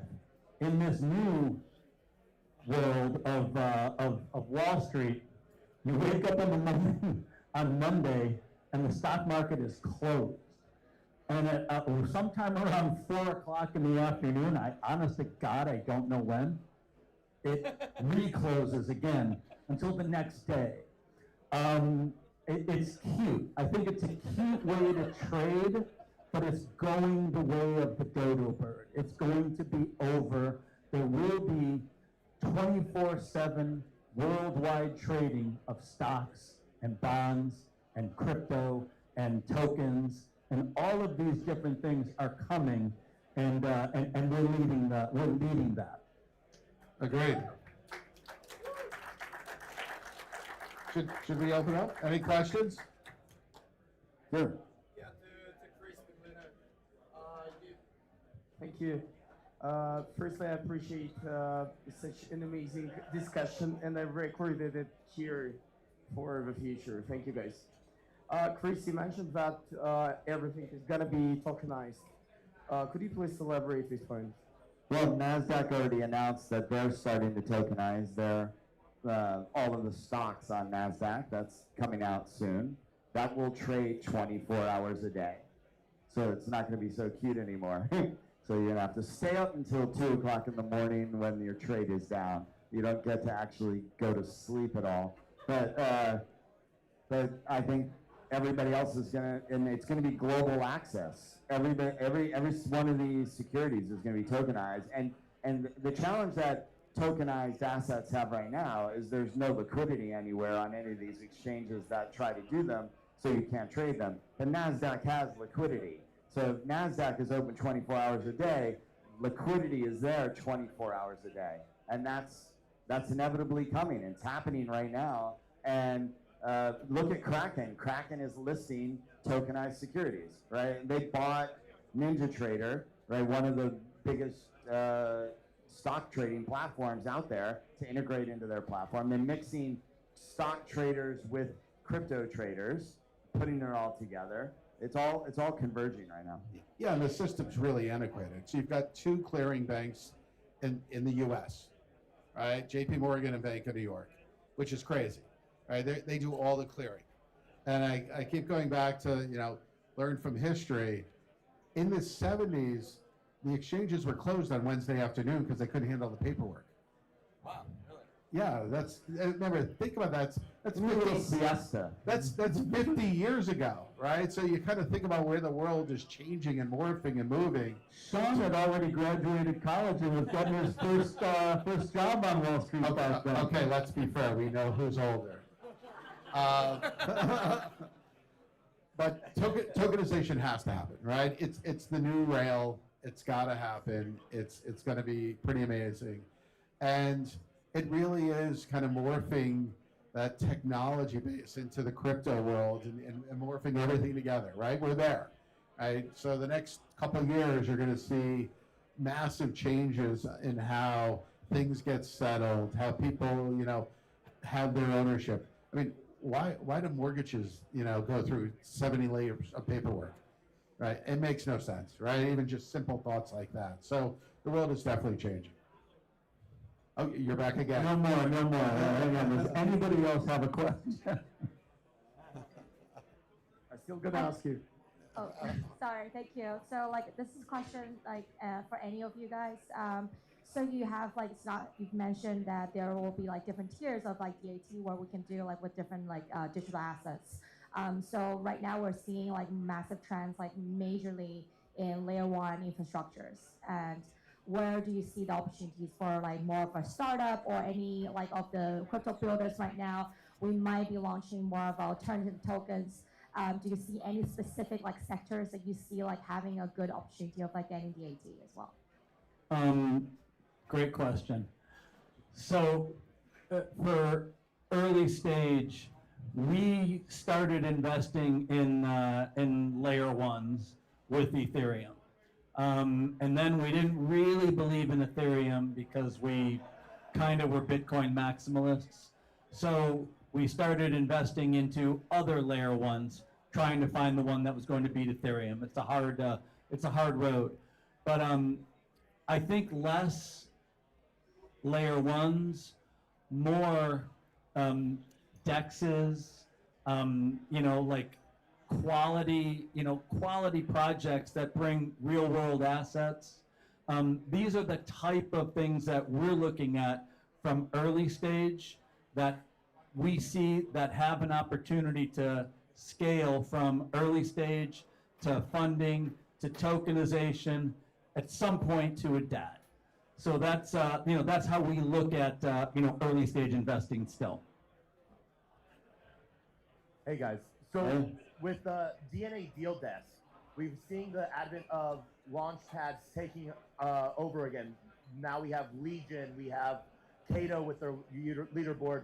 We're seeing projects remove the caps of like the ICO days and allowing for the community to come in, not necessarily under current regulations within the US. And you guys are working really hard to follow either the idea of the law or the future of what the law might stand for. But as we're seeing projects raising 60 times more than what their cap was, is this going to be the new meta of community fundraising in a regulated space, letting the common person come in with just $100 rather than the $1,000, $10,000, $25,000 check?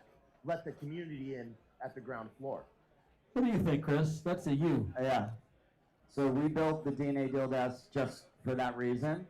And the idea was that everybody would be able to invest. And then they threw an American flag in our face. And they were like, you can't do that. You need to put all these rules on here. And you need to do all this stuff. And it's such a bummer and such a damper, right? You're like, well, can't we just do it over like everybody else is doing it illegally over here and just take all the money that we possibly can? So that, I think that there's an opportunity for that. Now we've gotten to the point where the international investors no longer need to go through any form of accreditation. They can just log in and raise money. And we launched when we launched the AetherDAT that we just did. We raised almost $400 million for the AetherDAT. We put it on the deal desk, and in 3 days, tons of people invested into the project, even though they had to fill out the KYC, right? Even though they had to go through the process, and the DNA Deal team was there approving people immediately as they were coming in, and international people were getting approved immediately. So I think that the US rules, hopefully, in one day, will free us up so that we can do that in the United States, not only internationally, where, look, if somebody's got $100 and they want to put it into a project, go for it, right? It's like, let them do it. It's not like we're forcing them to invest. Somebody could lose $1,000, $2,000, $20,000. If you have the money, you should be able to invest it, is my opinion. Hopefully we get there on the rules someday. But, Sean is going to tell a story about compliance and rules and stuff like that. So you have to contend with these things. It's not a fun story. No, the SEC is clearly moving in the right direction. I mean, the deregulation in the space is on. The Trump administration is clearly pushing for it, and there's no reason to see it changing. And one of the nice things is, once you actually establish something, it's very hard to go against the rules. You just build on the deregulation process that's in play. Thank you, everybody. We appreciate all of you for being here. If you missed out on the Goldman Sachs IPO or the Google IPO, the DNA one is coming soon. See all of you. Thank you. Thank you, everybody.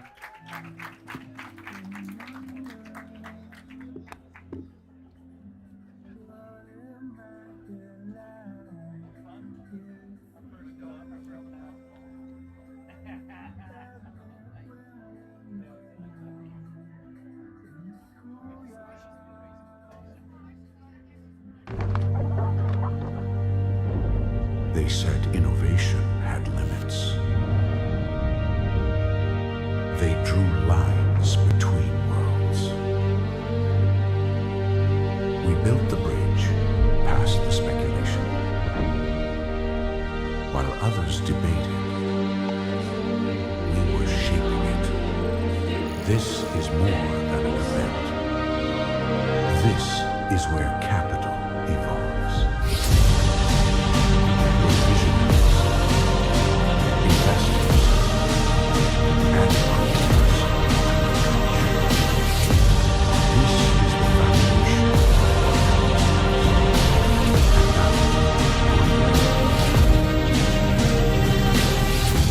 Every conversation, every connection led you to this moment.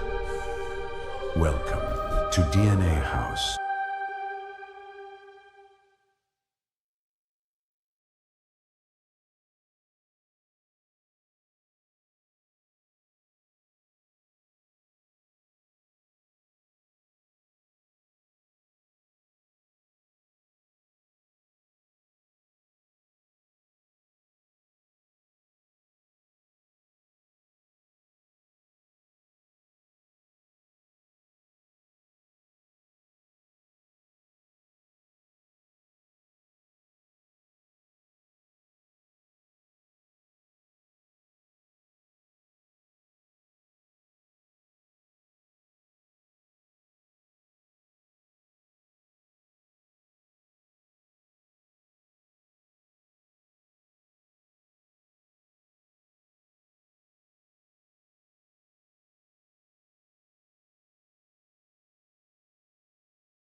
The stage, my favorite company in the whole Web3 space. Round of applause.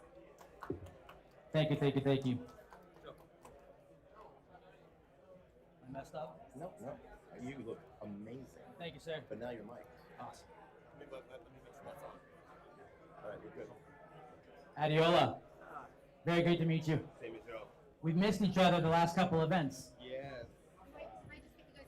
Yeah. Gotta match the names. Yes, yes, yes. It was quite chaotic because I think we're two different continents. It is, it is. I know how it goes. So the company, it looks like it should be pronounced Credit, and I've seen on some of your videos that it's definitely credit. Credit, yes. So could you tell us a little bit about yourself, introduce yourself, and tell us, what is credit all about? What do you do?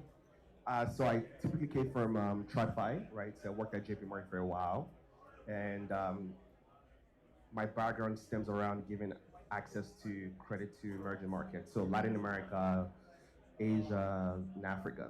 And I realized that Africans were the least in terms of approvals because they didn't have a credit history. When they did come to the US, they started from near zero. And I always remember my own personal experience when I moved many decades ago.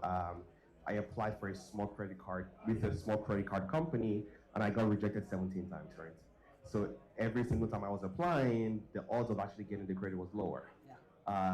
So that was one of the defining moments, and I worked at the JP Morgan, right? TradFi, so that gave me an idea as regards to the why, then I just had to figure it out. So that was my background around payment rails, credit history underlying infrastructure, and also the immigrants as well, which I am also a first generation African immigrant. So that's pretty much my background. So where did you immigrate from, and how did you overcome that? 17 denials is a lot, and I think we often take for granted having credit, having a credit history, not showing up on the shores with nothing. How did you overcome that, and how did you get to work at JP Morgan?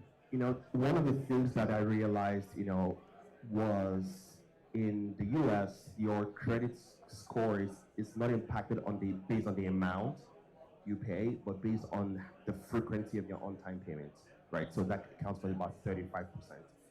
So we realized that if you could build credit, if you could build credit via paying your American Express on time, then everyone should have a perfect score. So it's two things: either the banks or the credit card companies do not report as frequent as possible, or you don't have that much access. So for us, the idea was find something for African immigrants that is very frequent and build an infrastructure around it. And what other thing than cross-border payments, remittance, right? So we call it the black tax. It's something you do once or twice, sometimes 5 times a month, right? Because for every African immigrant in the US or the West, there are 5 more family members back home. So that was the infrastructure lining that we understood, and we said, if we are to do something different, we have to use blockchain, right? We have to make stablecoins as an underlying part of our infrastructure to reduce the cost and then put back the billions of fees back into the people's hands in Africa. It sounds like this has to be built on Web3, on blockchain, just because, with Swift, it eats things away in fees. Yes. If you're sending a couple $100 back home, you can't afford to have 10% of that go away in fees. Absolutely. So is this simply not something that could be done prior to Web3? Let's also understand that many of the huge banks serve as correspondent banks for banks in Africa, right? So I think that's the first level of conversation. It's been happening for many years. If the African banks do not get access to the dollars, then they are unable to terminate the last mile delivery. And we're in Brazil last 2 weeks, and one of the things we talked about was stablecoin is great, but the biggest pain point today with stablecoin is local liquidity. Like, who provides the local liquidity from a payout perspective? And that's pretty much our job, right? So we serve as a middleman between the users, the banks, and also the correspondent banks by using stablecoin infrastructure. So that is the whole ethos, right? So, and I always like to say, right, so for big merchants and for big suppliers and vendors, it's more like acceptable if you're sending $20 million, $100 million, you do not mind the $30 fees, right? Or you might be patient enough to get the wait. But if you are a grandmother in Lusaka or in Lagos or Cairo, you need your payments ASAP. And that is the benefit of stables here. What does the customer journey look like, or what does the journey look like on credit? Somebody lands in America, let's say, they've got nothing, no bank account. How do they get onboarded, and what's the process look like, and what does this enable? I guess you're helping them build up a credit score so they can begin to access financial services. What's that journey look like for them? So we are in the phase of activating our flywheel, just like at Amazon. So 2-3 years ago, our ethos was to reduce the fees on the payments, right? We wanted to ensure that if you're sending $200 back home, your parent or your children are not getting like 180 or 170. That was the first step for us, to reduce fees and make it instant. The second step was to build credit history around that payment. So you move to the US, you find a Western Union or MoneyGram, right? That was what you were used to. But now you, at the comfort of your home, you can download the app and then process the payments, right? And ensure that the fees are very minimal and your family members are getting the payments. The third step was to build credit history around that payment. So every single time a customer was sending money back home, we were reporting to the agencies as an on-time payment. So that was the stickiness, right? So we saw from a 40% to 85 upward north stickiness on the platform at the point when we saw customers actively now looking to send payments as frequent as possible to build a credit history in the US.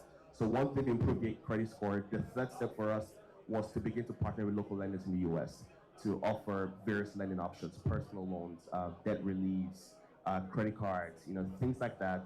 So that flywheel just keeps going. So when you land into the US, you do not have a bank account, you do not need to queue, you do not need to wait for a bank account.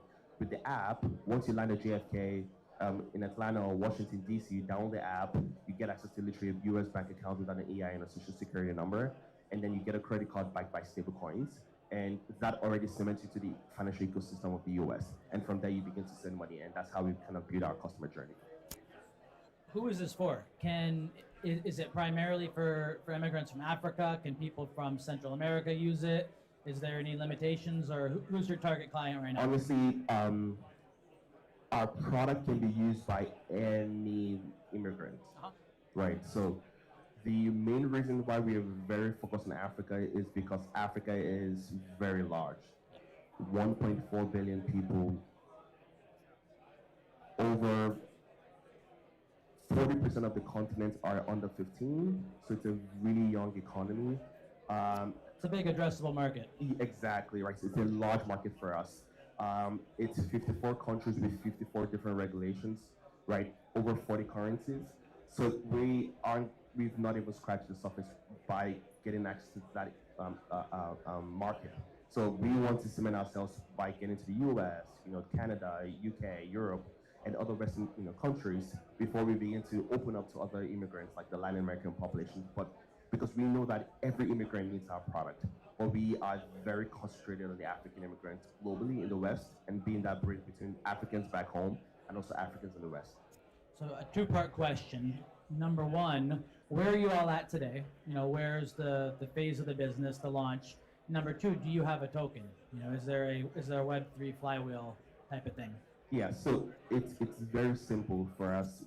First, we just raised a $22 million Series A round. Congratulations. Thank you so much.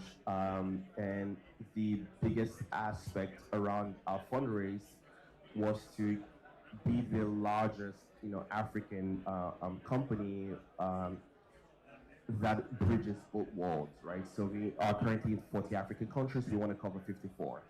And we want to expand into other jurisdictions. You said 15 right now? We're currently at 40. We want to expand to 54.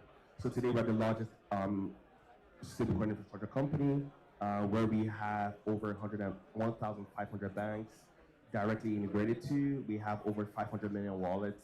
We have over 450 MNOs that we integrated with today. So we're very deeply penetrated in the African ecosystem. We are at the phase of ensuring that payments are still reduced, right, and getting more access before we launch a token. I think it's very important for us because many of our customers do not understand what a wallet is, right? And even with our app today, we've abstracted 100% stablecoin because the brand loyalty and trust of the US dollars has been for many years. If that would drop my cohort analysis, if a customer sees something they're not used to, they then delete the app, right? So I think before we get into tokens, I need to ensure that my customers are happy. We are at the $100 million mark. We are at a fast growing pace with user adoption, and then we begin to ensure that they can earn money. So I think we just added Mute as savings account now.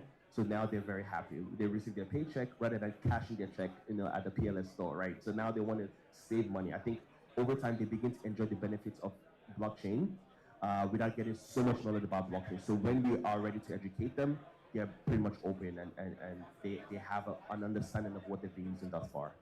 That's great. So from a business perspective, you've got 22 million, you said, in your Series A. Yes. Clearly there's a business model here. How do you all make money? What's your revenue model? Are you just taking a small fee, smaller than what they pay in TradFi? Is it limited to that right now? And what are the plans for the future? Yeah, we charge $1 per transfer. So even if you're sending $100, $10,000, or $100,000, our flat fee is $1 per transaction. And we do that because we want every single person sending money to have close to the gross amount that was sent, and we're not so big on fees. We're very big on financial inclusion and the positive impact. So that's one. Two, because of our infrastructure, it ensures that the banks do not have to incur additional costs from corresponding banks. So we have the best FX rates in the market. You know, about 8 to 12% better than Western Union, MoneyGram, and the other like partners in this space. So we charge about 40 bips up until 3% on the FX depending on the day. So that's how we also make money. And then we are integrated across lenders in the US, over 1,200 lenders. If we match make a lender and a customer who they would have never had, the lenders pay us. So that's how we make money. So we're growing at a 9x year-over-year rate. Last year we did 11x, and we're get to do 9x today in revenues. That's great, thank you. So wrapping things up, you know, for somebody watching at home today, or for somebody who's here who is not an immigrant, is there a way for them to get involved? And where can people find you online? So you can download the app. We have the application, the mobile app, on both App Store and also Google Play Store. I think the biggest part for us is to ensure that you do not just derive value from the credit insights, but you also derive value with intelligence and data, right? So you can see the various African countries, you can see the various currencies, you can see the ability to actually move money in real time. And these are some of the things that we've actually seen. You know, our target was African immigrants initially, but now we've increasingly moved our TAM by a couple millions for Black Americans. Now looking to send money to Africa for charity, just so they can view the credit history. So I think that's what we've seen, that it's, in as much as we were very niche-minded, our product can be used by anyone. So you can download the app if you want to view your credit history, you want to get access to an American Express credit card. This is how you view the credit history, and from there you can start with sending money back home. So anyone can access our platform too. Great, and lastly, your website and your Twitter, where people can find you. We are currently at www.credit.io. And you can find us on Instagram, you find us on Twitter at Credit, Kredete. We're also on Telegram as well. Thank you very much. Thank you, Adila. Glad you're here. Yes.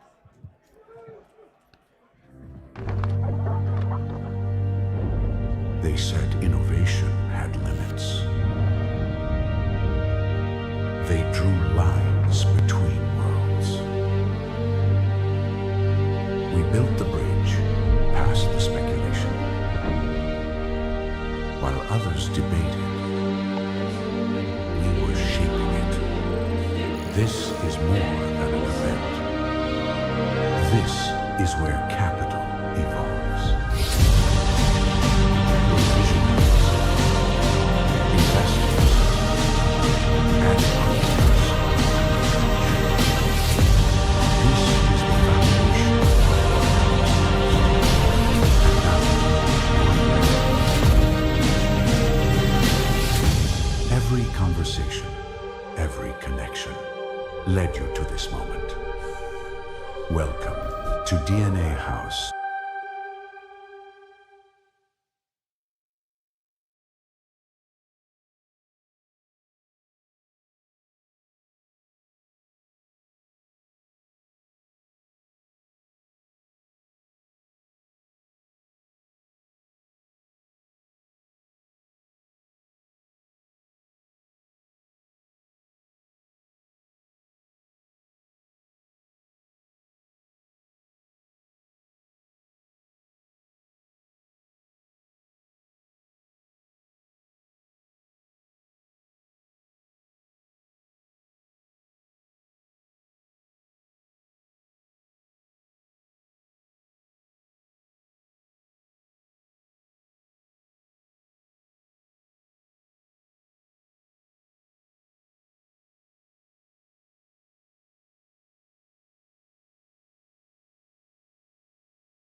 The truth is, having a successful TGE requires a lot of things to go right. What if you had someone in your corner who could help you navigate this process and maximize the potential outcome of your TGE? This is where DNA Advisory comes in. We work with teams across Web3, AI, crypto to turn early traction into real lasting momentum. A successful TGE takes insider knowledge and support from every angle to make the launch successful. That's where we come in. We embed with your team to help you refine tokenomics, navigate regulatory frameworks, take you on the roadshow to every major crypto event, shape go-to-market strategies, elevate brand positioning, connect you with the right exchanges, advisors, legal support, and anything else you might need along the way so that your company grows and maintains. Learn more at dnadealdesk.com. We know all the pieces that make up a successful TGE, and we're here to help you win.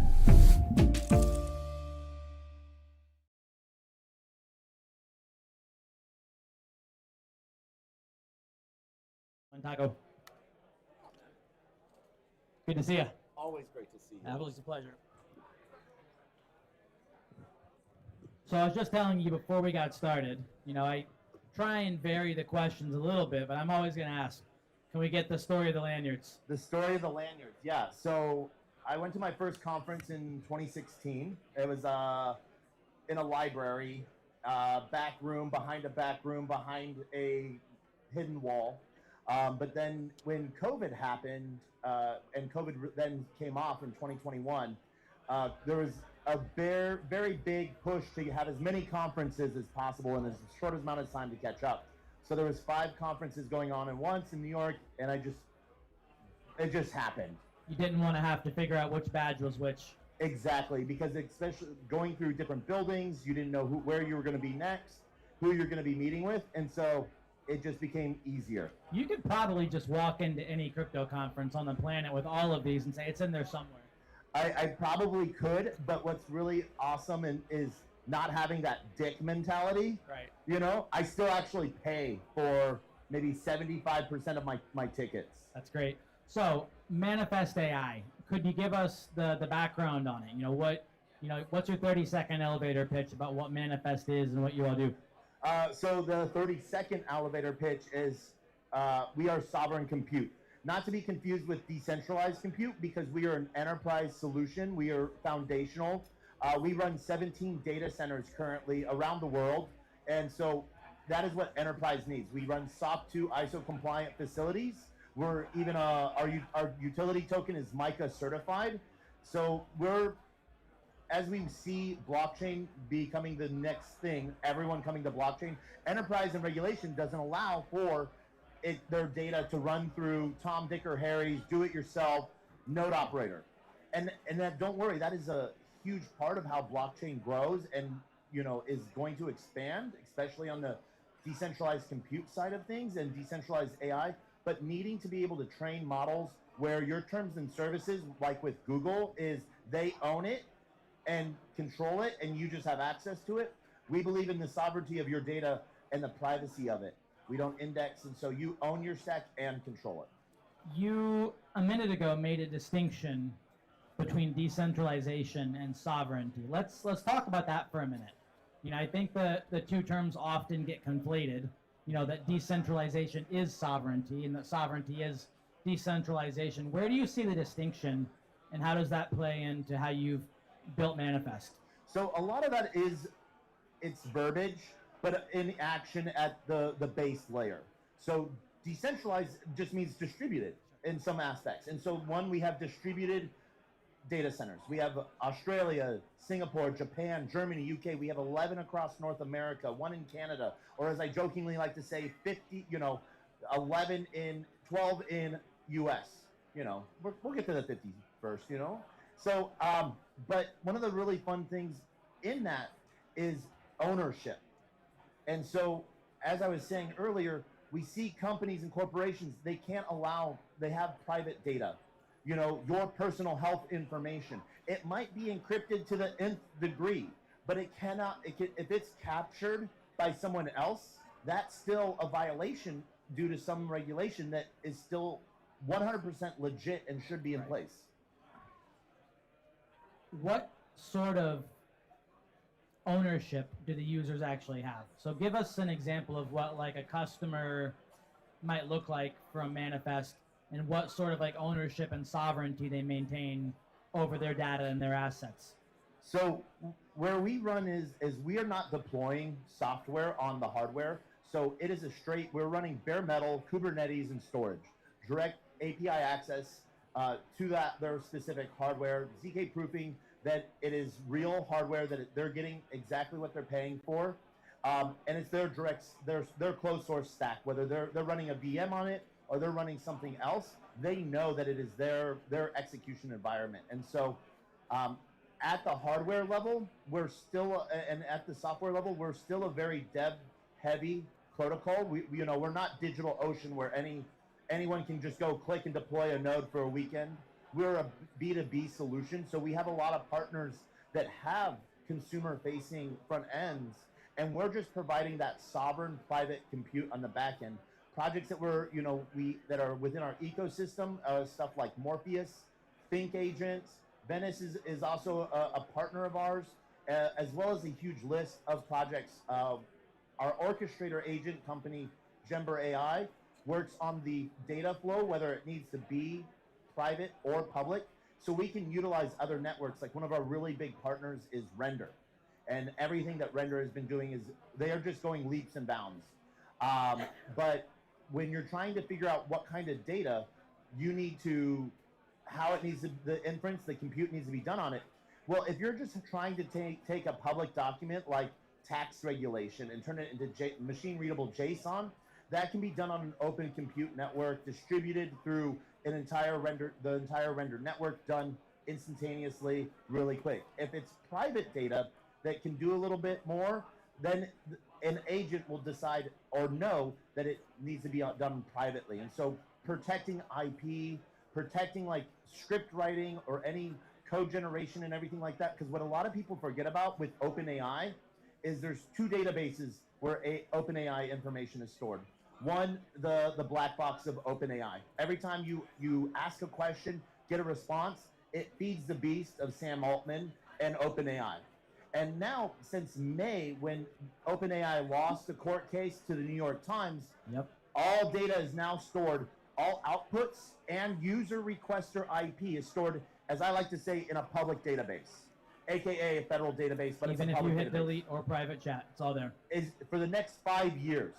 Whether you're asking about for a Glibby picture, you're asking about your toes, or what day of the week it is, what the output is, and who the IP of the requester of it. And so that's something that open source, and what we use is a POA module, proof of authority, where our data layer is Cosmos app chain, and that's just data centers talking to each other. So we're not a retail chain, we're data and privacy of that. And Cosmos really allows for that. We've been building for 5 years, so it's sort of awesome.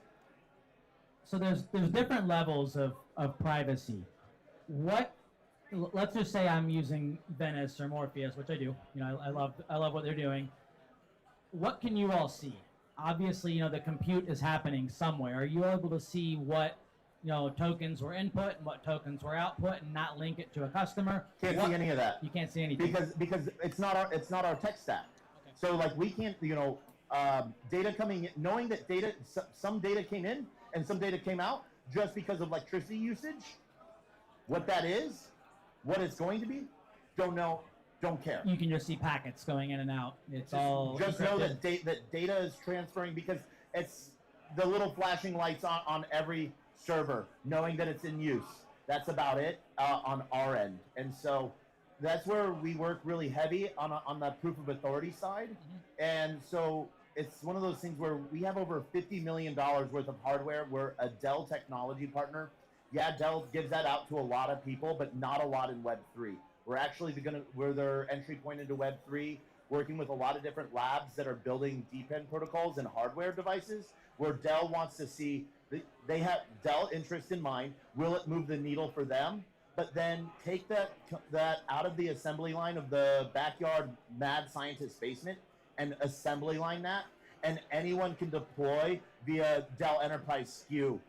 And that's how Web 2 institutional can partake into Web 3 at the same time. So it's very familiar to people. Got it.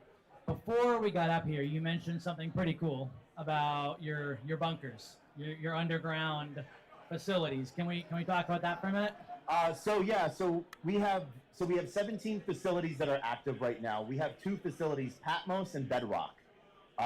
They are 1970s Cold War era telecom buildings, subterranean, so they are EMP resistant. And shielded telecom fibers out. One of the really easy things that you can say about them, and they're nuke proof. And so we have a lot of interest from a lot of chains that are wanting to have some of their node infrastructure in these facilities. We have Web 2 companies as well, and so we have Web 3 companies. The long word of what we're saying we're doing is we're decentralizing centralized decentralization, and that comes from the aspect of, like, look at Ethereum. Anywhere, depending on what numbers you're looking at, anywhere from 38% to 57% of Ethereum nodes are run by AWS. AWS could get an order from a country tomorrow saying no Web3 stuff. And if that entire region goes down, like we've seen happen before, we see entire node structures just disappear. That's great. So getting close to the end here, could you tell us a little bit about, do you have a token? Do you plan to launch one? What's that look like, and how can folks get involved? I know you've talked a lot about the B2B side of things. Is there any plans for B2C, or is there any way that people watching at home or in the audience today can get involved with Manifest? Yeah, so like I said, we've been around for about 5 years now. We did a seed round in 23, and then we ran a node program. We have about $50 million worth of hardware. We allow that to grow in phases because we don't want to oversaturate. We're not hyperscaling. So our discounts that we give on services is because we're giving a customer exactly what they need in hardware, not what we want to give them and not the markup to it. So we're on average around 30 to 40% discount over AWS. Our token program, MFX, is how we work is it's a utility OTC token right now. Will it be going public? Yes. But the way it works is we do token swaps, whether MOU or with their pre-TGE or post-TGE, we're giving inference and compute to projects. So we'll take a part of their token supply, give them the same dollar value of MFX, and then they burn MFX to pay for compute. So we take cash off the table. Right now we have about $540 million worth of tokens under assets, and so I run our index fund, MFX. But the different ways users, community members, and people can get involved, we do have our node program waitlist if they want to get involved in that. And we do have OTC token deals. And I know we're going to be coming up on the deal desk soon as well. That's right, DNA deal desk. The DNA deal desk, not the DNA house deal desk. We are more than DNA house. We are. DNA has been an amazing partner, but we see huge partnerships and being able to provide infrastructure and compute, because what we're told by the mass media is that there is a huge GPU shortage. Data centers you can't find any. Electricity is through the roof, and it's just going to cost you an arm and a leg. That's actually not true. NVIDIA and OpenAI is doing this whole De Beers structure where they're saying that they are limiting it. It's not the truth, especially in a open source manner. Well, Taco, thank you so much. I can just tell every time I talk to you how passionate you are about this and how much you care about it, and we love what you're building and excited to be here with you. Thanks so much. Thank you for having me. Love being part of DNA. Take care. Thank you.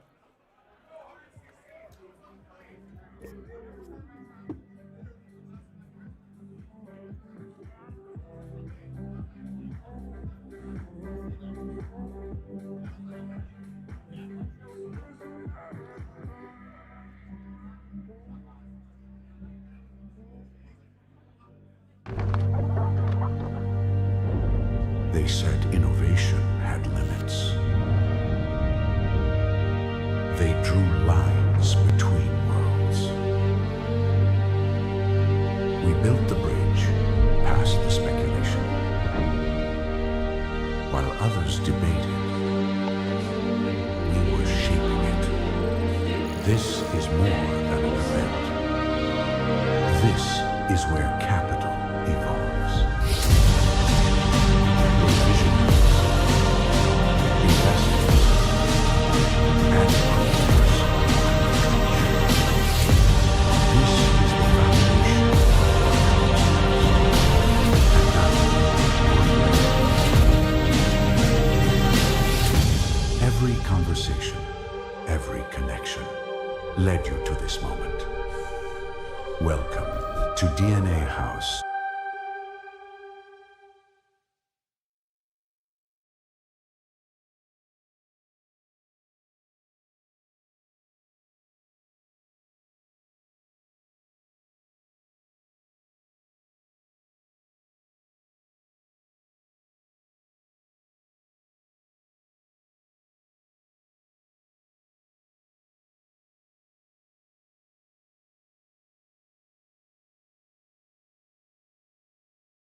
of the day with one of our esteemed partners, Midnight, Fahmi, Sayedno, to come to the stage with Demetrios from Block Demon. They're going to be having a conversation about everything Block Demon, Midnight, Web3, finance, and the future of humanity.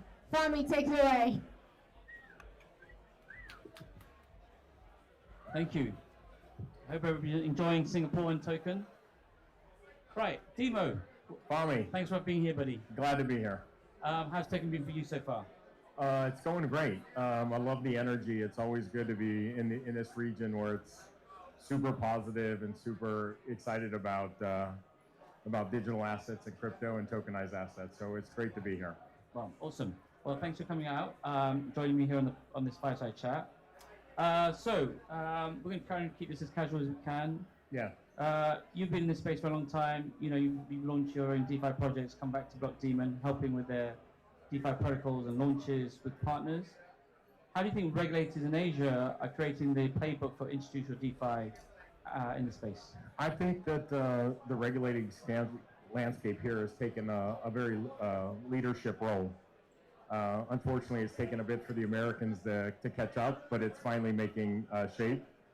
And but I think whatever they lay here lays the foundations for Europe, and I think then eventually it will find its way to the U.S. too as well. How are you finding the regulated landscape as you're approaching both what you're doing with Midnight from a privatization perspective? Yeah, so we think about regulation as if they're educated, if they think about it intellectually, yeah, intelligent regulation will actually unlock more adoption within blockchain. Just came back from Korea Blockchain Week, and the regulators there are trying to sort of encourage adoption, but in a compliant way. And we think about Midnight's proof, CK knowledge proof with selective disclosures, actually brings compliance into blockchains. Privacy is an enabler of adoption of compliance. So we see that enablement coming through adoption in finance, healthcare, and regulation space will help open that up. I think it's exciting. I think what you're doing is pretty revolutionary, bridging the gap. I think you're providing a bridge to institutions and traditional finance firms coming into Web3 and bringing the best of both worlds of public and private together. So at least that's what we're hearing from those institutions, and they're super excited about that. Yeah, so when you're seeing the eagerness coming from institutions, obviously you work with a number of large institutions, obviously backed by a lot large banks, like the Goldmans and others. What do you think institutions are looking for in this space? How do you think they bring more adoption, more of their flow to blockchains? I think, they were very hesitant. I think it's all evolved over time. I think they were super hesitant about private chains because they think they have, Monero or something in mind. And I think what you have done and Charles and the team is really bringing the best of both worlds together, because in order for those firms to adopt blockchain, there needs to be things that are public that we can share with others, but there's also things that need to be private, and having that capability of turning those things on and off and programmatically doing it, I think makes them feel more comfortable, whereas historically they weren't comfortable with private chains, but now I think they're moving and getting more adopted. So you're kind of bridging the gap. Yeah, look, I just got off a panel with Google when we talked about trust. Technology today and how you interact with institutions is all about, do I trust my counterparty? Do I trust they have the funds? Yeah. Do I trust them with my medical records, my personal data? And what we think of is, how does Midnight act as a truth layer? Nobody should have to put their data on chain. It should be a proof of confirmation you are of a certain age to participate in a certain transaction, proof that you have the assets. Your medical data and records shouldn't be on a chain. So we're encouraged by those conversations, and having a collaboration with like Google and yourselves and bring those institutional demand and flows in is really encouraging in seeing that. Did you collaborate with all those different industry groups to do that selective disclosure and privacy of what they wanted public and what they wanted private? How did you determine that? Yeah, so ultimately, we think about what are they comfortable presenting. Today's public blockchains, everything is there. At some point, if you're using stablecoin rails or solutions or RWA, no large asset manager will bring their flow, their liquidity into a blockchain. So the concept of data protection is normal. Yeah. So privacy is that fundamental right. We just choose the word use the word privacy, not data protection. So is the privacy customizable for each client, or is there like set standards within the chain? Well, ultimately, the client can decide whether it's user, a corporate, or a machine. And we are getting to that world where the digital future is a lot of machine learning, a lot of AI, agentic sort of AI, is that they get to decide what, when, and who. The 3 W's. What do they want to present as a proof? Yeah. When do they want to present it? And to whom do they want to present that? And that's super powerful. Very So powerful. privacy is an enabler. It empowers users. It's not about shielding information. It's about doing it in a way that you can select what should be out there. And for a company like yourselves and how you think about it, it opens up doors to other institutions. Tell me what are the things that you're working on?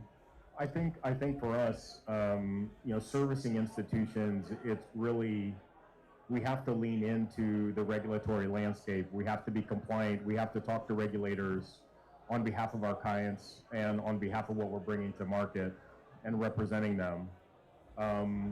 We're also really, in being in business for 8 years as an institutional enterprise infrastructure provider and staking provider, you have to be ISO compliant, 27001. You have to be SOC compliant. You have to have OFAC compliance. I think we're the longest standing ISO 27001 infrastructure entity in the space today. So you really have to lean in. And in order for us to have Goldman and Citi and JP and BNY and Fidelity as customers, you have to go through their technological and vendor approval process, and you have to have all these things in line. So we lean in, and when we see projects like yours, we want to be a huge part of it, because we don't just want to run nodes or staking validators. We want to be a part of the governance and be a part of the strategy and help you win. Yeah, look, we appreciate that support and that collaboration. I spoke about the when, the what, the whom. That concept of disclosure we think of as rational privacy. It lets institutions sort of meet regulatory obligations without exposing sensitive client data. So, Dima, in terms of how do you think institutions will respond to that, in terms of privacy becoming a compliance enabler, not sort of moving away from it? I think they're going to embrace it. I really do. I think that, as I mentioned, you're bringing the best of both worlds. They can control what they want to share and what they don't want to share, but still be compliant and in a regulatory framework. And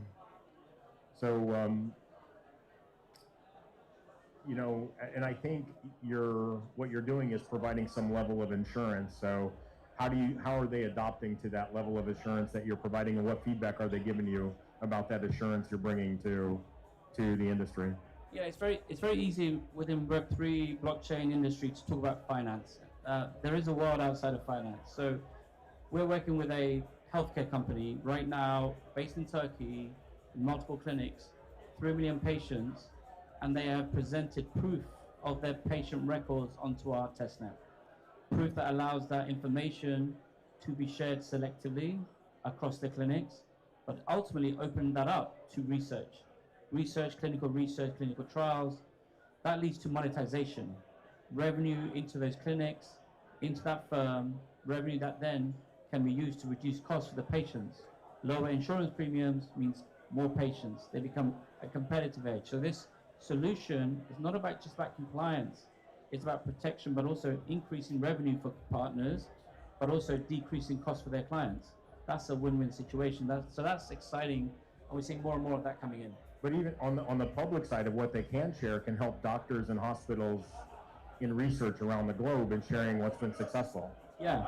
So one of the biggest issues that we see in the healthcare industry, and we're working with a large LA hospital, is they want to be able to do cross-clinical trials. Not just their patient data, but share patient data of similar sort of conditions, medical histories with other clinics. But they don't want to share all the details of that patient, because they're a competitor. It's a private healthcare system. So that encourages more collaboration, more research. In the financial industry, how do you present proof of your collateral and confirm that you have the characteristics of a market neutral book operating in the certain volatility range? Say you're with credited custodians who are safeguardians of your assets, or if you're a self-custody, that proof allows and enables better deployment, better leverage. So that's an exciting sort of opportunity. But even things like AI and beyond, there's lots that we're doing. So you guys have been at this now a while. You guys have been heads down. You're putting your management team together. You're filling out everything. So what are the next steps? What are we going to be doing together? What's the exciting next steps that's coming down the pike for you? Launch. Too often in blockchain, people talk about their products and partners without really launching.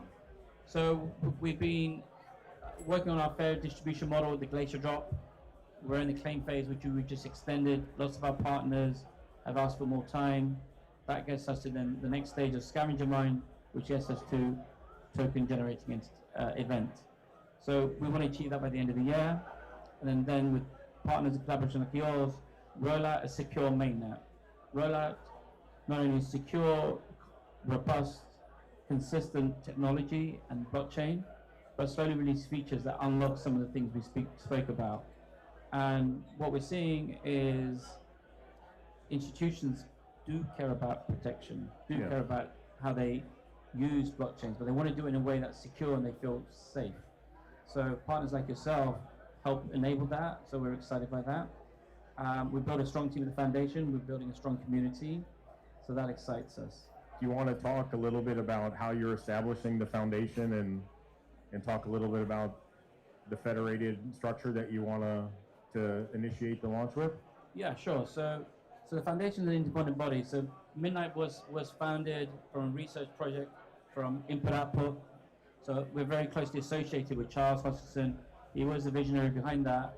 The foundation is an independent body. We are out there working as stewards, as guardians, to not only preserve the network, but also to grow the network, grow the community.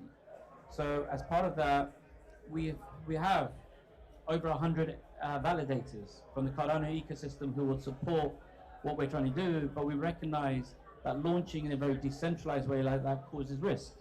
So the first stage of our mainnet launch is a federated launch of 10 robust, strong counterparties, with strong partners such as yourself, working with us to ensure the rollout of the network secures and delivers what we have promised to our partners.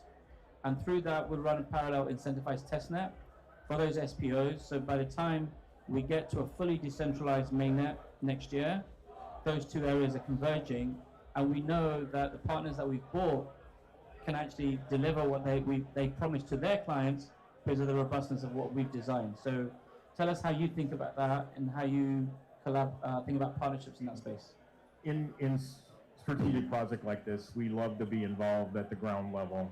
I think supplying the infrastructure and eventually the staking infrastructure, being honored to be part of the federated group to help on compliance, to help on governance, and provide our feedback back to you and the other partners of how best to proceed, I think is key for us, right? We love to have a seat at the table because we know that we can contribute. You know, like I said, we've been in business for 8+ years. We support and run over 80 chains and protocols.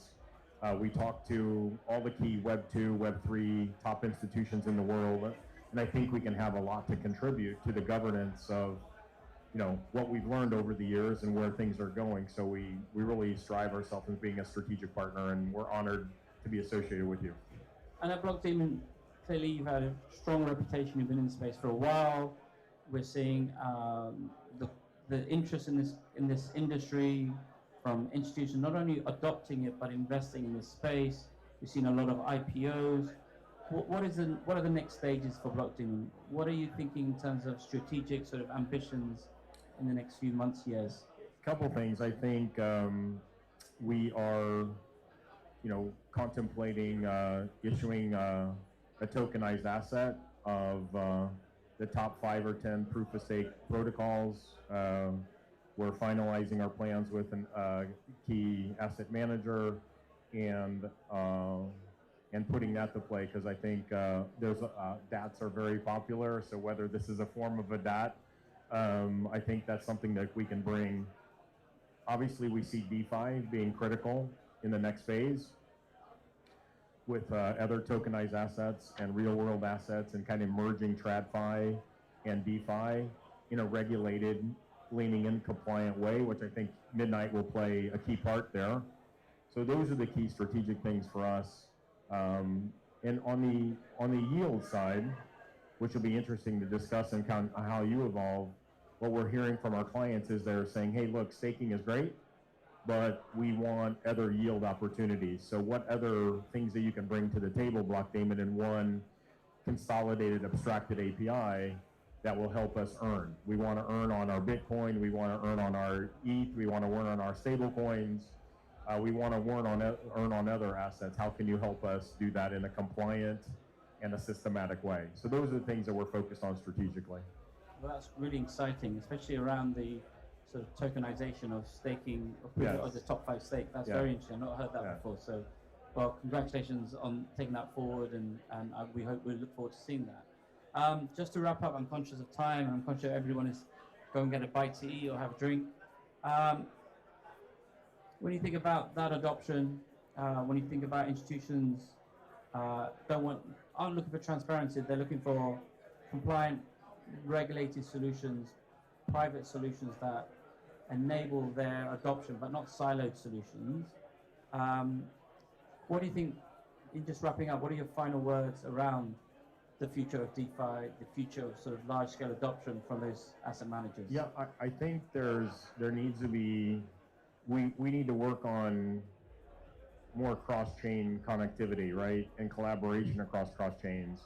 Because if you're just on your chain, it's just an isolated island, and we've got to be able to connect those islands with bridges together and be able to get from one chain to another systematically and securely without having any single points of failure. So being a part of that with you and delivering that with you, and how we take things kind of cross connectivity with eliminating the single points of failures and taking the layers of defense that we have in making sure there's no single points of failure, I think is going to be key. Yeah, I couldn't agree more, and that's why at Midnight we've designed our tokenomics to be collaborative. Yeah. More often than not, you have to own a blockchain to transact on a blockchain. Nobody owns technology anymore. Nobody owns their servers. They lease servers from the cloud. Even your phone today, you own for a couple of years. Even if you own it, you lease it effectively through your mobile company, and then in 2 years' time you renew it. So for Midnight, that consumption, blockchain as a consumption, blockchain as a transaction, we hopefully encourage other chains to come and work with us, but also other asset managers. Yeah, I think what you're doing in bringing that connectivity and collaboration together is awesome. Yeah, so for us, we want to be the truth layer to every chain, every institution, Web 2, Web 3. So yeah, thank you for your belief in us and our trust in us. Thank you for joining me here today. Thank you, Fahmi. Really look forward to building this with you. Thank you. Cheers.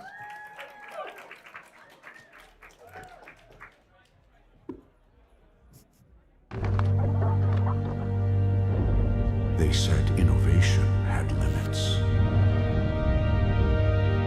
They drew lines between worlds. We built the bridge past the speculation. While others debated, we were shaping it. This is more than an event. This is where capital evolves. Where visionaries, investors, and creators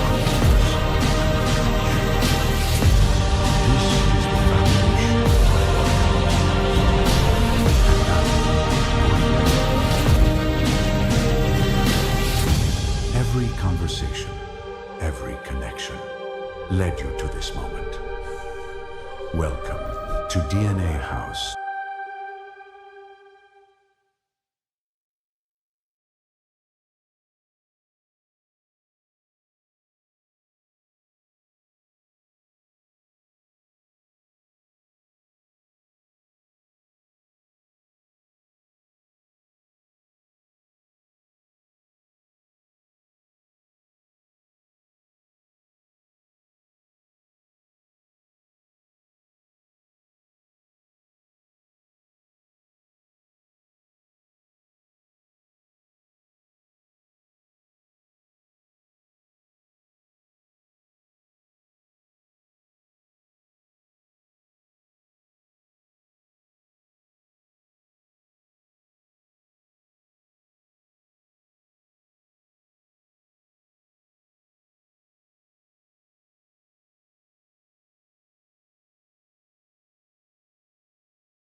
The truth is, having a successful TGE requires a lot of things to go right.